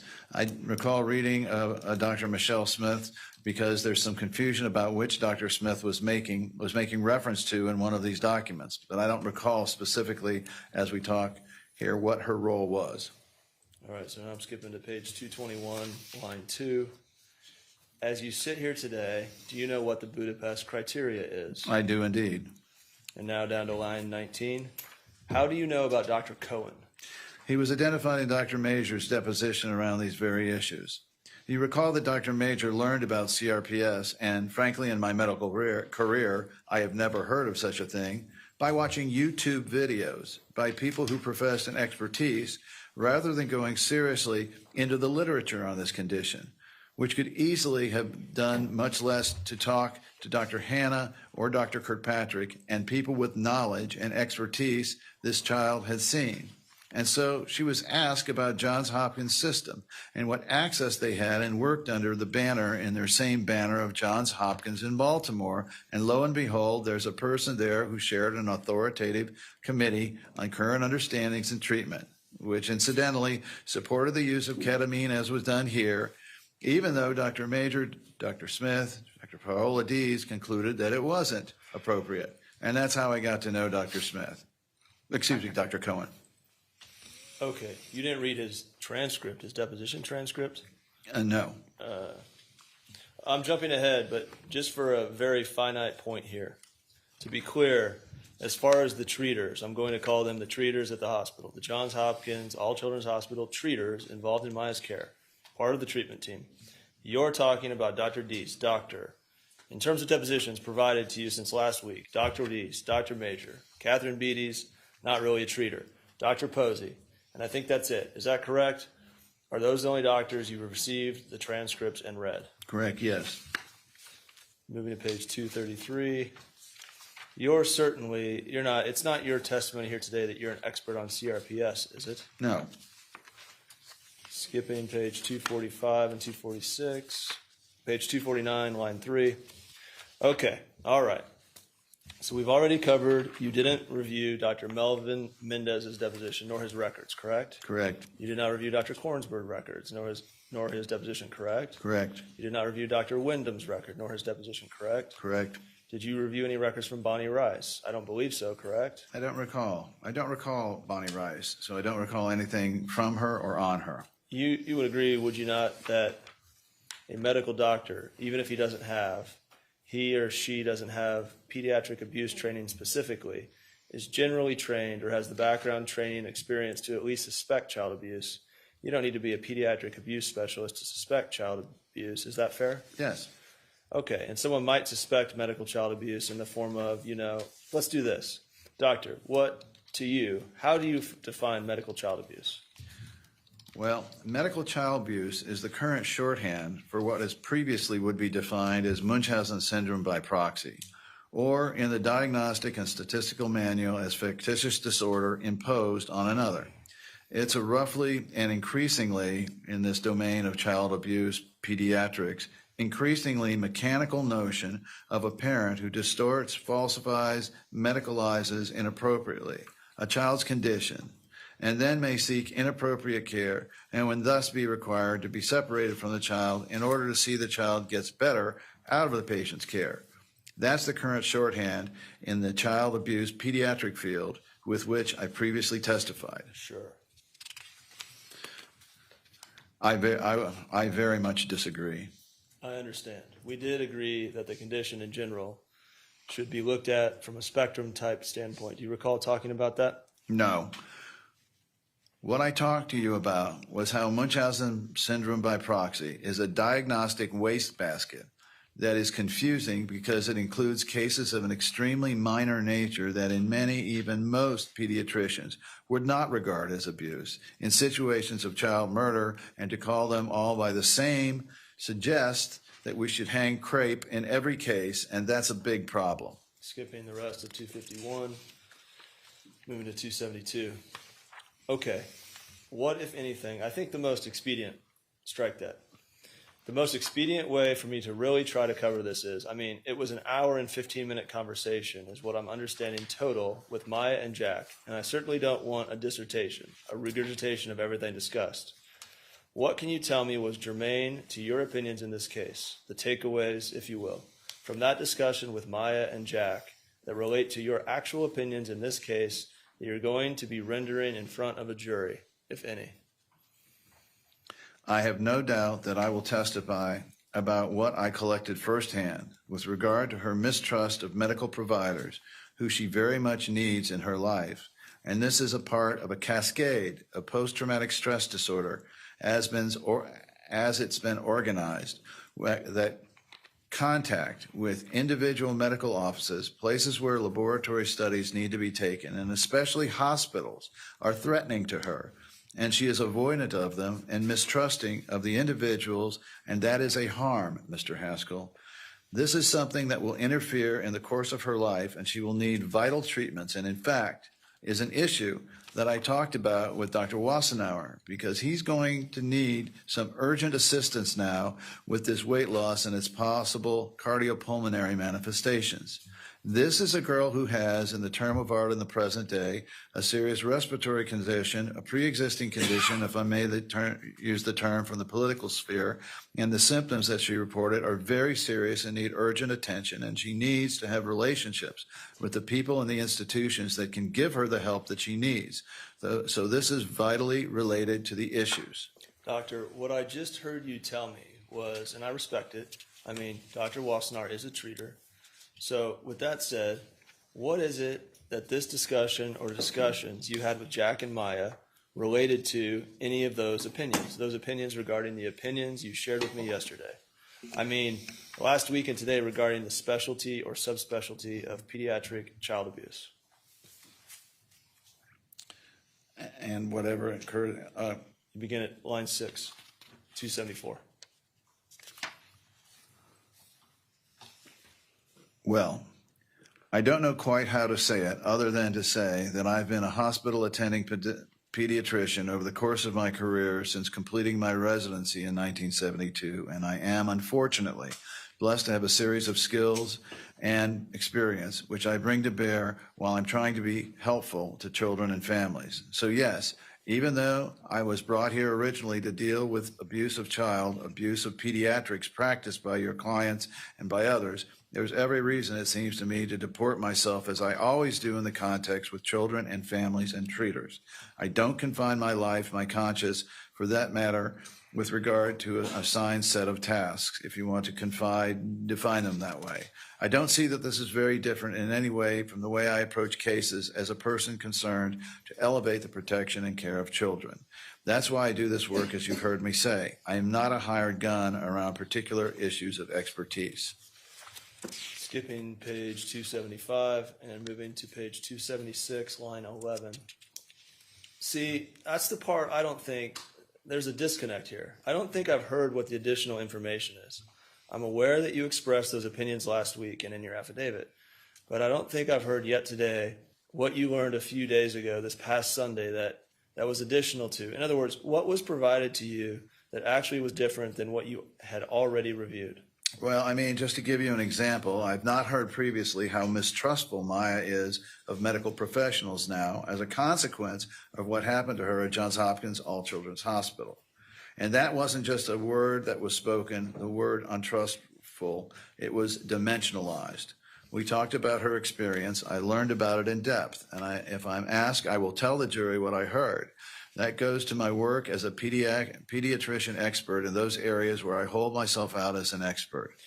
And that's exactly what I'm trying to do right here, is I'm trying to find out what you learned. Is there anything? Did you learn anything else that you haven't shared with me already? No. What about with Jack? Did you learn anything from him that you haven't shared already?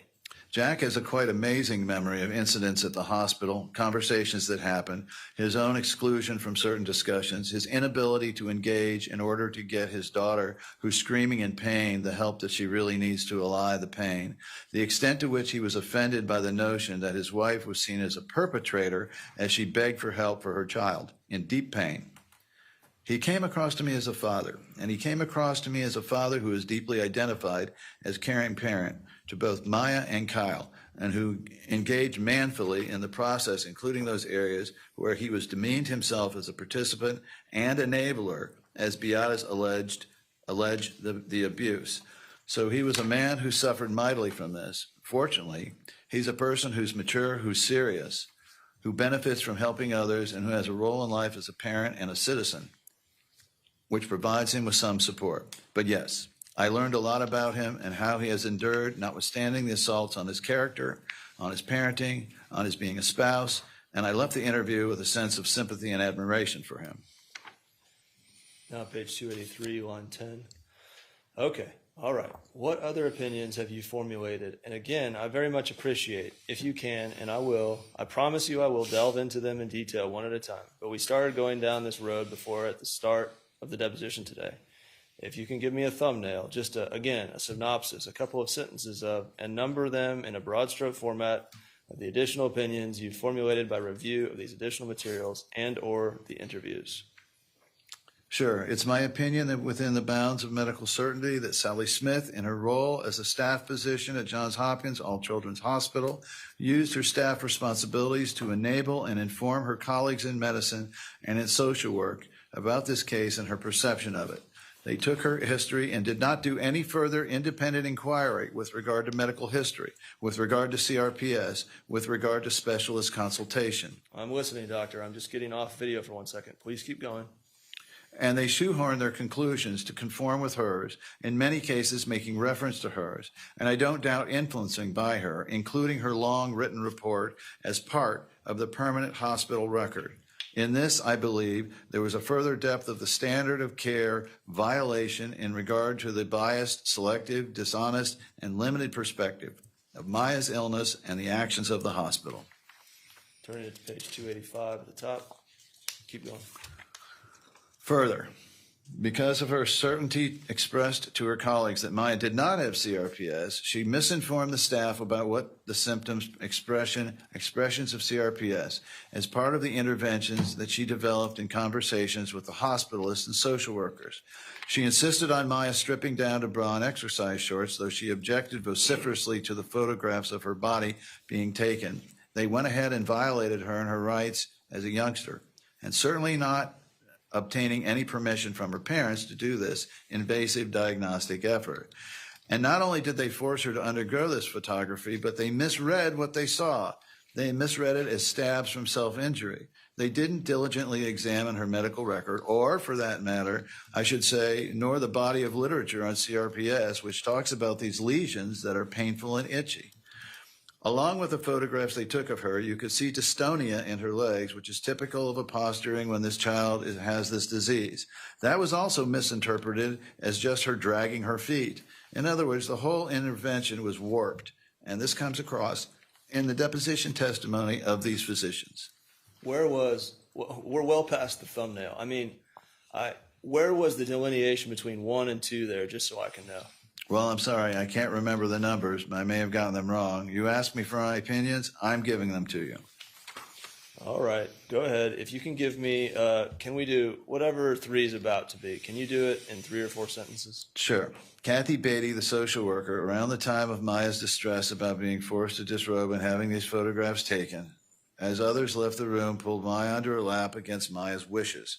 In pulling Maya on her lap after this unfortunate set of circumstances, Maya felt assaulted, as I read this in the record and from her statements. So what you're talking about, Ms. Beatty, you're talking about that what you didn't review, I'm sorry, that's your question, part of your question, I think. I think it's still you, sir. Let me go back to where we are. 291, page 5 is where you are. Sorry.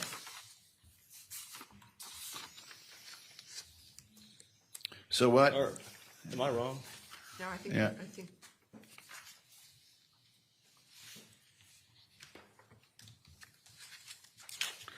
No, That's a it question. is me. That's It a is me. I question. apologize. Yeah. 291, line 5.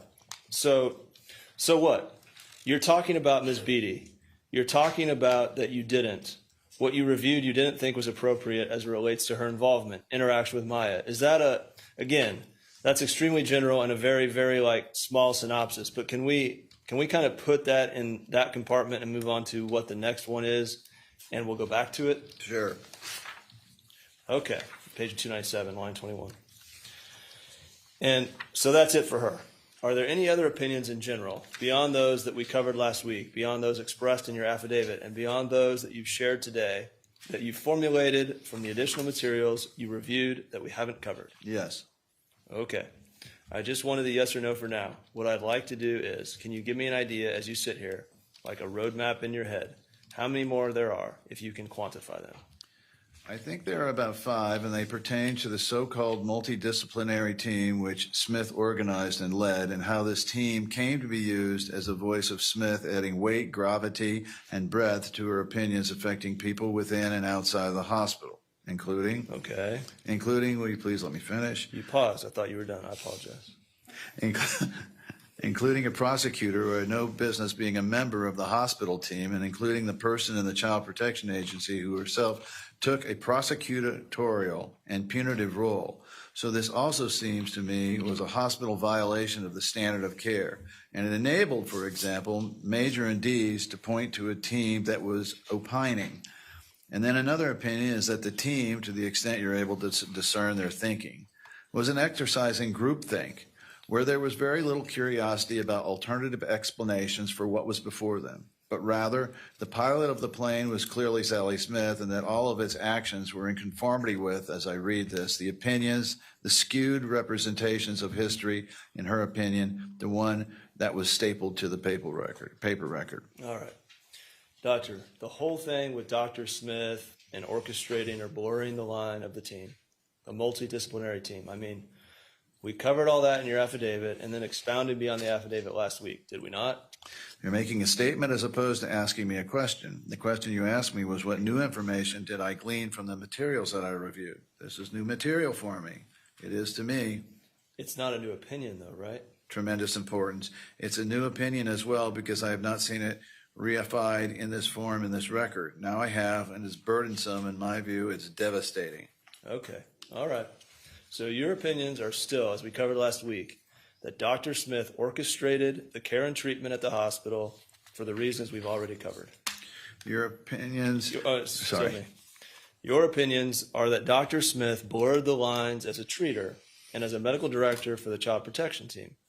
Your opinions are that Dr. Smith assumed the prosecutorial role. I mean, all these things that are already in black and white on the affidavit, you've just expounded on a bit because you've read some more materials, if I'm hearing you right. It just reaffirms those opinions because you see it in the testimony of these other doctors and folks that you've reviewed their transcripts as well as the records you've looked at, the additional records. Is that fair from a summary fashion? No, to the contrary, it's not. And you're making an argument, and I'm not a judge. I'm not a member of the jury. I'm offering opinions. Page 314 at the bottom. Your opinions you've rendered, doctor. It's your testimony, is it not, that you have an adequate foundation, you believe, for the opinions you've expressed thus far based on what you've looked at, right? Yes. Ta-da.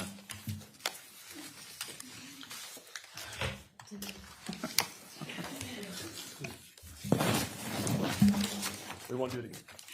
Now you understand there's a video of deposition 3 coming. So I get to turn the lights off. I am told this is approximately 30 minutes. Is that correct, Ms. Lawrence? That's correct. Thank you.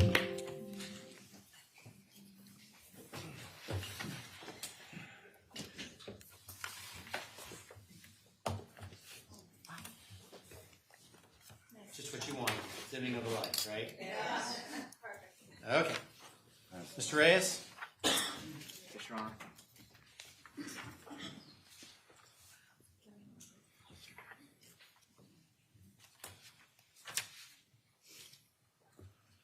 Will you raise your right hand, please? Do you solemnly swear or affirm the testimony you're about to give today be the truth, the whole truth, and nothing but the truth? Yes. Thank you. Okay. Doctor, since there's been an objection, let me just ask you, to date, how much have you been paid for your expert services in this case? It's approximately 69 plus 78, plus $98,000. Okay. So 68 plus 99,000? 69,000, as I understand it, plus the recent submission of 98,000 that I've been paid. That's approximately a total of what, $165,000 thereabouts. Can you please tell us what those opinions are? Sure. Third line up at the bottom. The evidence of multiple references to team decisions and abrogating personal responsibility. Just a moment.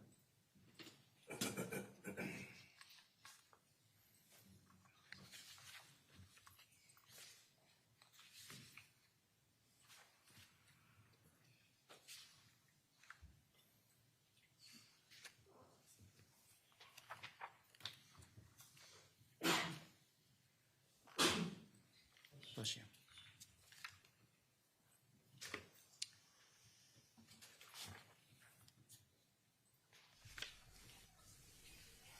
$65,000 thereabouts. Can you please tell us what those opinions are? Sure. Third line up from the bottom. The evidence of multiple references to team decisions and abrogating personal responsibility and deferring virtually all principal diagnostic medical judgments and decision to Sally Smith. In addition to this opinion with regard to team decisions, I intend to opine that this so-called team represented a group of individuals who together agreed to commit an unlawful act and to harm other individuals. Second, Why did you not put that into your report initially? actually, it's something that just occurred to me within the last few weeks, that this aggregated into a much more serious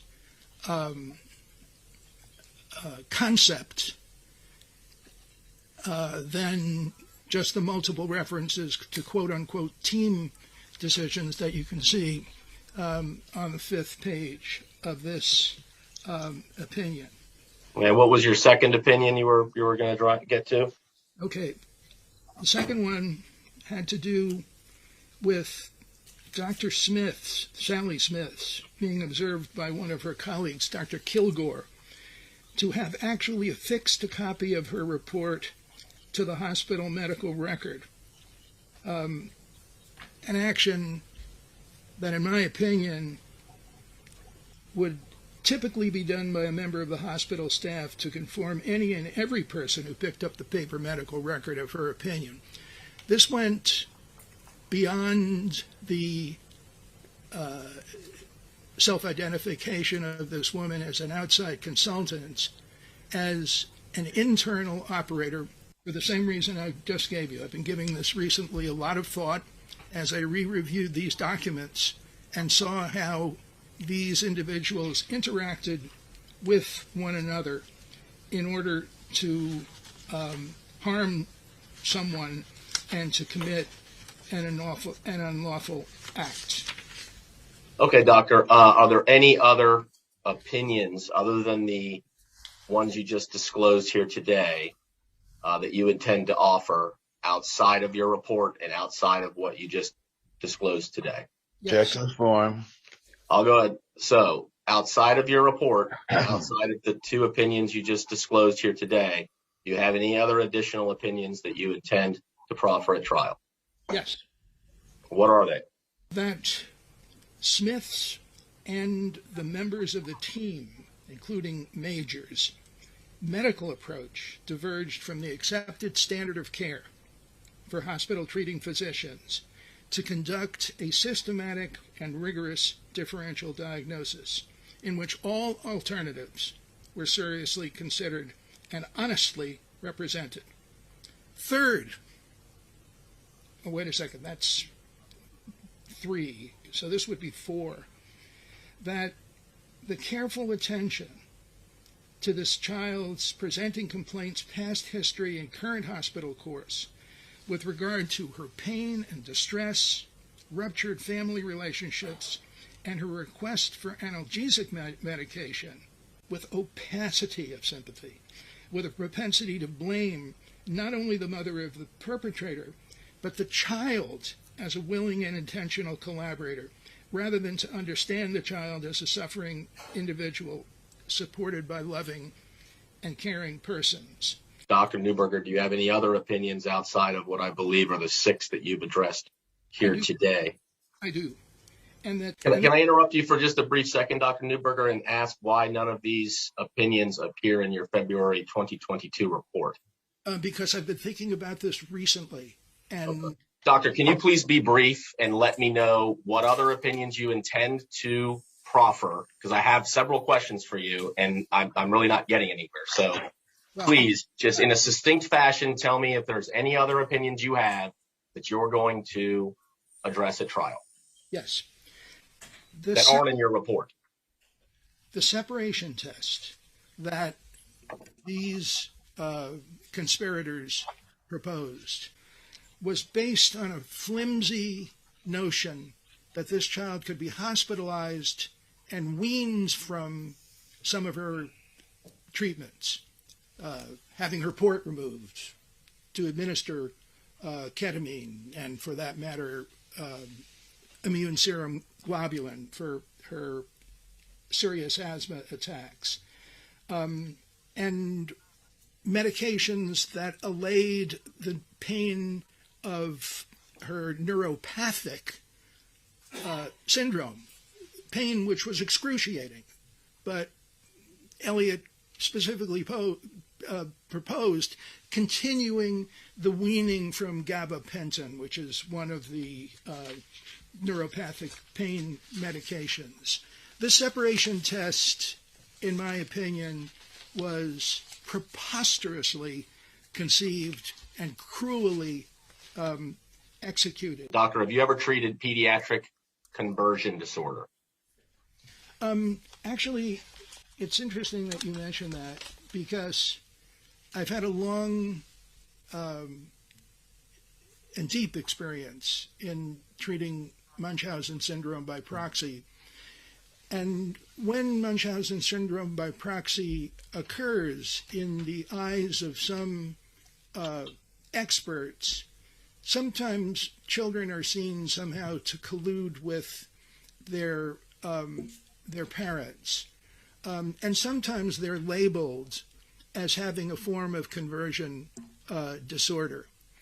This notion was mentioned by several individuals here, never systematically assessed by a child psychiatrist in any of the places where it was addressed, including this hospital, where the psychiatrist basically made occasional rounds, but never really conducted a systematic child psychiatric evaluation. Doctor, I'm going to have to interrupt you here. My question that was asked was, have you ever treated pediatric conversion disorder? The answer is yes. Okay. What is the standard of care treatment for pediatric conversion disorder? The standard of care is doing a full mental status examination, often supported by psychological studies, and attends to the standards articulated in the Diagnostic and Statistical Manual of the American Psychiatric Association and the counterpart standards of the American Academy of Child Psychiatry, where I've published extensively over the course of the years and participated in their local and national meetings. This requires a rigorous and careful approach.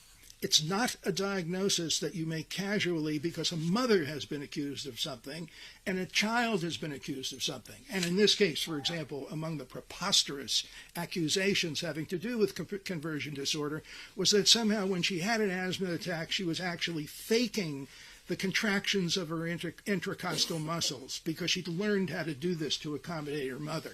This was a paperback notion of conversion disorder, which was preposterous on its face. First of all, children can't do this. This is an autonomic response when you're gasping for air and you're trying to do all possible to open your lungs and pull air in. That's where you see intercostal contraction. So, please finish telling me what the standard of care therapy is for pediatric conversion disorder without talking about anything in this case. I just want to know, generally speaking, what the standard of care for pediatric conversion disorder is. The standard of care is to address the underpinning personal conflicts and their surround in expression of symptoms of compromised social relationships and family relationships, and typically involving dynamic psychotherapy. This was not considered here. It was not done here. There was nothing rigorous at all among the various professionals who suspected a conversion disorder but did not conduct a rigorous assessment of it. Okay, Doctor, again, just please focus on the question that I asked. I've given you my response. Okay, thank you. Okay. Have you ever used ketamine to treat a pediatric patient? No. What is your understanding of the standard of care therapy for pediatric complex regional pain syndrome?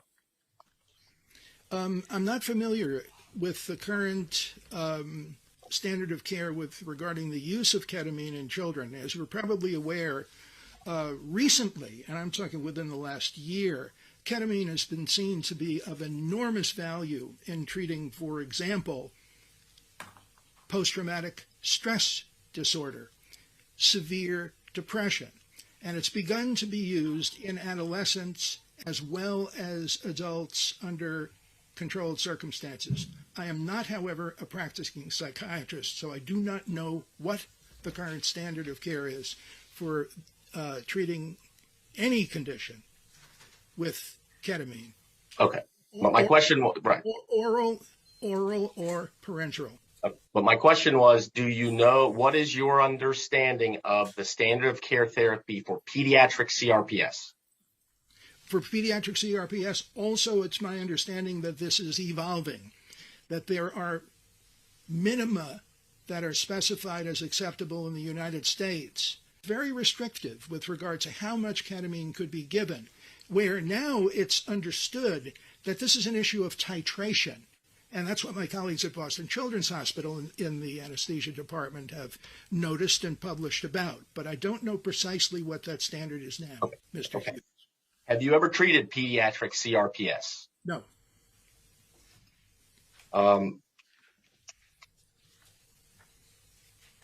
Does ketamine cause withdrawal, doctor? As I understand it, from my reading of the current literature, there are some symptoms after the use of ketamine, but it is not a withdrawal in the sense that an opioid or alcohol can, for addicted people, cause withdrawal symptoms. These are transitory memory losses, occasional odd and intrusive thoughts, which go away in short periods of time. That's my understanding of whatever may be associated with the stopping of ketamine for its prescribed uses. Have you, and I think you indicated you reviewed records from Lurie Children's Hospital, is that correct? I've reviewed some records in which there was speculation about a conversion disorder. It was. Do you recall anything else from the discharge summary from Lurie Children's Hospital? I have it here in this huge pile of information, but I don't recall anything else. Dr. Newberger, have you reviewed any records from Tampa General Hospital? I have. Again, Dr. Newberger, the question is, what is your understanding of the discharge diagnoses that Maya Kowalski received after her care and treatment at Tampa General Hospital in 2015? I actually don't remember the discharge diagnoses. Have you ever reviewed Dr. Hana's medical records? I have.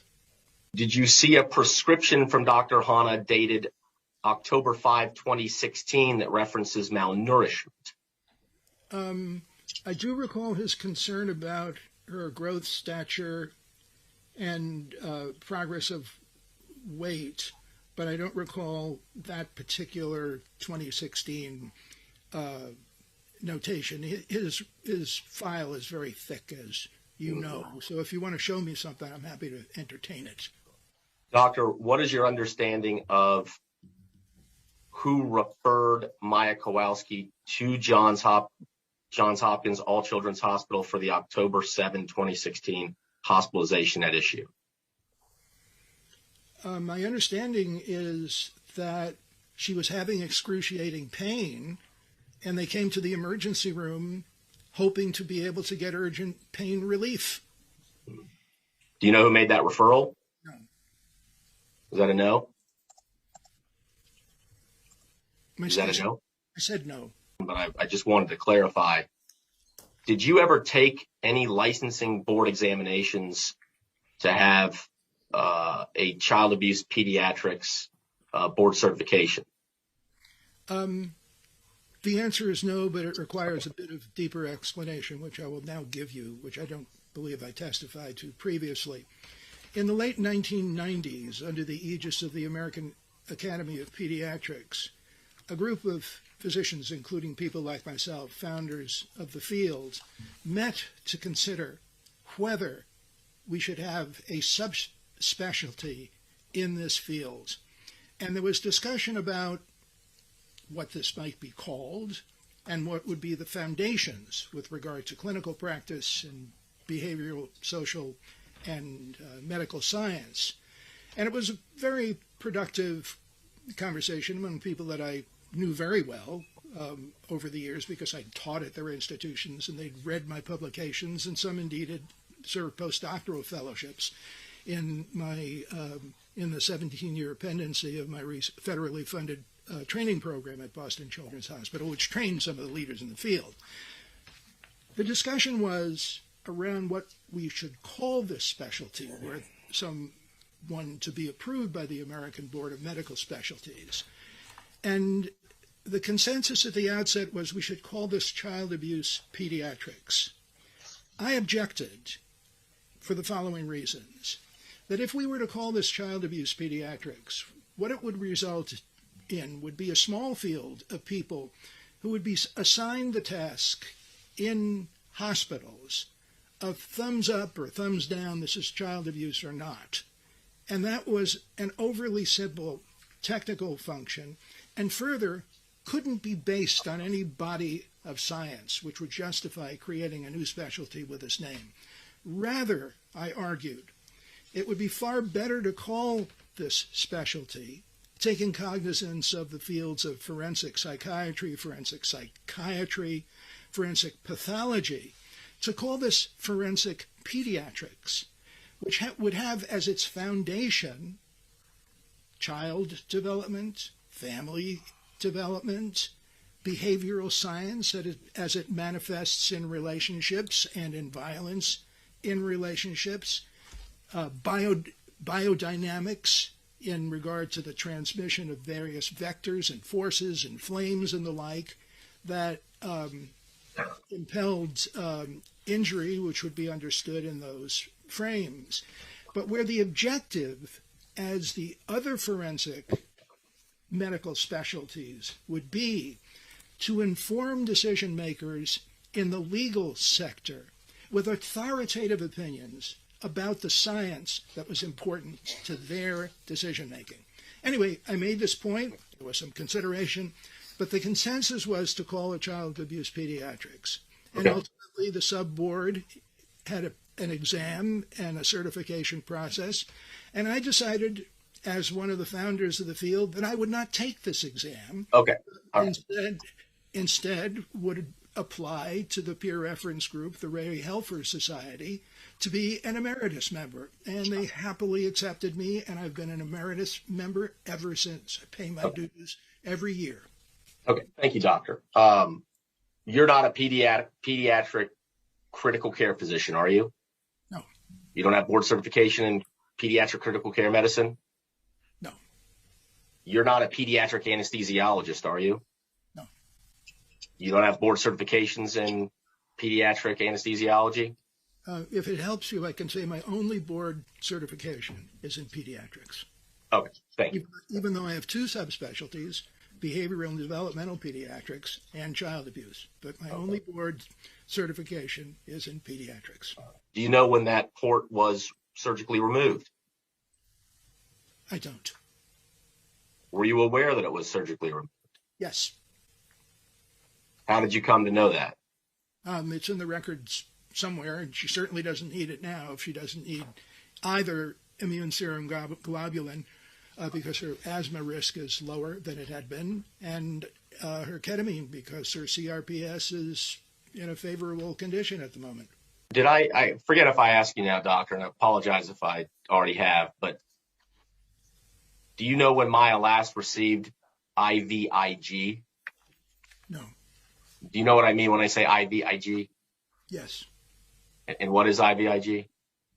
It's a protein that's composed of immune-rich serum that operates to enhance one's ability to fight the allergic concomitants, the immune concomitants that precipitate asthma, and it's demonstrably a very valuable preventive for possibly fatal asthma. And this child, without question, had very, very severe asthma. And do you know who diagnosed Maya with an immunodeficiency disorder? No. Do you know when she was diagnosed with an immunodeficiency disorder? No. No. How many times have you spoken with either Dr. Kirkpatrick and or Dr. Hanna? 0 in both. Do you know what Dr. Kirkpatrick's board certified in?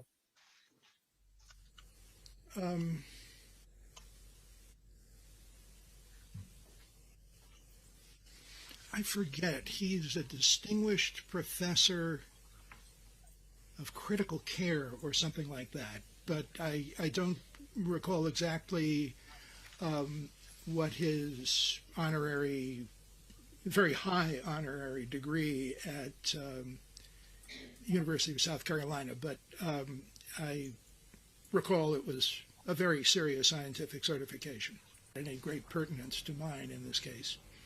Doctor, do you think that a reasonably prudent pediatrician should read consult notes from consulting physicians? I think it depends on the circumstances, and it depends on the setting in which the physician is seeing a patient.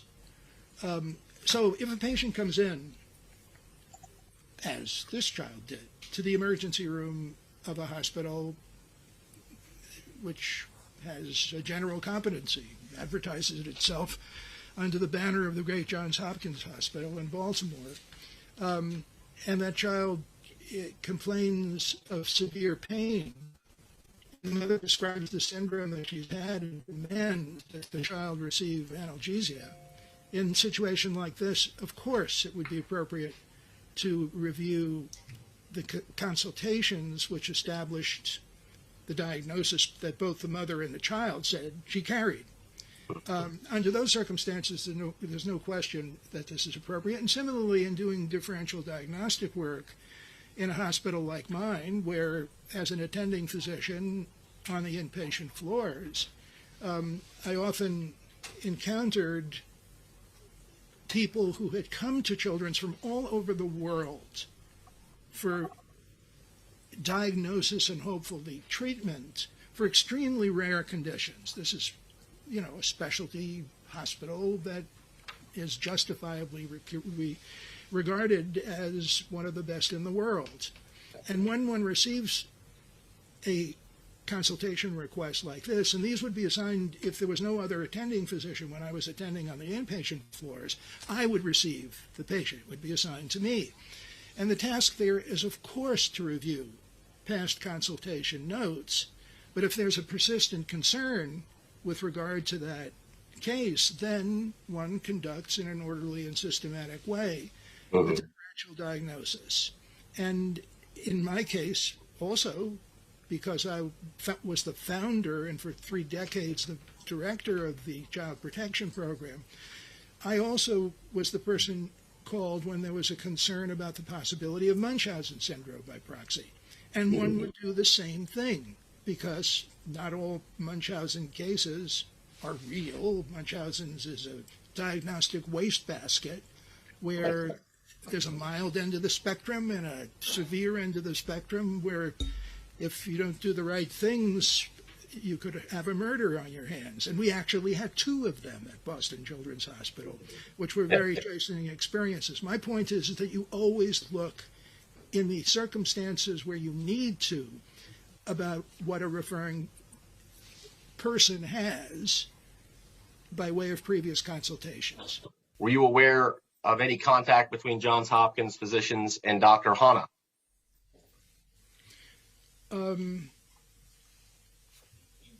Yes. Dr. Hanna wanted to come to the hospital and to consult and to talk with the treating staff, as well as to examine and to see how his patient Maya was doing. And what month was that, doctor? I don't recall. He spoke to Dr. Major, who informed him that unless he applied for and received emergency privileges at this fine hospital, that he wouldn't be allowed in the door. And it's my understanding that that was the context of the communication, such as it was. You previously testified with Mr. Haskell on September 30th, 2020, that Dr. Sally Smith, quote, insisted on Maya's stripping down to her bra and exercise shorts, end quote. Do you recall making that statement? I don't recall making that statement. I mean, the person who stripped her over her objection was Kathy Beatty, And it's my understanding that both Smith and Catherine Major requested that these lesions be photographed. Are you familiar with what the APSAC guidelines are? I am. I'm a life member of APSAC, and I know those guidelines, and I know how rough and problematic they are. Do you recognize APSAC guidelines as the APSAC guidelines specifically on Munchausen syndrome by proxy as authoritative in the field of child abuse pediatrics? Definitely not. You previously testified when Mr. Haskell was questioning you that Maya Kowalski, it was necessary for her life support to have IVIG. Do you recall saying that? I don't recall saying it, but I think it's true. She really had life-threatening asthma. To your knowledge, does she have life-threatening asthma today? I don't believe so from what I read. Do you know what asthma medication she's on currently? I previously testified I don't.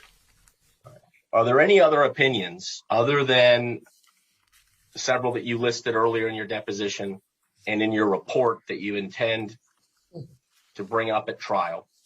Check the form. I think you've heard my opinions, and actually, when I receive the transcript of this, I'll make a new list for myself and have it in mind before my testimony, even as I watch the discourse in the trial. Okay. What is the source of your claim that Dr. Major never consulted JHACH's own records that neither expressed or implied either parent had any disorder? Her own notes in the record. Just going to rewind for just a moment. Is there a lot more from you guys? Because These are your designations, sir. well, okay, oh, they are. There's Yes, only sir. 3 minutes, less than 3 minutes left for the whole video. Oh, all right. Stand by, folks.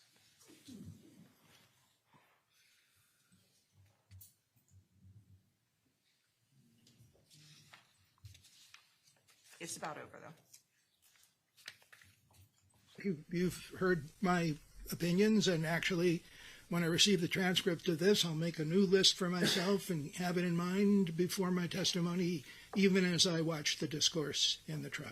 Okay. What is the source of your claim that Dr. Major never consulted JHACH's own records that neither expressed or implied either parent had any disorder? Her own notes in the record, and also her deposition.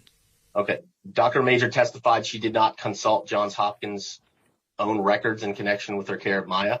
My memory was that was not included in the materials that she said she'd reviewed. Okay. And what was the other? You said there were two sources of this statement: Dr. Major's testimony, and what was the other one? Her notes. Okay. What notes in the record indicate that Dr. Major said she never reviewed Johns Hopkins' own records? It had to do with what she cited with regard to her belief that this wasn't CRPS, that this was Munchausen. That was continuous for this woman, who is not given to or have any propensity toward scholarship. What do you mean she doesn't have any propensity towards scholarship? Well, you will recall that Dr. Major was confused about the diagnosis, and ultimately, after having read various articles, went on YouTube, if you can imagine, for information that led to her conclusion that this really wasn't CRPS. This is not someone, in my view, who is a highly skilled historian or is possessed of the requisite curiosity, modesty, care that goes into serious differential diagnosis, which would include, among other things, looking at the past record and seeing whether there had been any previous concern about distortion or misrepresentation or anything that could be conceived to be related to Munchausen. I didn't see it. She maybe said something or done something that she documented from the old record, but I think it was missing. Judge, can we approach? Sure.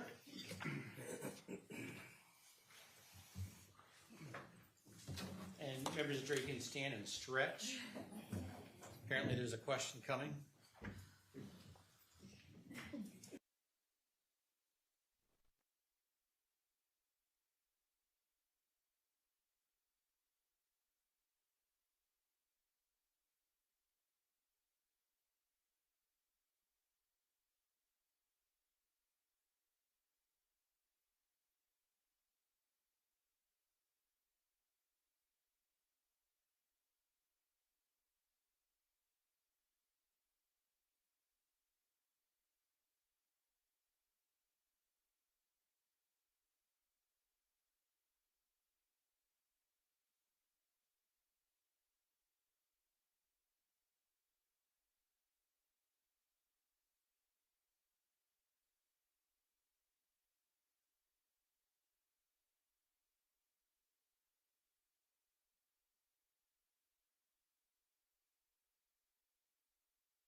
So juror levity, we really appreciate the note. That was perfect. I'll do better next time. I think the jury wants to hear the question. Okay. Mr. Anderson and Mr. Whitney, in the future, when assuming the role of different people, may you please use unique and different voices and project your voice out into the audience so we have a better experience. Wigs may also help. Signed by A Little Levity. I appreciate that. Now, let's turn back to the other notes that also got, that were not signed by A Little Levity. I'm just going to not physically read the notes, but just remind the jurors that there's still a lot of evidence and testimony that is coming over the next few weeks, and it's going to be up to the jury at the conclusion of hearing all of the evidence from all of the witnesses to determine what the facts are. So, with that, were we good with our stretch break? Because we still have lots to do today. Or does anyone need to take a further break? Okay, 5 minutes, no more than 5 minutes, okay? So do not discuss this case amongst yourselves, do not do any investigation, and receive no information, and let's try to keep this to 5 minutes. All right, so executive.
Members of the jury, I just want to confirm while you're away, you did not discuss this case amongst yourselves, you did no investigation, and you received no information. Is that all correct?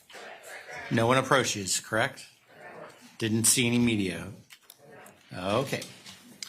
Mr. Anderson, please call your next witness. Kyle Kowalski.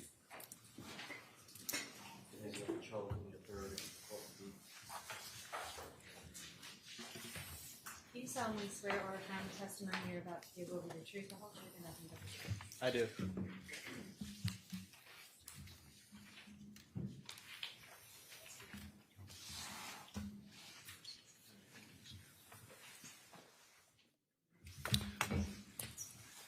State your name.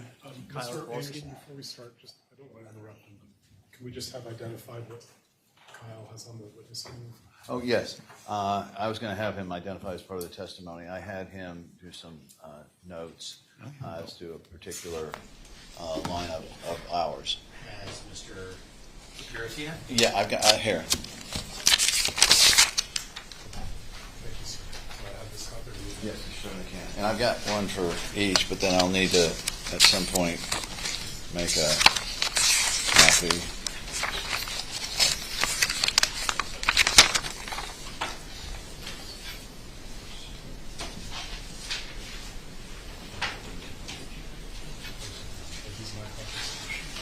We're going to have to share till we make a copy, but go ahead.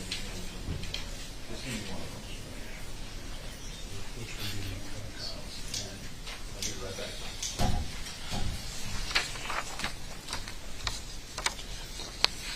Please state your name. Kyle Kowalski. And you remember being back up here before? Yes. And you remember, much to your chagrin, I told you might have to come back for a little discussion of damages? Yes.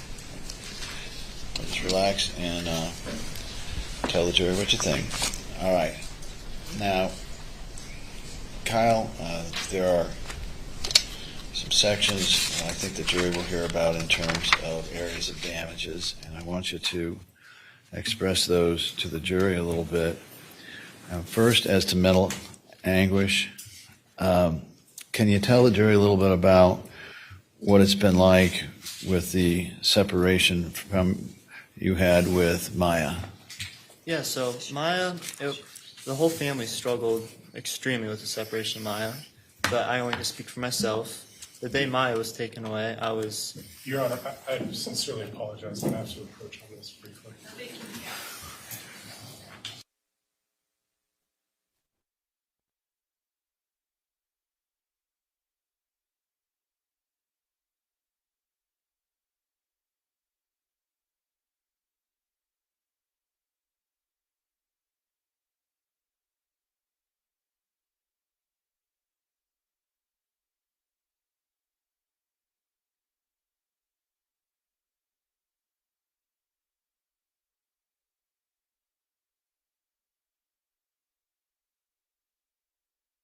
Anderson will rephrase. During the specific times we're talking about, when Maya... I'm having a real problem hearing, Judge. That's right. I'm having a problem hearing both you and the witness. Oh. Test? Is that better? Mr. Kowalski, can you just pull that microphone a little bit closer to you? Yep. There we go. I don't have a wig, but I'll try my best. Kyle, for the time that Maya was away, that first week, and then the time during her period when she was in the room being videoed, and the other time being held down, can you tell us whether those periods of time caused you any separation anxiety from your sister? Same objection, Your Honor. Overruled as to that. Yeah, so my sister and I were very close, and then being without her for like a long time and not knowing why she was gone, I wanted answers, so I was very confused. And I would ask my parents like why she was gone when we would see her, and they would really have no answers. And I was extremely sad I didn't have Maya, and I had no one to do stuff anymore with, and I was just very sad. All right. What other emotions did you experience under that caused you mental anguish? I was very depressed. I didn't feel like doing anything. I felt like I just didn't have the energy to do anything without Maya, and I wanted answers. And I was witnessing the whole family fall apart, and I was devastated. And did that cause you some confusion as to why Maya was away? Absolutely. At this point, I was asking myself so many questions, and I was just extremely confused. Now, I want to keep it to the mental anguish, and then we'll get it to loss of capacity to enjoy life type things. But Your Honor, just very briefly approaching.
You can continue, Mr. Anderson. yes.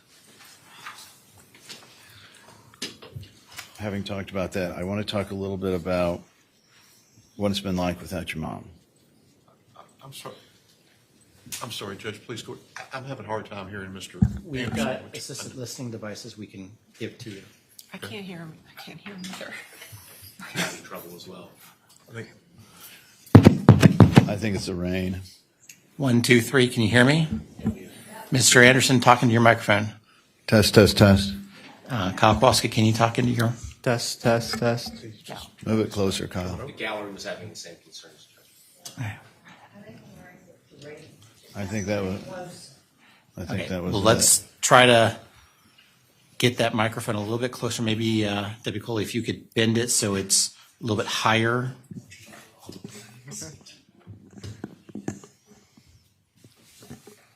Test, test. Yeah, I've got it on as loud as this system will have it. Okay, you may continue. Please, the court.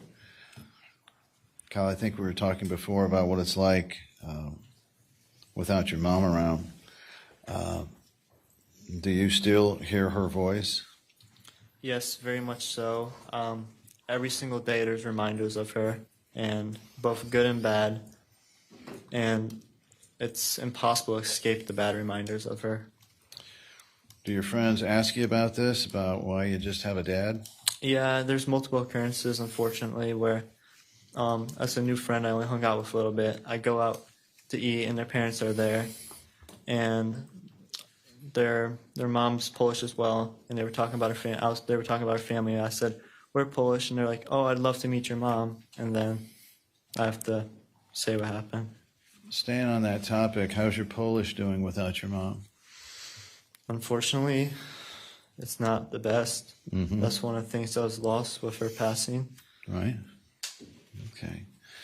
And not having her around, has this changed your tolerance, I guess, for dealing with some things? I'm confused what you mean by that. Sure. Does it make you angry a lot of times, just being reminded of things or knowing? Yes, about absolutely, yes. Any particular circumstances where you get angry where you used to not? I tend to get angry at like little things Mhm. that just super stupid things, but Didn't bug you before? yeah. Okay. And then, have you had difficulty with like doing things that you used to do with your mom that you don't either want to do or it's not quite the same? Tell us about some. Yes, one of those things would be piano. From a young age, my mom started Maya and I both on piano, and at first she taught us, and then as Maya and I progressed in skill, we eventually got a piano teacher, and we kept progressing, and then after her death, it's just Maya and I it's too hard on us to do. You're not playing anymore? Not anymore, no. When was the last time you played? Anything? Probably an actual song's probably over a year. How often did you play before that? Piano lessons were every week, and then I would play every single day. Did you enjoy it? I did enjoy it. All right. And how about things like just getting school clothes? Yeah, that's another thing. I have multiple memories with my mom. Every year before school started, that was like her big thing. She would take me shopping either to like the outlet malls or the main mall in Sarasota. And I just remember her and I go in every store. We'd spend a lot of time there.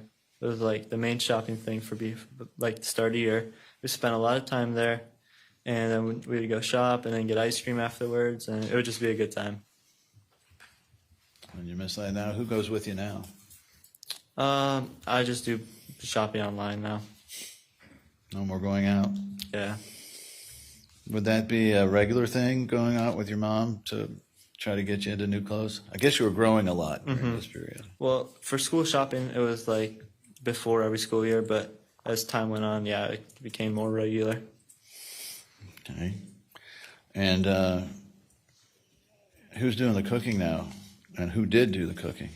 Well, Mom did the cooking, and she made a lot of like her traditional foods.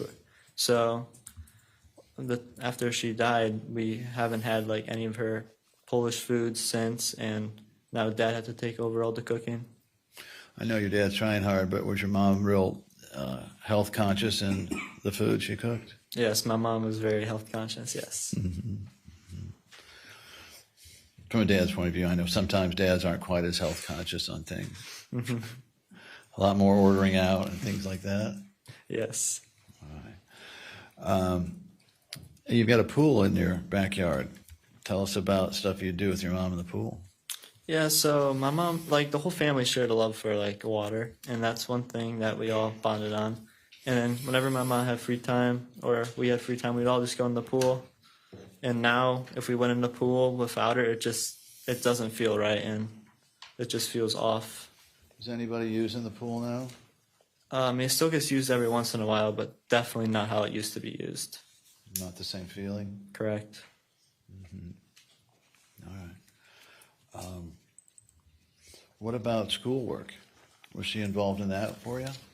Yeah, there's multiple times where if I had trouble on schoolwork, the first person I would go to would be my mom. Yeah, she was very intelligent and understood the material quite very well.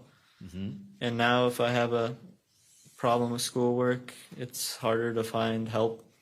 I mainly just have to figure it out myself. What subjects was your mom good at teaching you? I remember math was the main one. Mom was good at math? Yes. How about sciences, anything like that? Yeah, she was very good in all of them.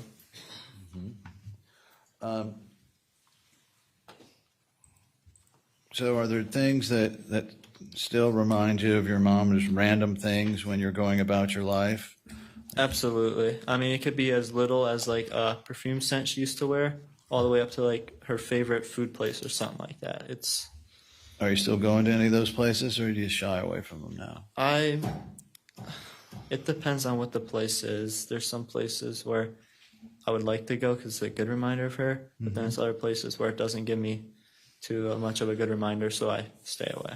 What about your faith? Tell us what your mom used to do there that was important to you that you don't do anymore. Yeah, so my mom was extremely religious, and then she brought Maya and I to public school and church at a young age, so we became very religious. And then at the time of her death, all the way up to the time of her death, we were very religious. And then after that, I had many prayers, and it seemed like I wasn't getting answers, and I slowly started losing faith. But now I completely understand, and that all my prayers can't be answered, and now I'm gaining faith back. Okay. When was the last time you went to church? That would be a while, because that's another thing.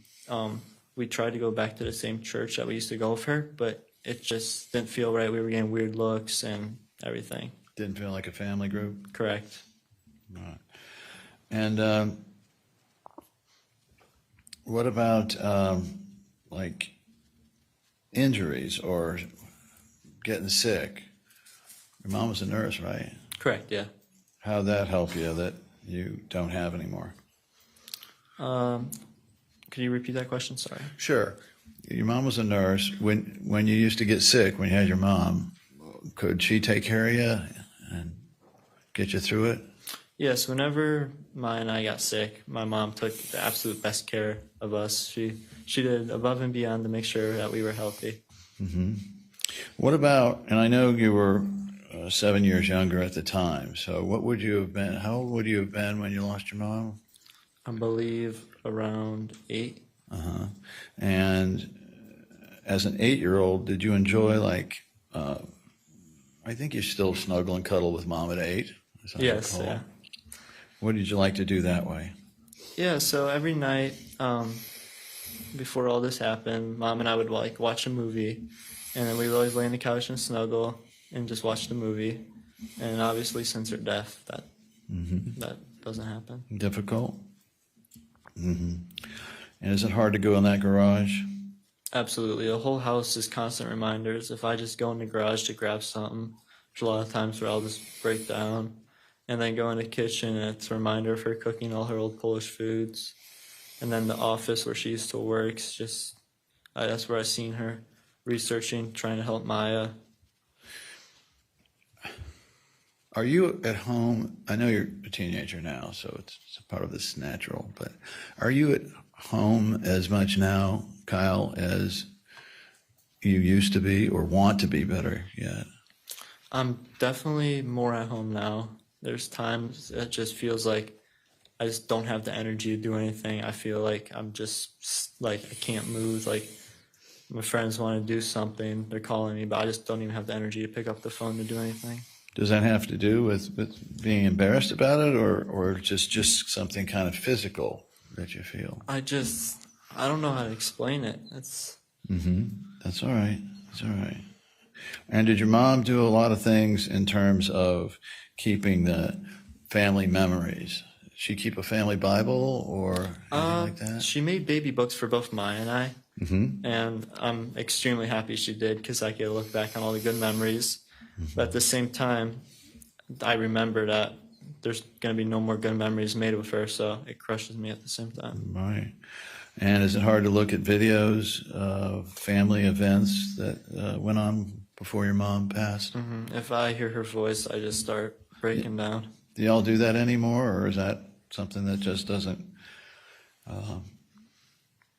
it just doesn't go on anymore. What, the family events? No, the watching movies, the videos of family vacations and things like that with your mom in them. I mean, I still look at the baby books with her, but it's hard for me to watch videos with her, like actually moving around and. Right.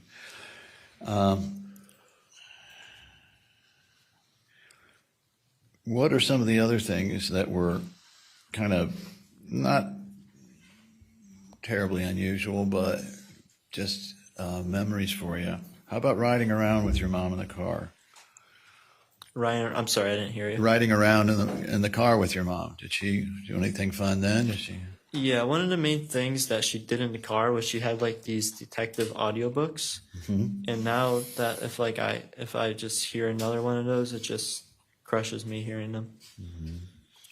How's it doing now with? I think are you still doing pretty well in school? Yes.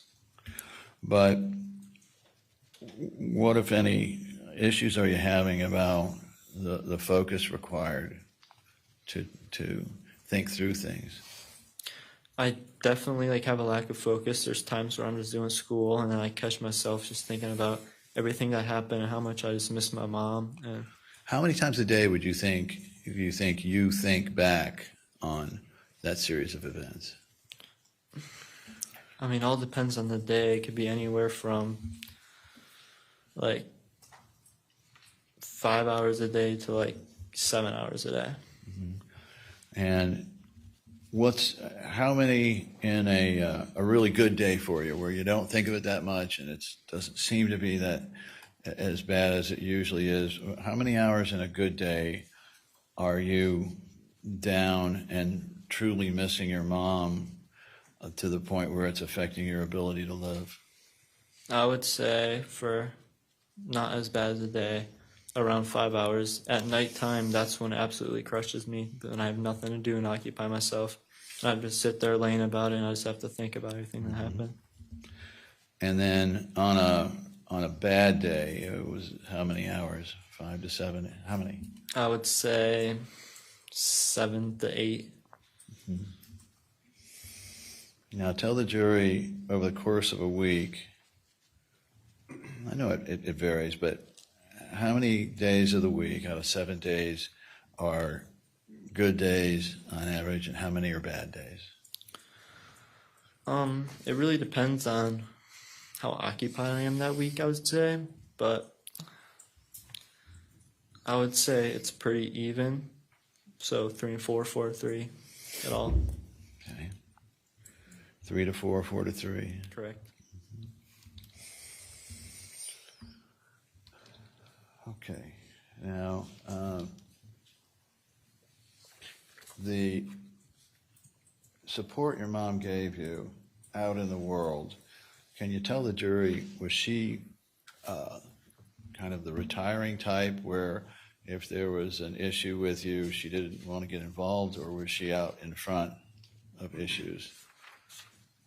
She was definitely could you repeat that? Sure. Was your mom pretty aggressive about defending you in situations? Yes, absolutely. Yes. I mean, if a controversy came up at school or wherever? Yes, most definitely.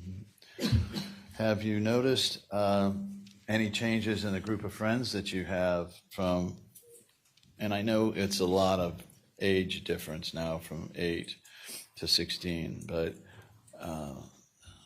in terms of the kinds of friends you want to hang out with and the number of friends that you want to hang out with, has it changed for you? I would say definitely the number of friends. I prefer to hang out with a lesser group of kids. Okay. And the things that you want to do, I think we went over that, but in terms of going out, now you're 16, you can drive now? Yes, I could drive. Okay. So are you a big one for going out with your friends, driving around, or is that something that you don't feel quite like doing anymore? That I don't feel quite like doing that anymore. Well, when you think about your mom, is there any way to bring yourself out of the state you're in, be it depressed or angry, what you've testified to before? I would not say there's like an immediate way to get me out of that mental zone of thinking about all the negative things. Is that part of the problem? Yeah, that's definitely a problem. And can you tell the jury whether they feed on themselves, just spiraling? Yeah, they definitely feed themselves 100%.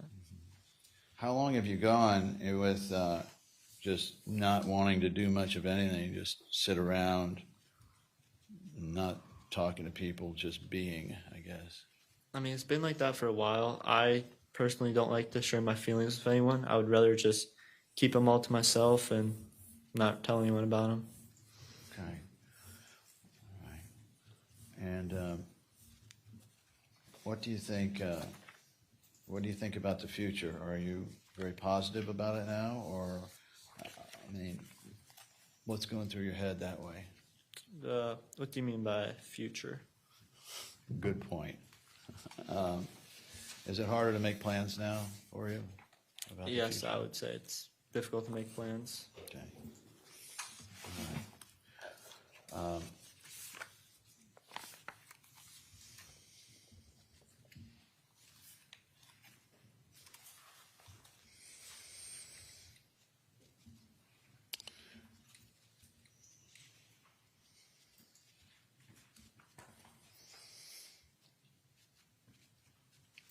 Are you having any physical reactions from this stress? In other words, is your body reacting against it at all? I tend to have quite a bit headaches, and then I also have a lot of stress-induced itching, and then that's normally around the later hours, which causes my sleep to be not too good. Well, did you have a lot of itching and headaches before your mom passed? I never experienced any of that before she passed, no. How about your stomach? How's that doing? My stomach, I haven't had any problems with my stomach, really. Mainly in your head, and where do you itch when you itch? It's like on my legs. All right. And can that be embarrassing as well when the itching comes in public? Absolutely, yes. All right.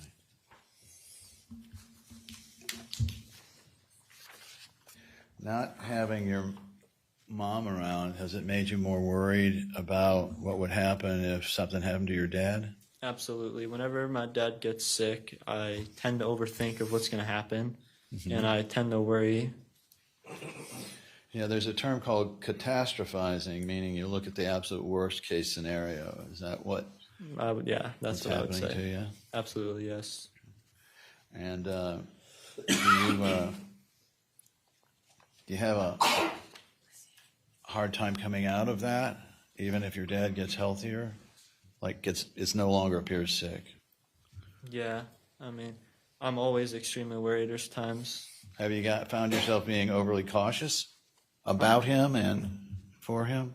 I would say so too. I think my dad would have some better examples of that because he'd probably remember more than me. Because I'm just normal, just doing what I'm saying. But then I might strike him as unnormal what I'm saying. So. All right. Did your mom know how to scuba dive? Yes, she was. Did you guys ever go scuba dive? You were young. You were 8. Was that more with your older sister and dad, or did you ever do that? Yeah. So Maya and I were not scuba certified at that time, so we were unable to scuba dive. Okay, that was more with your dad. Correct. All right.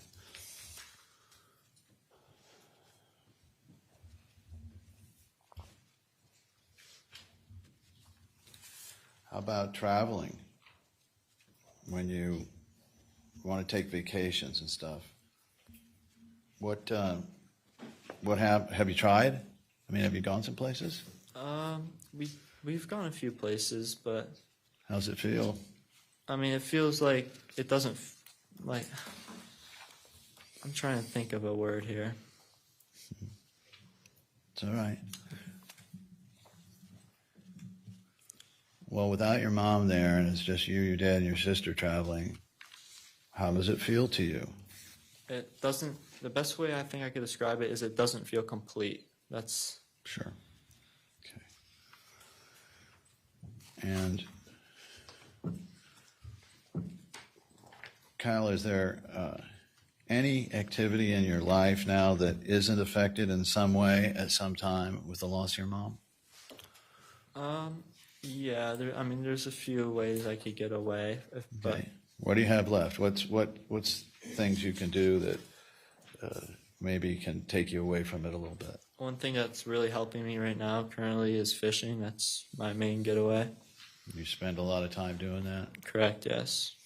Do you like being out away from people and things? Yes. Do you see yourself ever coming out of this? I definitely cannot forget what happened. Absolutely not. There's no way. Thanks, Kyle. Yep. I don't have questions. My condolences to Kyle. Thank you. Members of the jury, do any of you have questions for Kyle Kowalski? Okay, seeing none. Sir, you can go ahead and have a seat back at the table. Thank you. Okay. You're finally done, Kyle.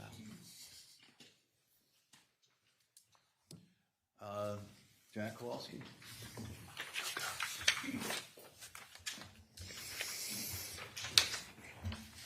Okay, thank you, Chuck. You solemnly swear or affirm the testimony you're about to give will be the truth, the whole truth, and nothing but the truth. There you go.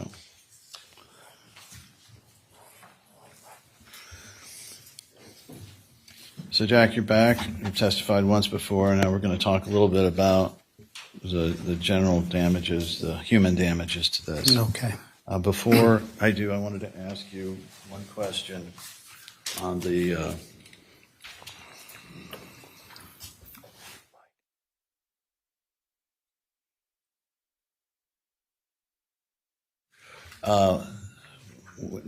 this is on a different topic. When you arrived at Johns Hopkins, did you understand they would be billing your insurance company for their services? Yes, that would be correct. And who was that? My insurance company at the time? Yes. Aetna. Was that through Beata's That was through Beata's, yes. work? So you don't have that anymore? No, I don't. Okay. And did you rely on Johns Hopkins to accurately and truthfully bill your health insurance company to make sure? Yes. And have you had to pay your health insurer from time to time for services rendered at Johns Hopkins? Until the deductible was met, yes. All right. Now, I want to talk a little bit about some different areas of the human damages here. And I'm not sure where they're going to fall in, but tell me a little bit about what it's like having two kids and no mom with them and to help you. And then we'll get into what it's like with no wife. What are the things that are the biggest problems for you? Well, first of all, if you drove into our community, you would think it's a nice, clean neighborhood. People walking their dogs, people cutting the grass, washing their cars. And there's no way you could drive by without getting a friendly wave. Going in front of our house, you would think it's just a normal, everyday family.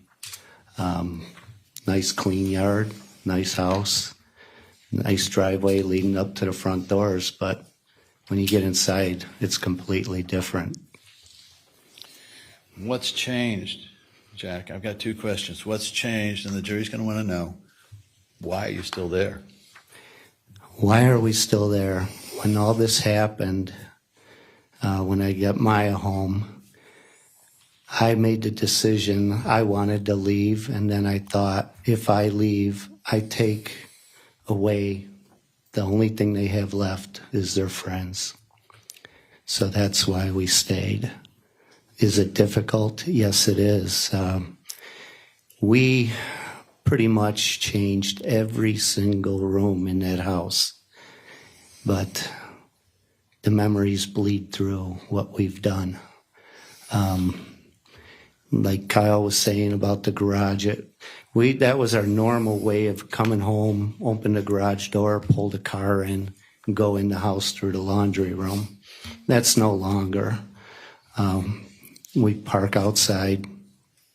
We go in the front door. Because nobody wants to go through the garage. No, it's still difficult for myself to go in there.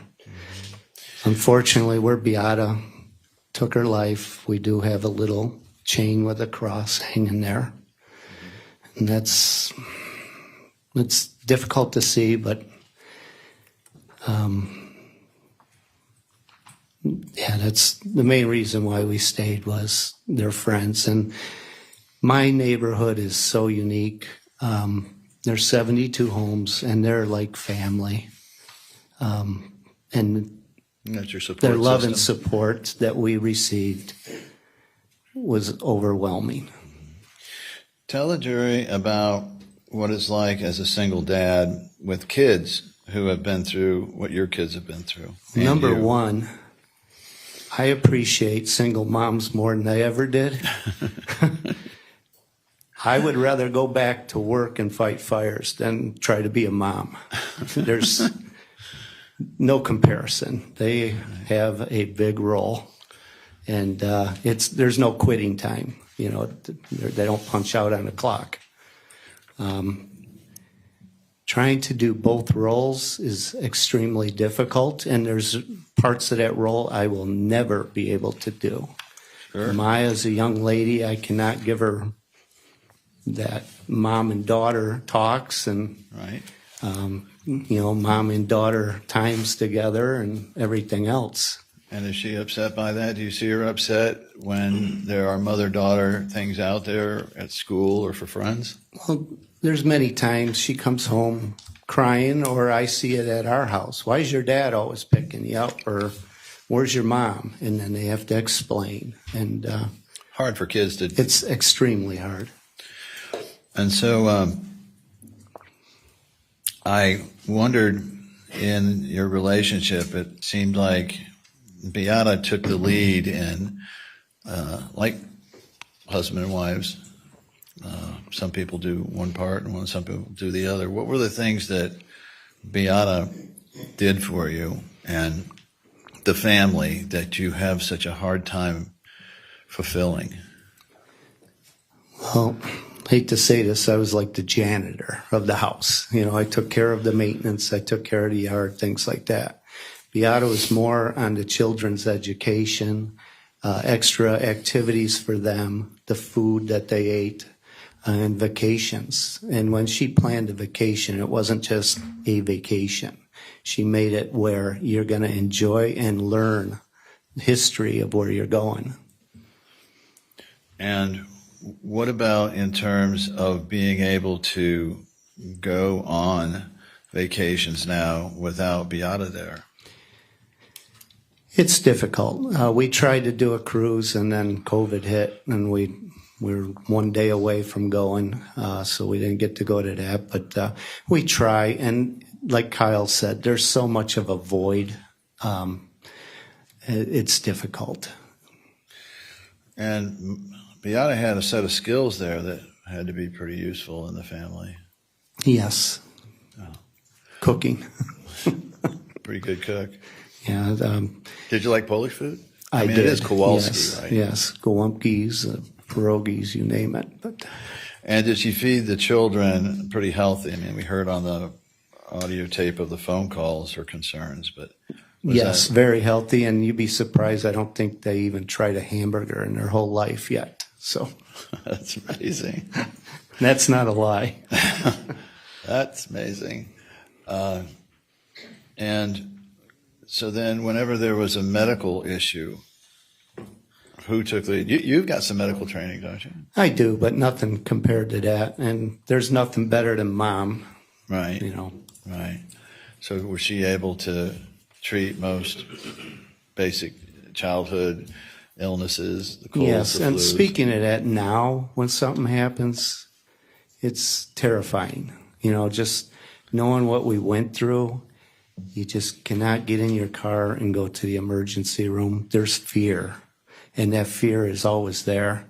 Maya was playing football with Kyle and a neighbor, and the ball hit her finger and bent it back. She broke her finger. First thing I'm thinking is, what do I do? I actually had surveillance cameras, so I had proof it was caused by a ball. And then it was, do I call my lawyer? And then where do I go? It's devastating. Kyle had a dog run around him with a leash, and the girl let go of the leash, and the dog ran and caused burns on his legs. It's like, what What do are they I gonna do? say? So I Right. called Dr. John Wasner, and you think of sending them to school that way, that you're going to be accused. It changes your life You in become many ways. hypervigilant. Yes. And again, any situation, does it stay in proportion to what it really is, or does it jump into something? I'm probably overthinking, but I'm being overprotective. It's all right. And in terms of things like, I don't know, dealing with teachers at school, the kids' activities, was Beata taking the lead in a lot of those? She did. Yes, she did. She was very, she monitored their grades, which I do as well, but I am so blessed that both children are very good achievers. Let me ask you something about Maya. Was there a time, it may still be, where she did what you felt was maybe overstudying, spending so much time in there? I don't believe she's that way anymore. She is gifted. She's very smart. She don't need to study as much as she thought. She's in the dual enrollment, so she's doing high school and college. She'll graduate with the associate's degree from the high school. What about before, like right after she got out? She was the school, and getting better. That was her goal. Hours a day. Hours and hours. And so then, without a mother figure in y'all's lives, are there a number of different tasks, good or bad, fun or not, that Beata took care of? I'm thinking of things like getting the kids clothes, setting up appointments, haircuts, all of that. Who did that in the family? And she did, along with the bills and everything else. So she took care of the bills? Yes. And in terms of driving the kids to different things, did you split that? Was that more you, or was that her? It was split, or they were going two different directions. One might have went to gymnastics, Kyle going to soccer. So, yeah, you had to split the task. Right. Can't do that anymore. No. Have you noticed that the kids are showing a little bit less interest in some areas of life that they should have really before loved? Yes. Like what? Tell us about it. Well, they don't want to be involved with any activities. They're both doing online school now. That's what I was asking. Yeah. Did they make it a big deal to not have to go into school and face the kids? Yes, that was a big part of it, and then the legal issue here. We were supposed to be in court 16 months ago, so we placed Kyle into the Florida virtual so he wouldn't get behind. Okay. And we just kept him in that position because So neither kid has been going to, I guess, regular high school for how long? It's well over a year, maybe year and a half, 2 years almost now. What about things like just somebody to talk to? Have you developed any friendships that in any way replace any part of what you had with Beata? I will never replace what I had, and every night when I lay in bed and roll over, I don't have somebody to hug and kiss and say goodnight. Mm-hmm. I can look down at her urn and I say a prayer instead, and it crushes you. And nobody to then sort of talk things out, issues, problems for the family?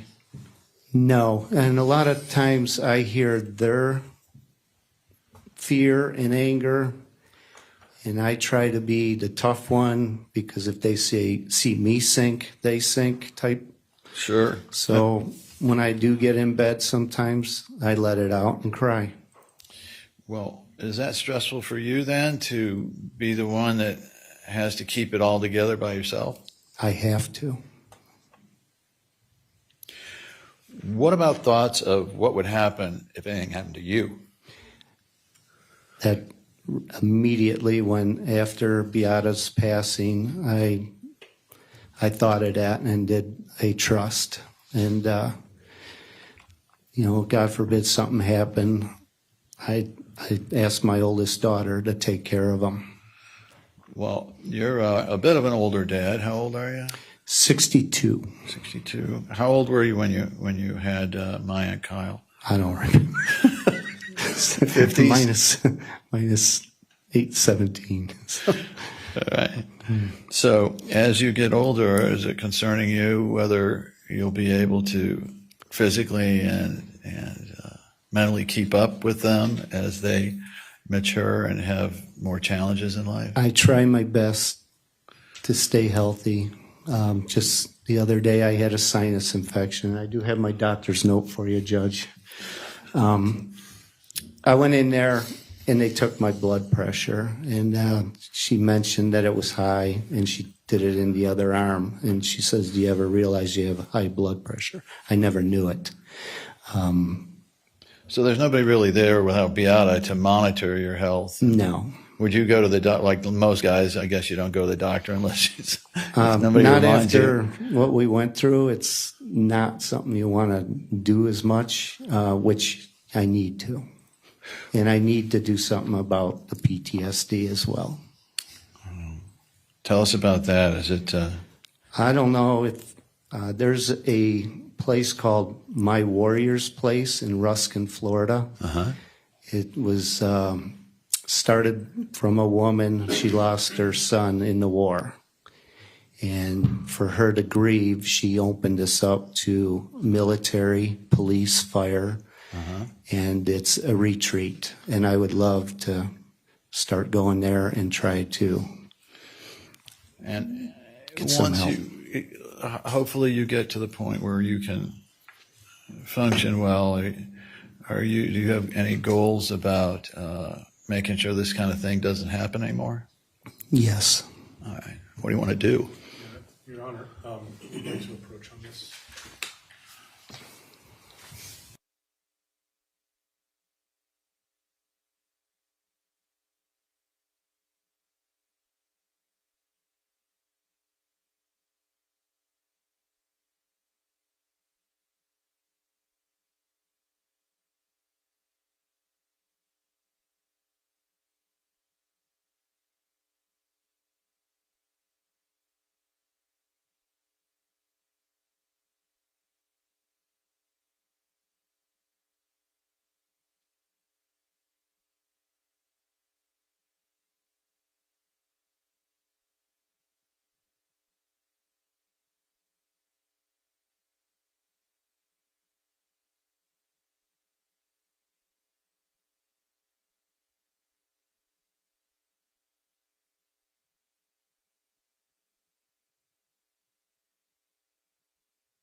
Mr. Anderson, you may continue along the lines we were discussing. Thank you, Your Honor. Now, before this, did I ask you and your daughter and son to think through some of these things that the jury would need to know about? Yes. Okay. And did I ask you to come up with some idea of the number of hours a day that are involved with these things? Yes. All right. On a good day, out of 24 hours, how many hours do you attribute to this group of human effects? The loss of your wife, the added stress with the kids, the loss of having somebody near you. How many hours do you figure on a good day? On a good day, it could be anywhere from 8 to 10 hours. Okay. And then tell us about the bad days. Does this affect you at night as well? I think you already testified to. I do not sleep much at night. I would say on a bad day, it could be up to 18 hours. Okay. And then in terms of the number of hours that you are not doing things that you used to be able to do before and have lost interest in. So for the loss of your capacity to enjoy the life that you had, on a single good day, how many hours would you say it affects you? And a loss of capacity, 8 to 10 hours, I would say. Okay. And then how about on a bad day? It could be up to 18. Does that include trips and things like that? Yes. Mm-hmm. All right. And so I understand you are, from the testimony we've heard, you're suffering from post-traumatic stress disorder and some depression? That is correct. Okay. How many hours a day, as best you can estimate for the jury, out of 24, do you feel that this combination of anxiety, depression, the post-traumatic effects, how many hours a day do you think on a good day it affects you? I would say 8 to 10 hours. Okay. And then tell us about the bad days. How many hours a day if you're having a bad depression, PTSD day? It's been around 18 hours. So into the evening? Yes. How many days a week do you just like not sleep? I don't sleep much. Really? So No. Are there a number of days a week you just do not sleep? It's every night. Is that having an effect on you physically? Yes. Have you had some physical consequences to this? In other words, had your body reacted to these stresses and what's happened to you? I'm tired and stressed, but I have to take care of my children as well, so they're my number one priority. So you have to sacrifice yourself sometimes for them. Sure, I understand. But have you had, I know you say you can't break down, but can you tell the jury about any indications that maybe you are breaking down a little? Yeah, I sometimes, with headaches, I'll get the stomach aches. Kyle mentioned eczema. I also have that. The dermatologist said most likely it's stress related. How often do you get that, the eczema? That seems to be, recently it seems to be fine, but it was an issue for about 1.5 years, 2 years. I tried different ointments and that. Okay. And we talk about the stomach issues. I need to know, are these just the normal sour stomach, or are you having more difficulties? Are you dry heaving at all? I do have some problems eating sometimes. I'll throw it up sometimes after trying, or while I'm trying to eat. It all depends. It's not every time, it's here or there. This might sound very basic, but do you enjoy eating anymore? Try to, but yeah, I do. I enjoy eating, but you always fear that you might throw up. There's times I left the restaurant with Kyle. I told him I had to leave, and I ended up throwing up in the parking lot and that. Mm-hmm. What about going certain places? If you have something to do north in the Bay Area, is that difficult for you? We avoid going over the Skyway Bridge. One time we're heading north on the Skyway Bridge, and Maya started to cry. And I said, "What's wrong with you?" And she said, "We're almost there." And after hearing that, I started to panic, because if I get in an accident now, where are they going to take my children? They would take them to that hospital.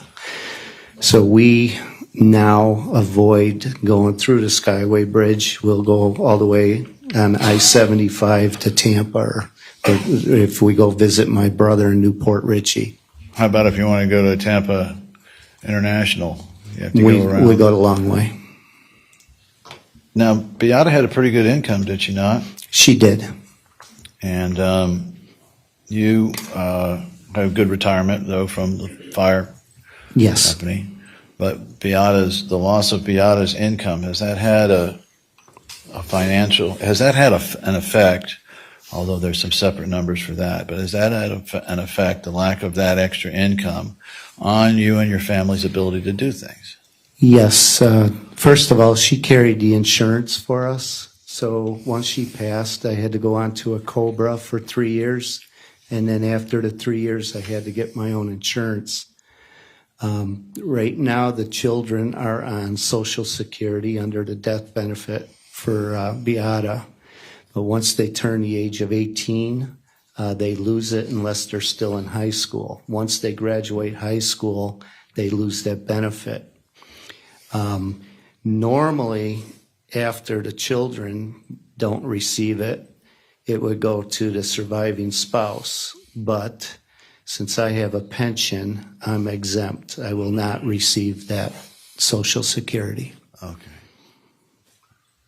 So has it reduced the number of, leaving aside all the ideas of it being 3 traveling instead of 4, has the reduction of income caused your lifestyle in terms of travel and activities to go down? Yes. Are there some things that, with the added income of Beata, you could do that you just don't think about doing anymore? Well, it was, number one was big vacations, a very good vacation. Tell the jury where the foursome went, where all of you went. What are the things you did? As a family, we would do small trips, weekend trips to Orlando or down to Key West. Bigger trips, we went to Mexico for a week or week and a half at a time. We went to Poland for a month. Those were the big trips. And then there's a lot of little trips here and there as well. Did you have planned out with Beata the things you would do once you got the kids out of the house and she could go to more of a part-time or have more time? Did you have retirement plans like that? We had a retirement plan, and then we also had college funds for the children, and a lot of that was used for medical expenses during my being ill. Mm-hmm. And so no more retirement plans with a spouse? No. And not much to look forward to that way? No.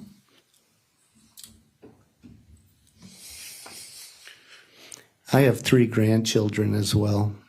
And, from Corrine. Yes, they're in Wisconsin on the Minnesota border. And I really feel bad right now that I'm not spending as much time with them as well. And that's... How about with, and we heard Regina testify the other day, was learning Polish and being more immersed in Polish culture important to your family? before. Yes, it was. Was that based on the ability to communicate with the family on Beata's side to a great extent? Yes, yeah. Most of them hardly speak any English.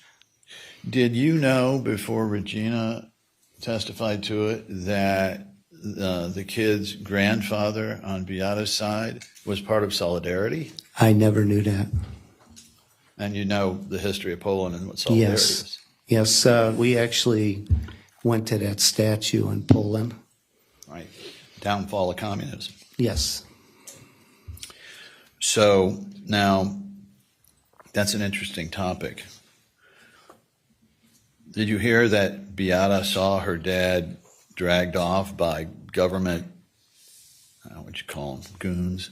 Your Honor, respectfully, just on relevance. Sustained. All right. So you and Beata did a lot of scuba diving too? Yes, we did. We went to Belize, Honduras, all different places. Any more Belize or Honduras trips? No. Maybe someday we'll bring her ashes there. Okay. Where are her ashes now? In my room. And what about that brings up going to church. What's happened with the faith among the family? I still go to church almost every week. Like Kyle stated, we do not go to Epiphany because it just felt awkward. We did try different churches, and it was difficult to pick one, but I've been recently going to the Bridge Church again. And so the kids, have they lost some interest, or has it come back? What's going on? Their faith is coming back. It's just Tested. a lot of it was difficult for them. Hard to rationalize. Yes.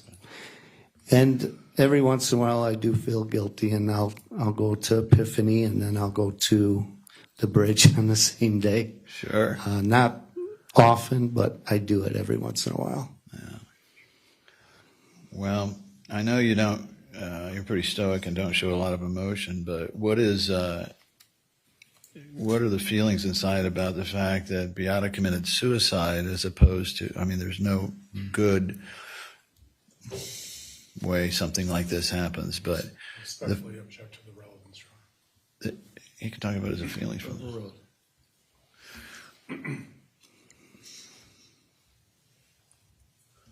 this. What's inside of you about the suicide? I have anger that it was done. I have anger for the reason why it was done.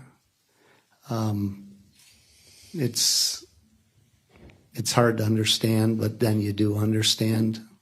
And the ultimate sacrifice to get her beautiful little girl out of the hospital, that's what she thought she had to do. Yep.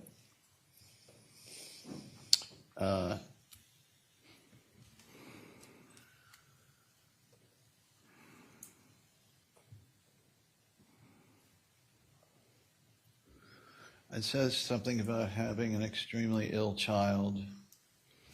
Are we talking about coming out of or still having the, strike it, is Maya's CRPS and what you have to do there making it more difficult to deal with the things you've told the jury? It's both. It's last night she told me she's in pain and she has lesions again, so that's more stress, in the steam pot, and it's hard. It really is hard, and the other things are hard. So I don't want to compare. It's a mixture of everything. Don't worry about it. Don't worry about it. But if you could tell the jury, I don't want to get into it too much, but when the lesions start to appear, what does that usually mean? It's the lesions, and she's also lack of exercise. She don't have that energy to do things as much. She's been laying around a lot more because of stress and the pain in her leg.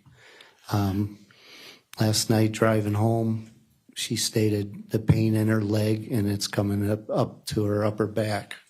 That's concerning, and it's hard to go to bed after you hear something like that, especially when we don't know what we could do for it. Right.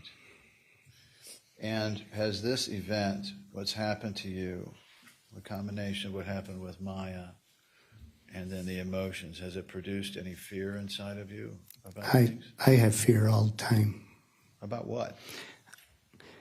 I have fear that we're going to be back on that horrible roller coaster, taking this ride again with her illness. I have fear when somebody knocks on our door. I have fear on how I'm going to take care of these children. Yeah, what happens if you get injured? Well, I had COVID, and they were somewhat self-sufficient. They did DoorDash while Dad was in his room for almost a week. When I got my bill, there was a charge for licorice, just licorice. They're older, they could somewhat take care of themselves, but in the long run, no, that's very concerning. And then what about dealing with authorities anymore? Is there fear in that? Kyle. Apologies, relevance to the scope of overruled. There's fear all the time. And like I said, just going to the hospital, Kyle stepped on something in the ocean, and you go in there and you feel like you're in a mousetrap. You're always looking at your surroundings, and you shouldn't have to be that way. Right. So now there's two sides of this damage. One is the damage to you, and then there's another thing called the consortium with your wife from the loss of your wife. Tell us, have you tried? Are you thinking about any relationships in the future? It wouldn't be fair to be in a true relationship now. Number one, for the kid's sake, and it wouldn't be fair for the person that I would be dating. Right. I did, go out and have dates and talk to people and, try to, but to have somebody in my life right now, I don't think it would be appropriate until we, get everything taken care of here. And did you and Beata have a healthy sex life? Yes, we did. And that's gone, obviously. It's gone. Right. And so tell me now, including all the ways you miss your wife and the loss of this companionship and the consortium, on a good day, how many hours does this affect you? At least half the day. 10 to 12 hours? Yes. Okay. Let's talk about the bad days. We're right there at 18 again. Okay. And so tell the jury now, how many good days and bad days, on average? I know it's tough, but you got to give them some parameters. During the week, how many good days and versus bad days? Unfortunately, I would say it's probably 70% bad over good right now. All right. So maybe 5 out of 7? Yes. Okay. Especially when Maya's illness, she's complaining and that, it just builds up more and not knowing what to do.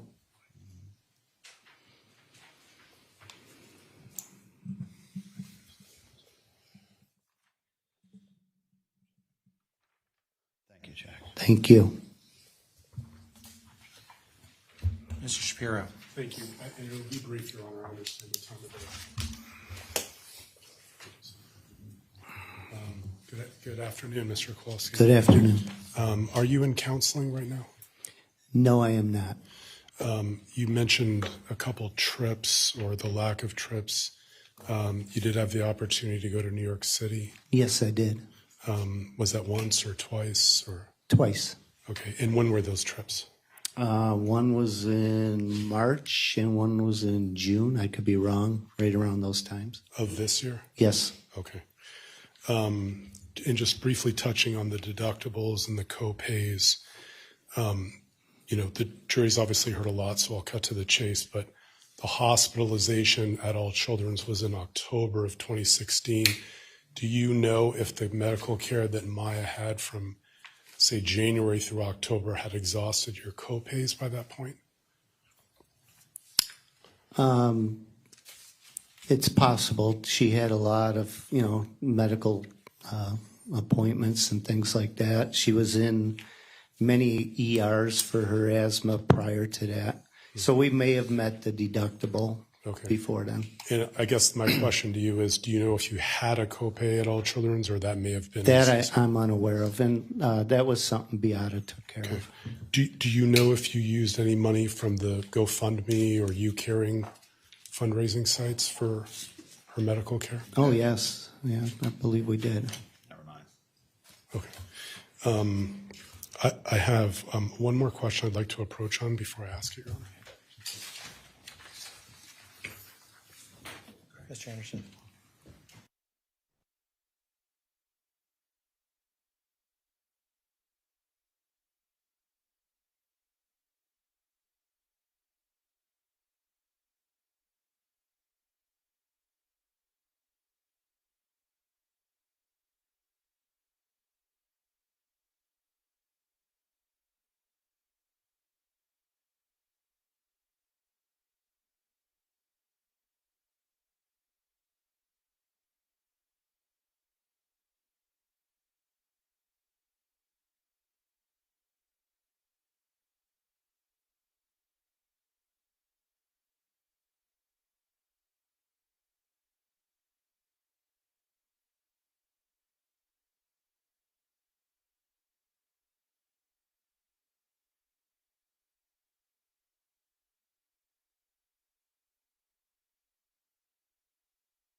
Maya, I think you told me she's in dual enrollment. Is that right, sir?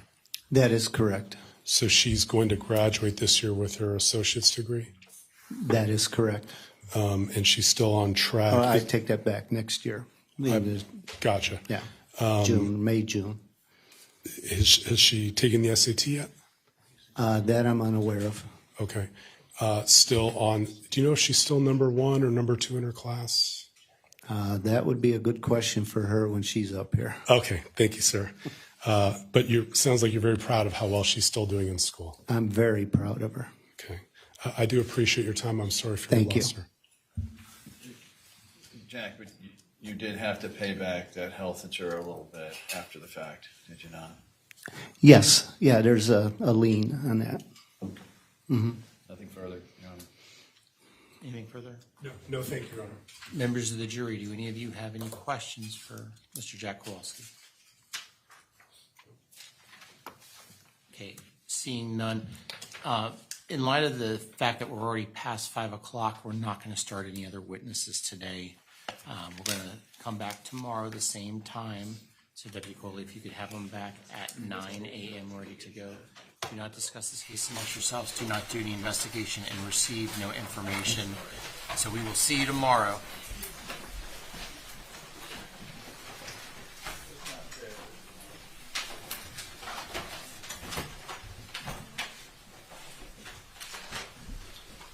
All rise. Jury is exited.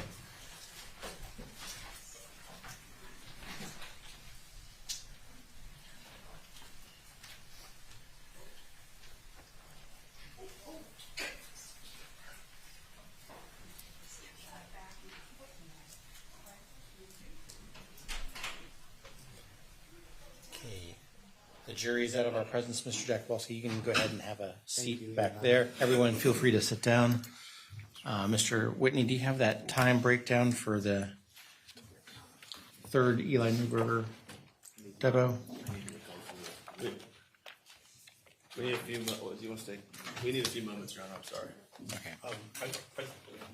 it would help streamline tomorrow. I do have some concerns over the witnesses they're calling, so we don't get into any extraneous issues if you want to hear that now. If you'd like. Let's preview tomorrow. Mine, go ahead. No, please. Yeah, the representation was they're going to call economist Kirby. And for example, in her report, she has economic damages relating to expunging records from the DCF hearing and things of that nature. I'm not asking for that now. We have a new report that doesn't have any of that. Okay, I don't have that new report. That's all it is. Robert Tremp, their vocational person, has in his report that part of the reason Maya is not employable is because of the forced separation at the hospital. I assume that won't be listed on the record. Well, there are periods of forced separation. Okay. Yeah, I mean, We need to at be the end of the very- day, the hospital is not liable for the DCF call and the dependency court action.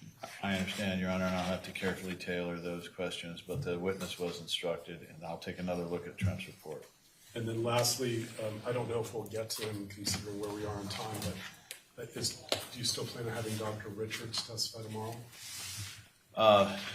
I'd say there's a good chance. His testimony is very limited, and it has to do, we have a standard on the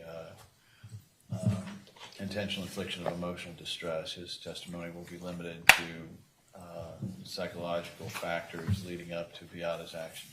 We may ask for a proffer outside the presence of the jury, just so that way we're not stepping in issues with him, because the court's issued a motion in limine that's already struck any standard of care opinions. But anyway, we can deal with that tomorrow if he testifies. I'm not asking standard of care. And then we're starting with Maya Kowalski in the morning. Maya Kowalski in the morning. Would it be safe to say with that extremely full lineup that you will not be calling Ms. Salisbury? I do not plan to call Ms. Salisbury at this time. If I change, I'm going to talk to her tonight. As soon as I get home, I'll call you, but it's not going to be the extensive testimony I think you guys were prepping for.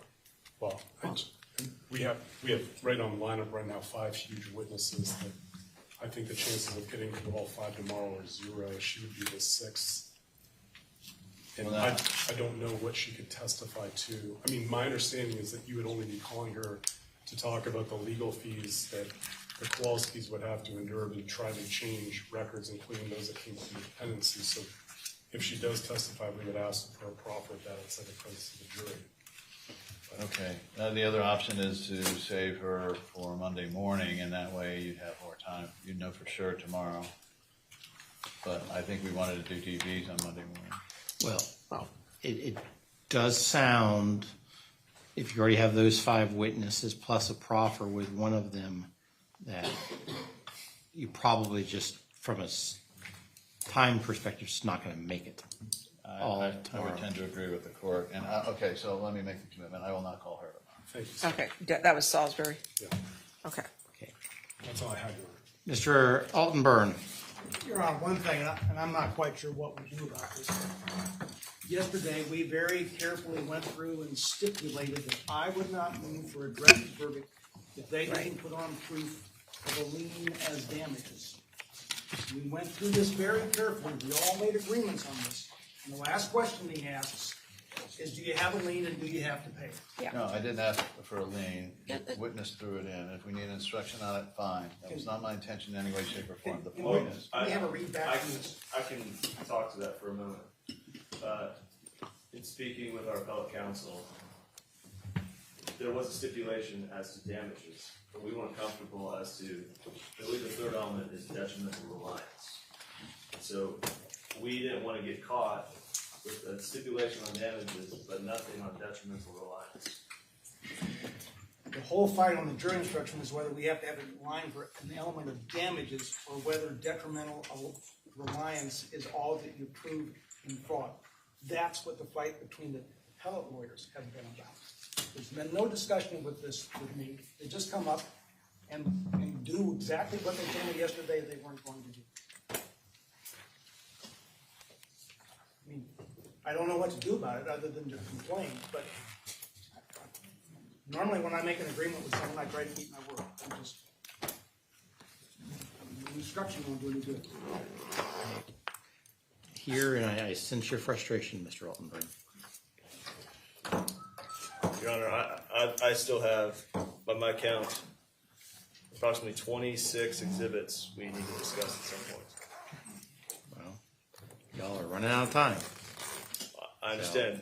Our lunch break yesterday was spent 45 minutes on a last-minute motion. I'm trying to get these admitted. I don't know what to do. Well, we'll have 30 minutes tomorrow morning before the jury starts. Hopefully, we can spend focused time on it. And then when we're talking about it, hopefully, we don't spend 15 minutes on one exhibit.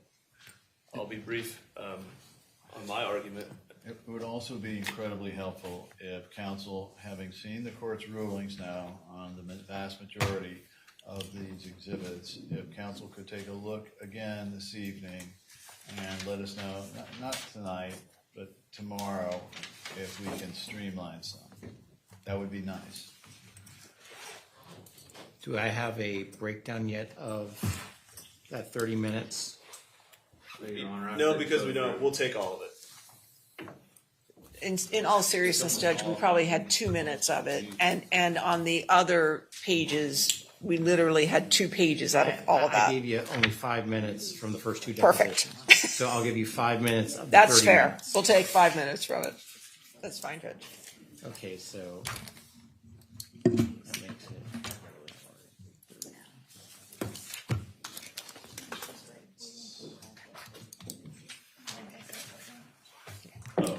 makes it. And I need to correct. Ms. Crawls was correct. That portion you wanted read in was designated untold. So if you need to read that in, or how we going to do it. Yeah, we'll just read it in. We're not going to try and play it. I'll just find out when that's convenient for the court. Or if you want us to put it in the video, we can play the 30 No, second video. no. They may mute. Okay.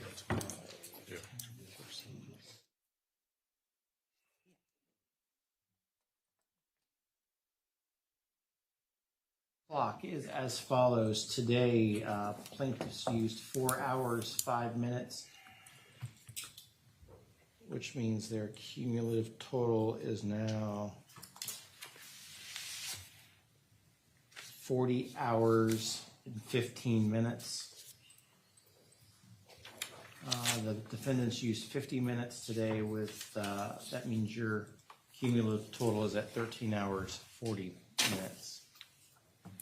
As a reminder, Wednesday of next week, we're not going to have any jury members here, and we'll do jury instructions in the afternoon. Mr. Altenburn and Mr. Alligat can be by Zoom if the lawyers wish to be by Zoom as well. If they wish to not be here, that's fine. Anything else before we adjourn for this evening? What time were you coming in the morning? I'm sorry. 8:30. 8:30. Anything else? No, not from the defense. Anything else? Okay, we'll be in recess. See everybody tomorrow at 8:30. Thank you, Your Honor.